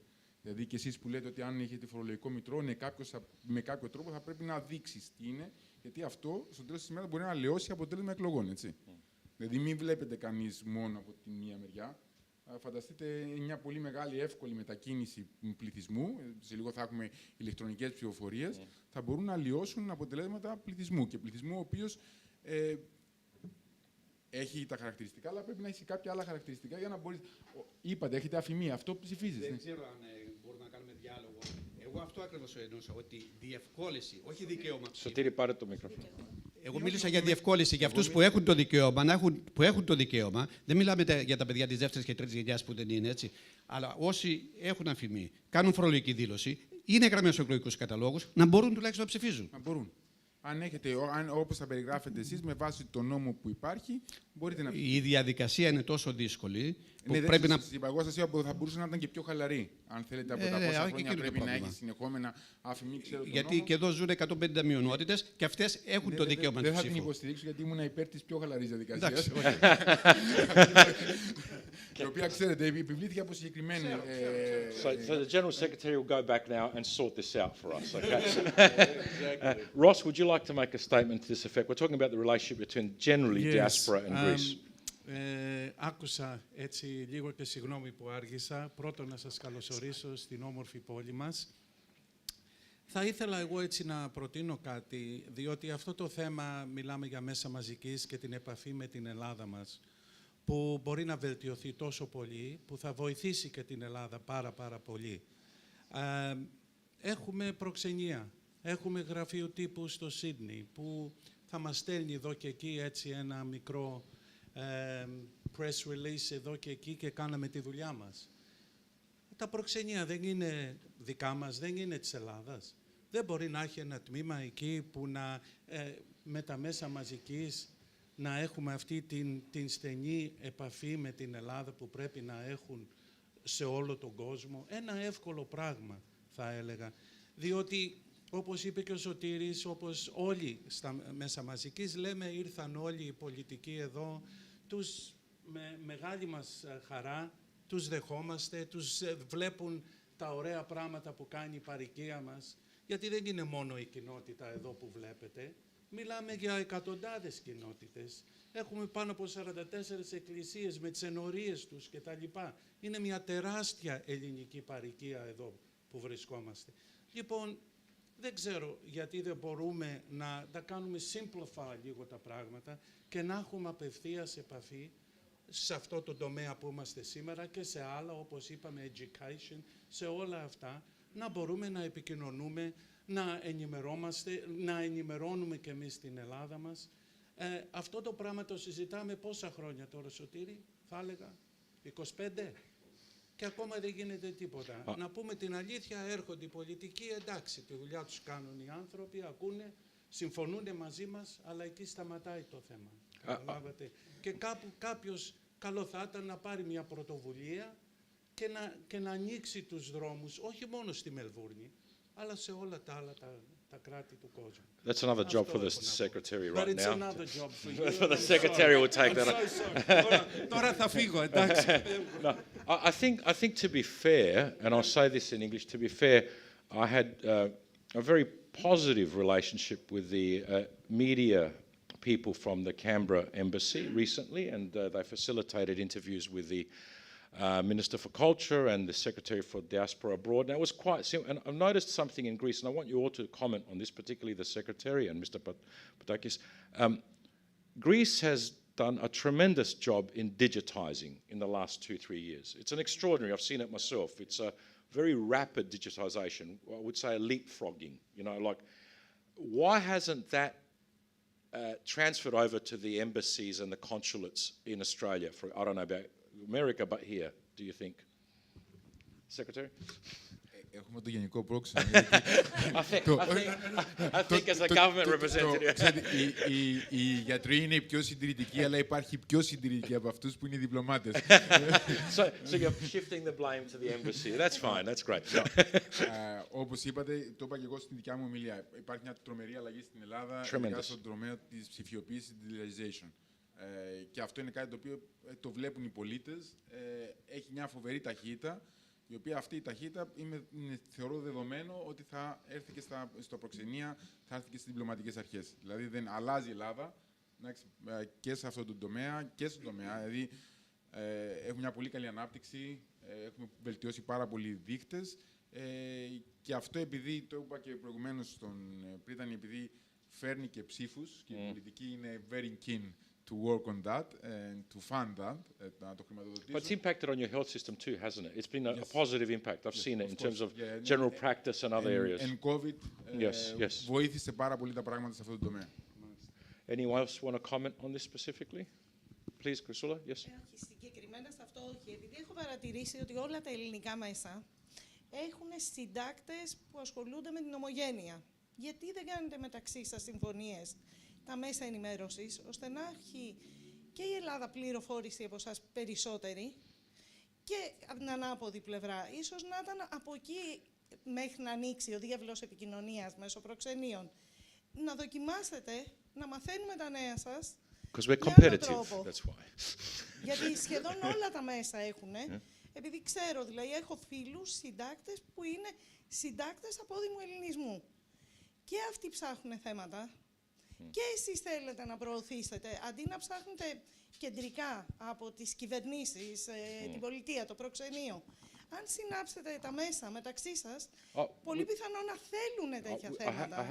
I have to say, we do have a very good relationships with media in Greece and around us. We're very good relation. I was speaking specifically about I thought it was very efficient the way I dealt with specifically trying to get interviews with ministers when I went to Greece. I thought the embassy for a very long time was excellent at this point. That's all I can comment on. Can I say something, and this is on a medical level? Να κάνω ένα σχόλιο. Yes, please. Sorry, I apologize. Ακούστε, εγώ καταρχάς θα διαφωνήσω με τον φίλο μου τον Μάριο ότι είμαστε γκρινιάριδες. Δεν είμαστε γκρινιάριδες. Μας αξίζουν περισσότερα από ό,τι ζούμε. Και το ξέρουμε και το βλέπουμε.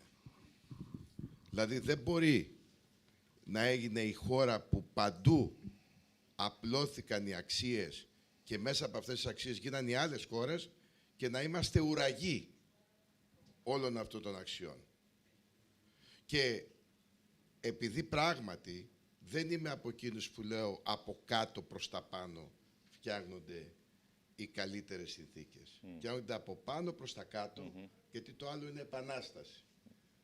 Έχουμε φύγει από αυτό.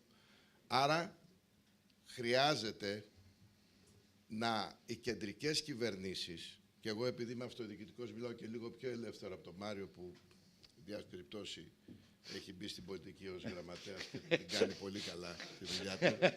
Έτσι, λοιπόν, γιατί έτσι εγώ έχω μάθει, κακά τα ψέματα. Ό,τι δεν μπορεί να ελέγχει, δεν του δίνει δύναμη. Μπορεί να ελέγχει την ομογένεια πλήρως? Όχι. Άρα, λιγάκι και ο Μάριος δεν συμφωνεί, αλλά δεν το λέει πολύ δυνατά, δηλαδή και άλλοι υπουργοί δεν συμφωνούν. Θα μπορούσε να γίνει πιο θαραλέες τρόπος να ψηφίζει ομογενής. Έτσι θα τον φέρεις κάτω. Έτσι θα τον φέρεις μαζί σου. Να του δώσεις εμπιστοσύνη.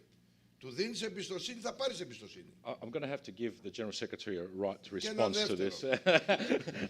More responses now from the General Secretary. Δεν πειράζει, πρέπει να πει αυτά που πρέπει να πει ο Μάριος. Λοιπόν, το δεύτερο, στην παρέα θα πούμε άλλα. Το δεύτερο είναι ότι είναι σίγουρο ότι και στην αυτοδιοίκηση δεν μπορεί να την ελέγξει πλήρως. Γιατί είναι στον κατώτερο βαθμό, κάτω στην κοινωνία, λύνει προβλήματα, παίρνει δύναμη, αλλά τόσο δύναμη που να μπορεί να ελέγχεται και η δύναμη. Αυτή είναι η δική μου άποψη, γι' αυτό δεν έχουμε αποκεντρωθεί ως χώρα. Και ξέρεις και κάτι άλλο, Χρυσούλα, λες τα μέσα. Ποια μέσα? Έχεις δει, κατάλαβα, ρητορικά το λέω.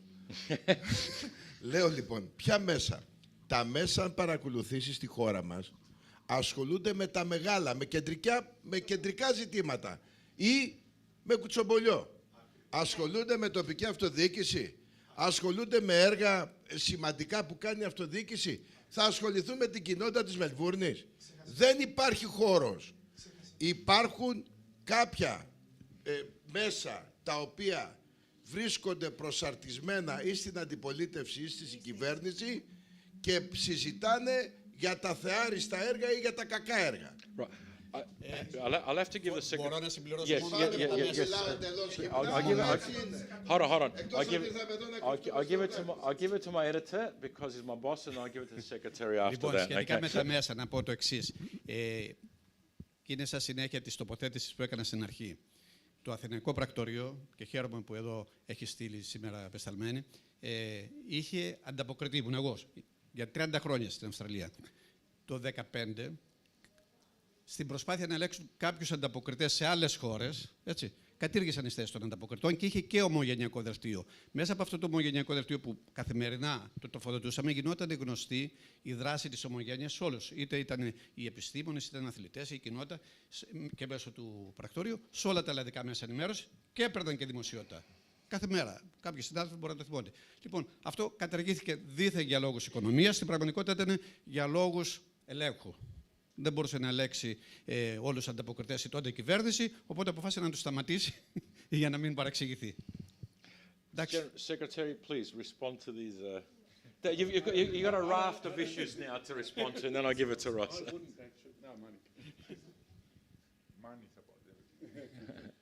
Καταρχήν, να ξεκινήσω από αυτό που είπε ο Γιώργος, αν είναι θέμα γκρίνιας ή όχι.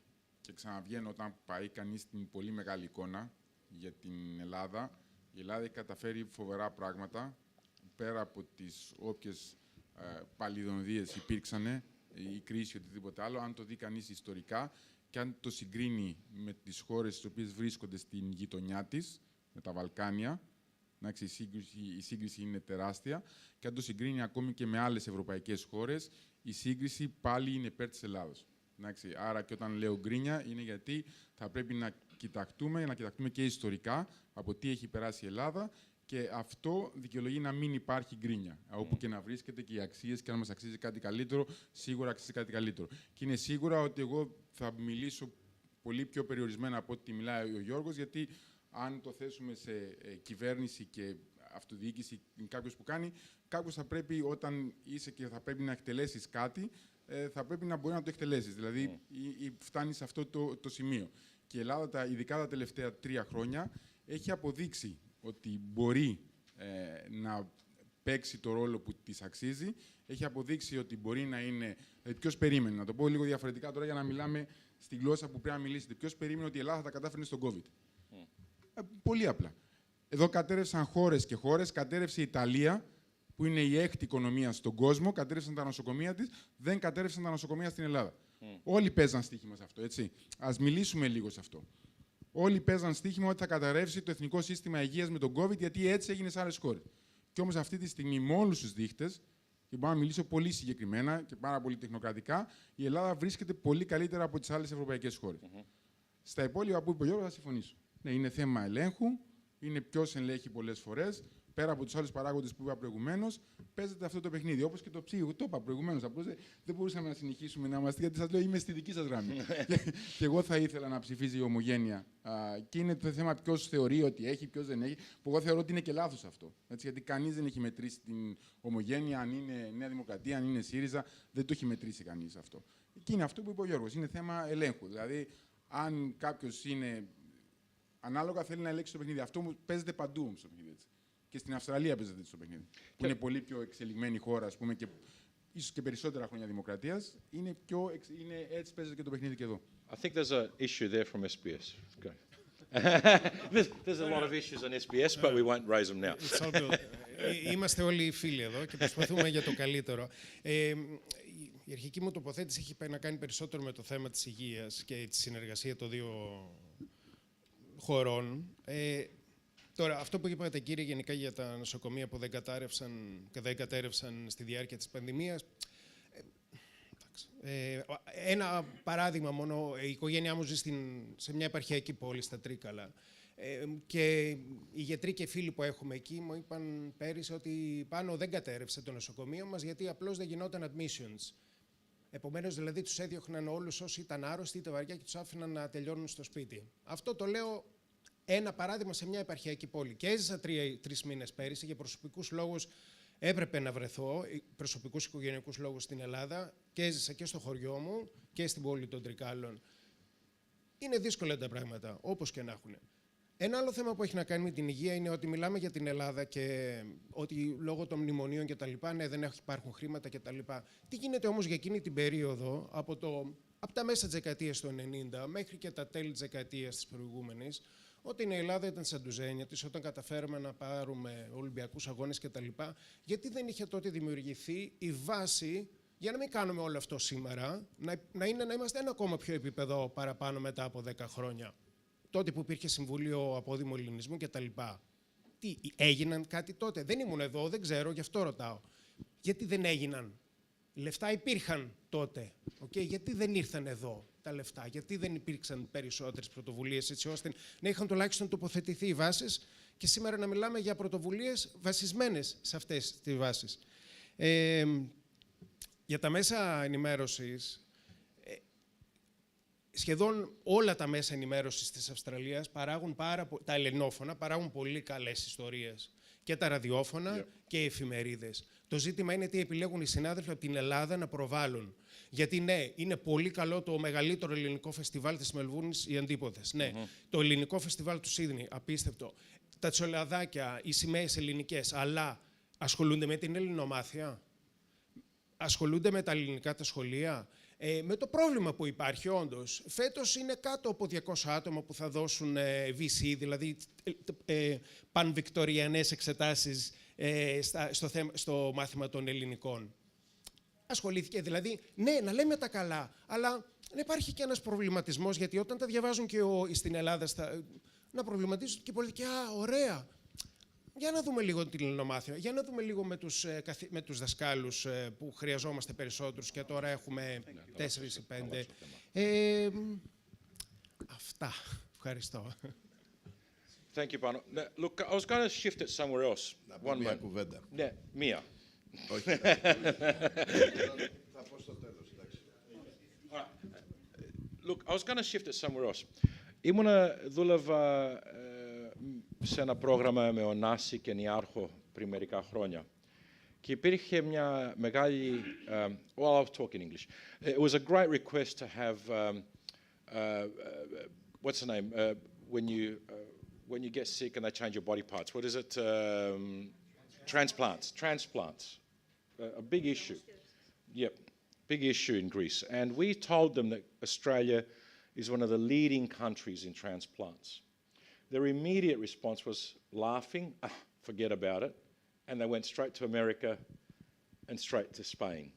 What do you think that is, that psychology? That because we were working with them, we said, look, we are the leaders in transplants. What are you saying? They might consider Australia somewhat inferior? Yeah, they felt, the immediate response I got was, oh, it's not very serious. And we were talking, and we were talking in a very serious way. I mean, this is not a government issue. I can say for a fact this was Onassis Niarchos working with government, so I'm not going to talk about government, but this was very specific.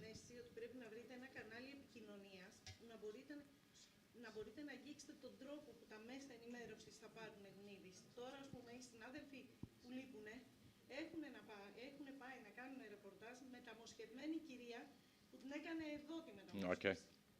Αν βρίσκατε τον τρόπο να επικοινωνήσετε, τον τρόπο πώς λειτουργούν τα μέσα ενημέρωσης της Ελλάδας, μπορεί και να πέρναγε. Εδώ δεν κάναμε κάτι, δηλαδή δεν τους πρόξαμε να πάνε όλοι αυτοί που λείπουν να κάνουν την κυρία που έχει κάνει μεταμόσχευση πνευμόνων εδώ. Μόνοι τους έχουν πάει και δεν είναι εδώ σήμερα. Γιατί δεν είχαμε, δεν μπορέσαμε να τα προσαρμόσουμε. So you're saying the communication from us should be better. Παίζει ρόλο και η χρονική στιγμή. Δεν είναι δυνατόν να έχει πολιτική επικαιρότητα στην Ελλάδα ή να έχει COVID και να ασχοληθούν με αυτό. Oh, it was before COVID. It was before COVID. Σε δελτίο Σαββατοκύριακο τηλεοπτικό ή σε κάποια μέσα περιοδικά. Αλλά υπάρχουν πολλά μαγκαζίνο υγείας στην Ελλάδα. Θα παίρναγε άνετα αυτό το θέμα και αφού ήταν και από Onassis και Niarchos, θα παίρναγε πολύ ευκολότερα αρκεί να μπορούσατε να το επικοινωνήσετε με τον τρόπο που έχουν μάθει τα μέσα ενημέρωσης της Ελλάδας να το παίρνουν. Anyone else want to comment on that? Or? Λοιπόν, ακούστε λιγάκι. Όταν λέω εγώ κάτι, δεν το κάνουμε για να κάνουμε πολιτική αντιπαράθεση. Το κάνουμε για να βελτιώσουμε την κατάσταση. Διότι ανεξάρτητα από τους πολίτες, υπάρχουν και πολιτικοί που υπηρετούν τους πολίτες ή θα έπρεπε να υπηρετούν τους πολίτες για ένα και μόνο λόγο. Για ένα καλύτερο μέλλον. Μπορεί να είμαστε η Ελλάδα από τα Βαλκάνια που λέμε, αλλά τα Βαλκάνια μέχρι πριν 15 χρόνια, 20 ήταν υποταγμένοι στη Σοβιετική Ένωση, η οποία τους είχε φέρει προς τα κάτω. Αλλά συγχρόνως κάναν βήματα μπροστά. Δεν μπορεί να έχουν ιδιωτικά πανεπιστήμια και να πηγαίνουν τα Ελληνόπουδα να σπουδάζουν ακριβώς στη Βουλγαρία, στα Σκόπια ακόμα, ή και σε άλλες πόλεις των Βαλκανίων. Και για να φύγουμε λίγο και για να σας αποδείξω ότι δεν έχει χρησιμοποιήσει η τοπική αυτοδιοίκηση διαχρονικά, όχι η σημερινή κυβέρνηση κάνει βήματα, όπως τα είπε ο Θεπιστοκλέους. Αλλά πρέπει να γίνουν περισσότερα βήματα. Δεν μπορεί δηλαδή η πρώτη και δεύτερη φάση που περιέγραψε ο Μάριος ήταν γιατί κάποιοι και ο Μιλών είχαν κλείσει τα σχολεία. Και είχε πει η τοπική αυτοδιοίκηση να μπει μπροστά μαζί με την πρωτοβάθμια περίθαλψη. Και τότε πράγματι είχαμε μηδενικούς θανάτους όσον αφορά τα γυροκομεία που είχαν θερήσει την πρώτη φάση και τους είχαν βρει απροετοίμαστους στην Ιταλία, Ισπανία. Αλλά κατόπιν την τρίτη και τέταρτη φάση μας θέρισε. Γιατί ο εμβολιασμός ήταν 60%, ενώ στην Πορτογαλία ήταν 89%. Μα εκεί είχαν χρησιμοποιήσει πρωτοβάθμια περίθαλψη και αυτοδιοίκηση. Τι θέλω να πω. Πρέπει η σημερινή κυβέρνηση, που προφανώς είναι πιο ορθόδοξη από οποιαδήποτε άλλη κυβέρνηση, να κάνει βήματα γρήγορα. Okay. I'll have to go to Ross for a minute and then I'll go to the public. Ross, you want to say something on that? Κατάλαβα τι είπατε. Πριν μια εβδομάδα μίλαγα με τον Υπουργό, τον Steve Dimopoulos, και η κυβέρνηση, η πολιτιακή κυβέρνηση, ετοιμάζει να φέρει 5.000 άτομα εδώ, διότι υπάρχει μεγάλη λήψη στα γυροκομεία μας. Λοιπόν, νομίζω θα ήθελα να φέρω σε εσάς, ίσως μπορείτε να βοηθήσετε, και του πρότεινα ότι εκεί που θα φέρουν 5.000, καλό δεν θα ήταν να φέρουν 1.000 άτομα από την Ελλάδα που μιλούν ελληνικά, διότι τα γυροκομεία μας εδώ έχουν μεγάλη, τεράστια έλλειψη. και αν μου επιτρέψετε να σας το προτείνω αυτό, αν μπορείτε, έλλειψη από ελληνόφωνο προσωπικό, τεράστια έλλειψη, σας το λέω ειλικρινά. Τώρα θα μου πείτε και η Ελλάδα μπορεί να έχει έλλειψη, έτσι, δεν ξέρω.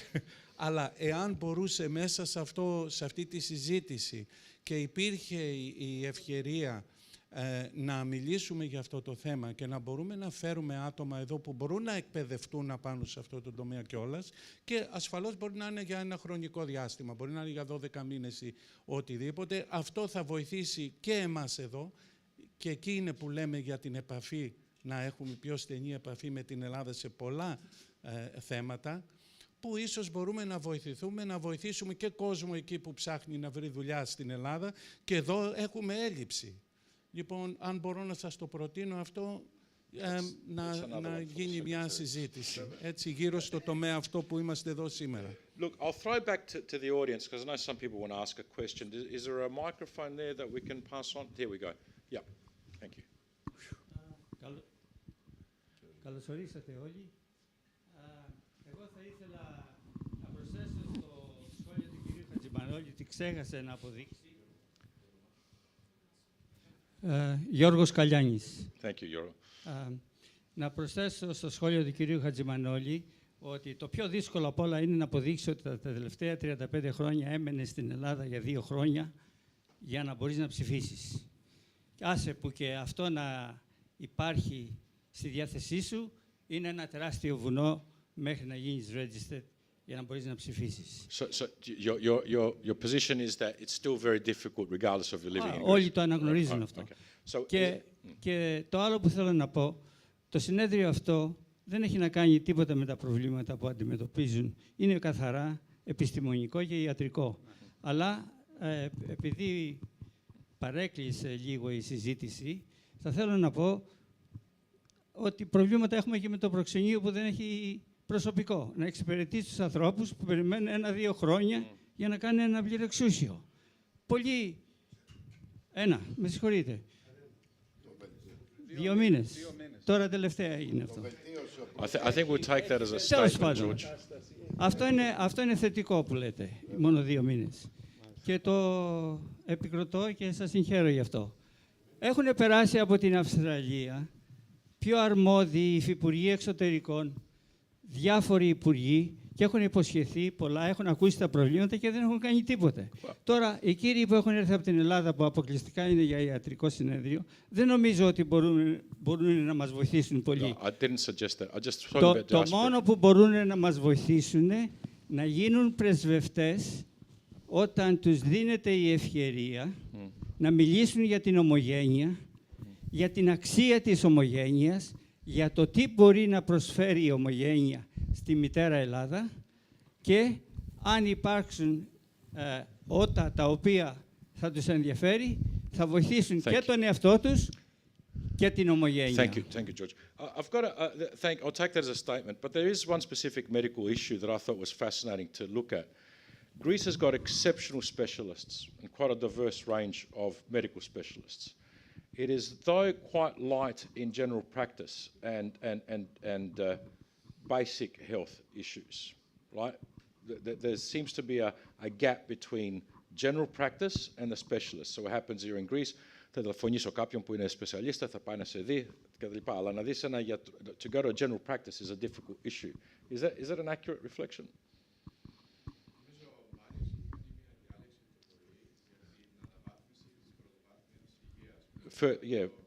Talk a little bit. Build me up on that. On this primary health as an issue. Ναι, καταρχήν η Ελλάδα έχει πάρα πολλούς εξειδικευμένους που αυτός είναι ένας πλούτος, έτσι. That's right. It's an excellent thing, yes. Το ότι και στην πρωτοβάθμια φροντίδα υγείας έχουμε αυτό είναι κάτι το οποίο διευκολύνει πάρα πολλά σε σχέση με τις υπόλοιπες χώρες. Το θέμα είναι ότι εμείς προσπαθούμε να δημιουργήσουμε ένα σύστημα που όλοι οι πολίτες θα έχουν ένα γιατρό, οικογενειακό γιατρό, family medicine ή παθολόγο. Αυτή τη στιγμή έχουμε καταφέρει να έχουμε γράψει το 50% του πληθυσμού. Μας λείπουν. Έχουμε αρκετά διστακτικότητα με τους γιατρούς και εδώ με τον Γιώργο έχουμε μια πολύ καλή συνεργασία έτσι ώστε να μπορέσουμε να λύσουμε αυτό. Αυτό είναι κάτι το οποίο χρειάζεται να χτιστεί στην Ελλάδα. βήμα-βήμα το προχωράμε. Fantastic. Και θα δώσουμε και τα κίνητρα έτσι ώστε και περισσότεροι γιατροί αν μπορούν να κατευθυνθούν προς την ειδικότητα αυτή παρά στις ειδικότητες της υπόλοιπης. There's a question over there. Yep. Ένα σχόλιο ήθελα να κάνω σχετικά με το θέμα των μεταμοσχεύσεων. Η Άννη Παπαδομαρκάκη από το NGR είμαι. Η Αμερική είναι 8 ώρες. Η Ισπανία είναι 2 ώρες, 3, 4. Η μεταμόσχευση είναι εκείνη τη στιγμή. I wasn't talking about the actual metamoscopy, I was talking about the expertise. They were looking for experts, and we were working with the Gandel Foundation and others, looking at building that expertise. It wasn't really about sending organs. It was actually or sending patients. Or sending patients. No, it was about building expertise internally in Greece, and we were working with them. Okay. Okay. Seeing that I am a general practitioner and I spent 27 years in the United States, and now I'm back in Greece, I'll try to answer what you just mentioned. When I went back to Greece, I'm Dr. Dimitrios Skleros. I saw your picture, yes. Yeah, okay. You're famous. Yeah, I've changed. Anyway, let me see if I can put it on the right track. In the United States, if you want to go to a specialist, the crux of all the medical system in the United States is the internist, the general practitioner. You want to go to a cardiologist, you're going to have to pay out of your pocket. Now in America, Americans don't like paying fee for service. So they'll go to their doctor, their general practitioner, who will take the history and the physical exam, and he'll decide if he needs to refer the patient to a specialist. Okay. In Greece, when I first went there, Doesn't need that. EOP, the social security format that Greeks have access to medical care. Okay. I opened up my practice. I would have 40 people coming through my practice, and they would dictate to me what type of medicine I was supposed to do. And I had this lady once come to me and say, and this is a classical example, she said, I'm paying you. The compensation was €5, and you would be paid after 6 months. Now, what Dr. Themistokleos is saying about what the new system is, if you want to do quality medicine, and offer good services to the most important aspect, healthcare, you can't be giving a doctor the money that each Greek government wants to compensate a physician. It's ridiculous. But it's going to take. You have to dissect the whole system and start from the ground up. And I don't see that happening. Most Greek governments want to appease the Greek population so they can vote them back into power. But they're not really solving the major problem, which really is a shambles. So you're saying it's a systemic issue? It's a systemic issue. Look, I can stay in my computer, in my office, and write a PET scan. You do that in the United States, you have to fill out 10 pages. Same here. Before the insurance company is going to dish out the money. I can stay in my office and write out anything. That's good. Okay, I have access, the patient has access to an MRI, to CT, whatever you want. But that's abuse of the system. And the money that's being spent in Greece on healthcare is unbelievable. Do we have and you're not getting the right product. Is it a national health service like here? Is it like Australia's national health service? Yeah? Yeah, okay. I don't know what the national, look. Ours is pretty good. Dr. Patouli's here. He introduced the paperless prescription. Yeah, we've got it too. I've got it here. Yeah. He's done a lot of things, not because he's here. He's really trying. Okay? But it's a long road, and there are special interest groups that clash. And that's why we're not getting anywhere. Doctor, with the pandemic, we did great. Yeah. And if it wasn't for economic reasons to open up the country's borders during the summer, we would not have had 34,000 deaths that were referred this morning in Australia had 15. I think we wouldn't even approach 10,000. But for had to open up. All the tourists, that's when we lost all control. Look, we're running out of time, but Dr. Patoulis, just very briefly on that, have you had a chance to look at Australia's health system per se, the public health system? Have you? Ακούστε. Έτυχε το 90-91 να είμαστε μονάδα μεταμόσχευσης νεφρού στο λαϊκό. Πριν γίνω ορθοπαιδικός, έκανα χειρουργική. Τότε κάναμε 92 μεταμοσχεύσεις σε ένα χρόνο. Οι μισές πτωματικές, οι άλλες συγγενικές. Όλα φαντάζαν ότι θα εκτιναχθούμε. Αφού το 90-91 ήμασταν από τις πολύ καλές χώρες στη μεταμόσχευση. Δυστυχώς, τα πράγματα δεν είναι έτσι σήμερα. Διότι δεν υπάρχουν πτωματικά, δεν υπάρχουν δωρητές και δυστυχώς για μεταμοσχεύσεις πρέπει να περιμένεις στη χώρα 5 και 10 χρόνια. Τα ξέρετε. Και πηγαίνουν Γαλλία και αλλού. Όμως, προσέξτε, στη Γαλλία, παραδόξως και στις άλλες χώρες, οι γιατροί είναι Έλληνες, οι οποίοι φύγαν από την Ελλάδα. Τι λέω λοιπόν, και αυτό δεν αφορά τη σημερινή υγεσία του Υπουργείου Υγείας. Είπε όμως κάτι, ας πούμε, ο Μάριος, ότι τώρα να δούμε να βγουν γενικοί γιατροί για να πλαισιώσουν. Έλεγα, κάντε υγειονομικό χάρτη, να δούμε ποιους γιατρούς και πόσους θέλουμε να παράγουμε. Δεν έγινε αυτό ποτέ. Με αποτέλεσμα, 20.000 γιατροί Έλληνες, εξειδικευμένοι, όχι να μάθουν εδώ που είπατε, να έρθουν εδώ να τους εκπαιδεύσουμε, εκπαιδευμένοι, που σύμφωνα με στοιχεία οικονομικού ενδιαφέροντος στοίχησε ο κάθε ένας στην οικογένειά του ή στο κράτος 300 με 350.000 euro. 20.000 είναι 7 δις, τα οποία αν επένδυες θα ήταν παραπάνω δις. Και συγχρόνως μετακίνηση εξειδικευμένου προσωπικού που κάνει η οικογένεια έξω από την Ελλάδα. Άρα αντί να φέρουμε κόσμο μέσα, βγάζουμε κόσμο έξω. Αυτές οι πολιτικές πρέπει να διορθωθούν τώρα. Thank you. Look, I'll give everyone a chance to say some closing statements. We've gone to 3:30, unless we've got 5 minutes extra, given that I was late for 5 minutes. So we just, any closing statements? I think everyone might have a closing statement. Αν μπορώ να συμπληρώσω κάτι στην εισαγωγική μου τοποθέτηση, γιατί δεν μου δόθηκε τότε ευκαιρία να το πω. Λοιπόν, μιλούσα για τη σύσφυξη των σχέσεων κτλ. Και αφορμή μου είχε δώσει χθες η επίσκεψη στο Πανεπιστήμιο Μελβούρνης και η ανακοίνωση της υπογραφής μιας σχετικής συμφωνίας συνεργασίας.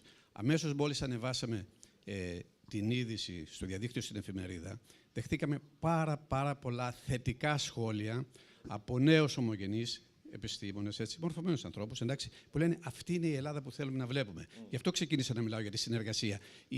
Οι απόδημοι από εδώ, τουλάχιστον σε ό,τι μπορώ να καταλάβω εγώ, δεν θέλουμε χρήματα από την Ελλάδα. Θέλουμε η Ελλάδα να επενδύσει σε εμάς για να βοηθήσουμε την ίδια την Ελλάδα. Αυτό ήταν το νόημα της δικής μου τοποθέτησης. Το μόνο που έχω να πω είναι να συμφωνήσω με τον κύριο Πατούλη. Δεν είμαστε γκρινιάριδες, κύριε Θεμιστοκλέους. Κάτω από την γκρίνια μας έχει πόνο. Αξίζουμε κάτι καλύτερο, έχει δίκιο και γκρινιάζουμε. Εγώ έχω έρθει σε επαφή με πολύ κόσμο λόγω του ρεπορτάζ. Οι περισσότεροι άνθρωποι έχουν κάποιο πόνο και γκρινιάζουν. Εκτός από αυτούς που είναι επαγγελματίες γκρινιάριδες. Οι υπόλοιποι έχουν τα θέματα τους. Πάνο, would you like to have some closing statements? Δύο σημεία μόνο. Αυτό που είπε ο Σωτήρης για την υπογραφή της συμφωνίας είναι κάτι σχεδόν πρωτοποριακό.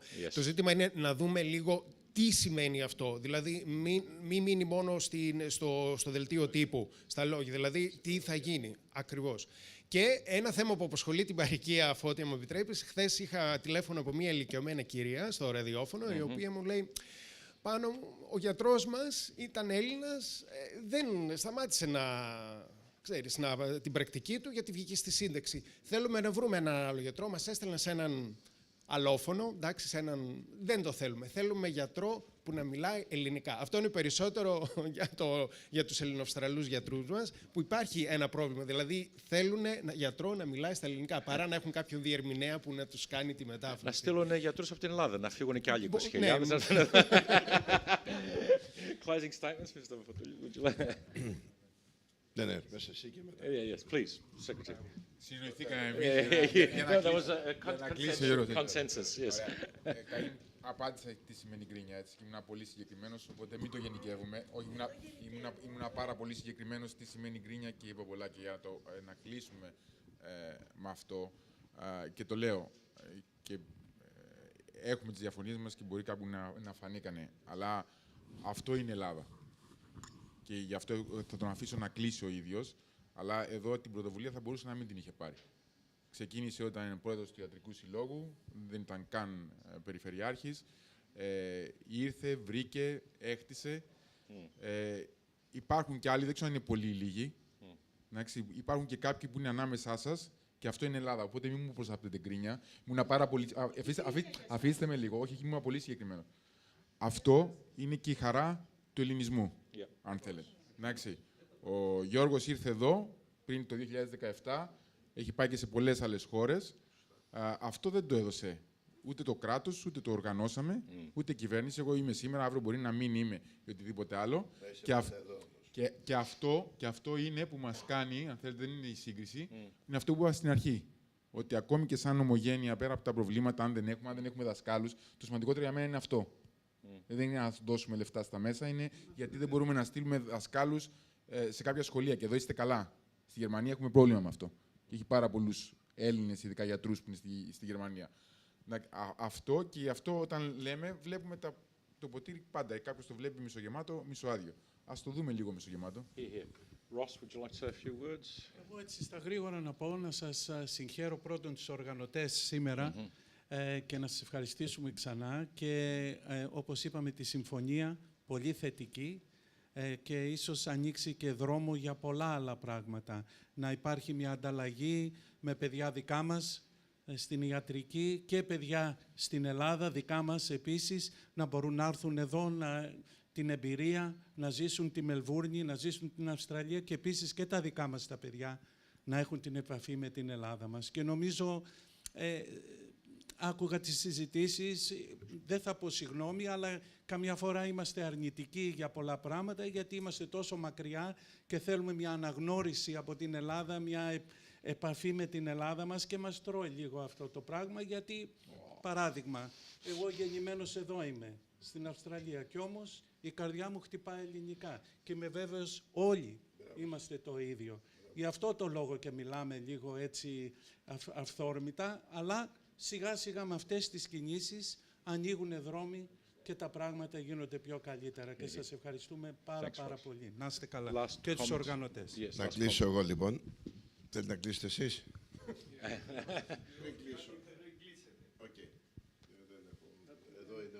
Please, go on, please. Αγαπητοί δημοσιογράφοι, εγώ είμαι ο Αντώνης Πολυδόρου, είμαι co-chairman αυτού του συνεδρίου, γι' αυτό πήρα και τον λόγο, να σας συγχαρώ πρώτο, αλλά πάνω απ' όλα θέλω να σας πω κάτι που δεν σας το είπαμε. Αυτό είναι ένα session το οποίο εγώ προσωπικά δεν το ήθελα. Δεν είχα καταλάβει την πρόταση του κυρίου Περιφερειάρχη γιατί το ήθελε. Μου την αποκάλυψε σήμερα το πρωί. Επισταμένος λοιπόν μου είπε θα φέρω με τους δημοσιογράφους να τους ακούσουμε, διότι αυτοί είναι οι άνθρωποι που ενώνουν τη μητέρα πατρίδα με τον υπόλοιπο ελληνισμό.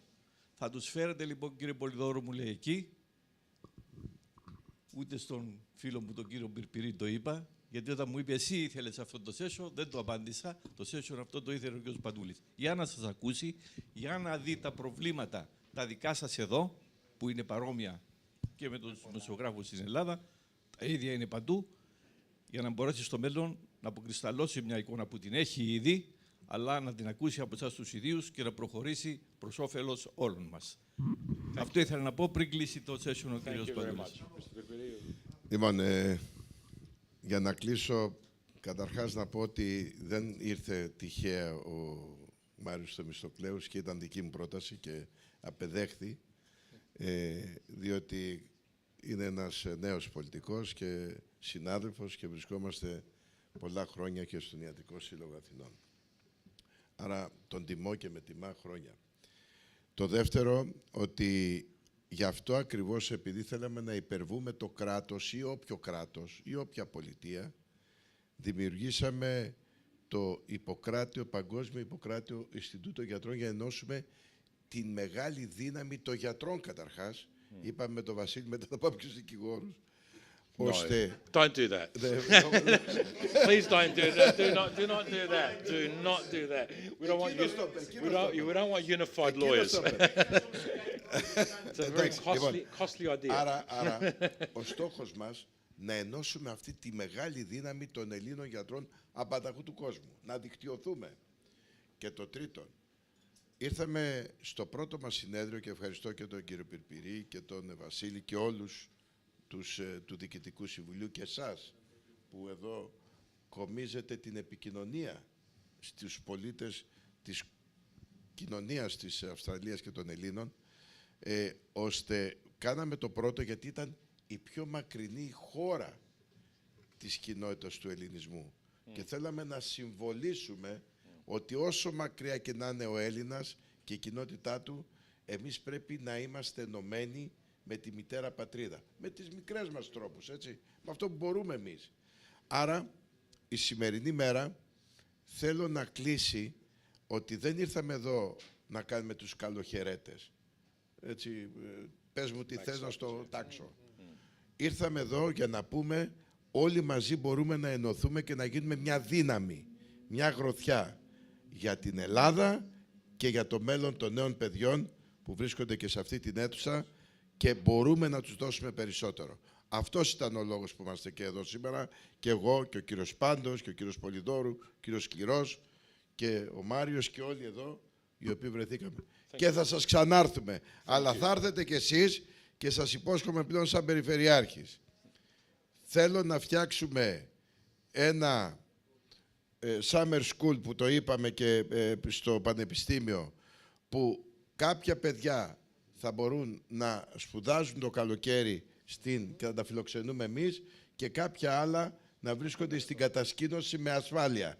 Αυτό θα κάνουμε, με αυτό θα φύγουμε και αυτό θέλουμε. Σας ευχαριστούμε. Well,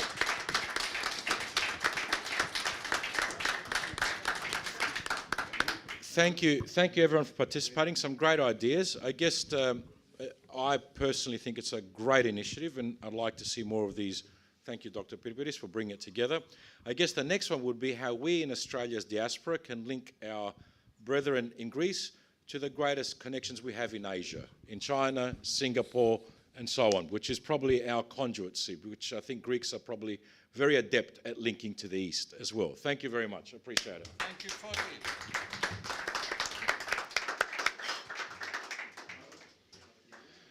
That was all right, wasn't it? That was all right. I tried, man. I was all fucking, I was ramping up. I didn't know what to do.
Σας ευχαριστούμε πολύ.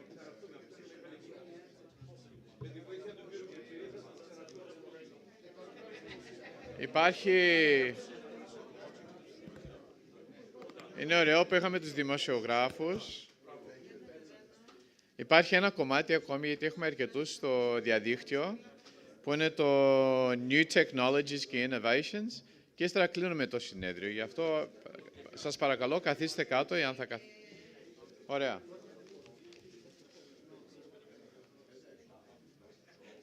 So now we're doing Mr. Patos.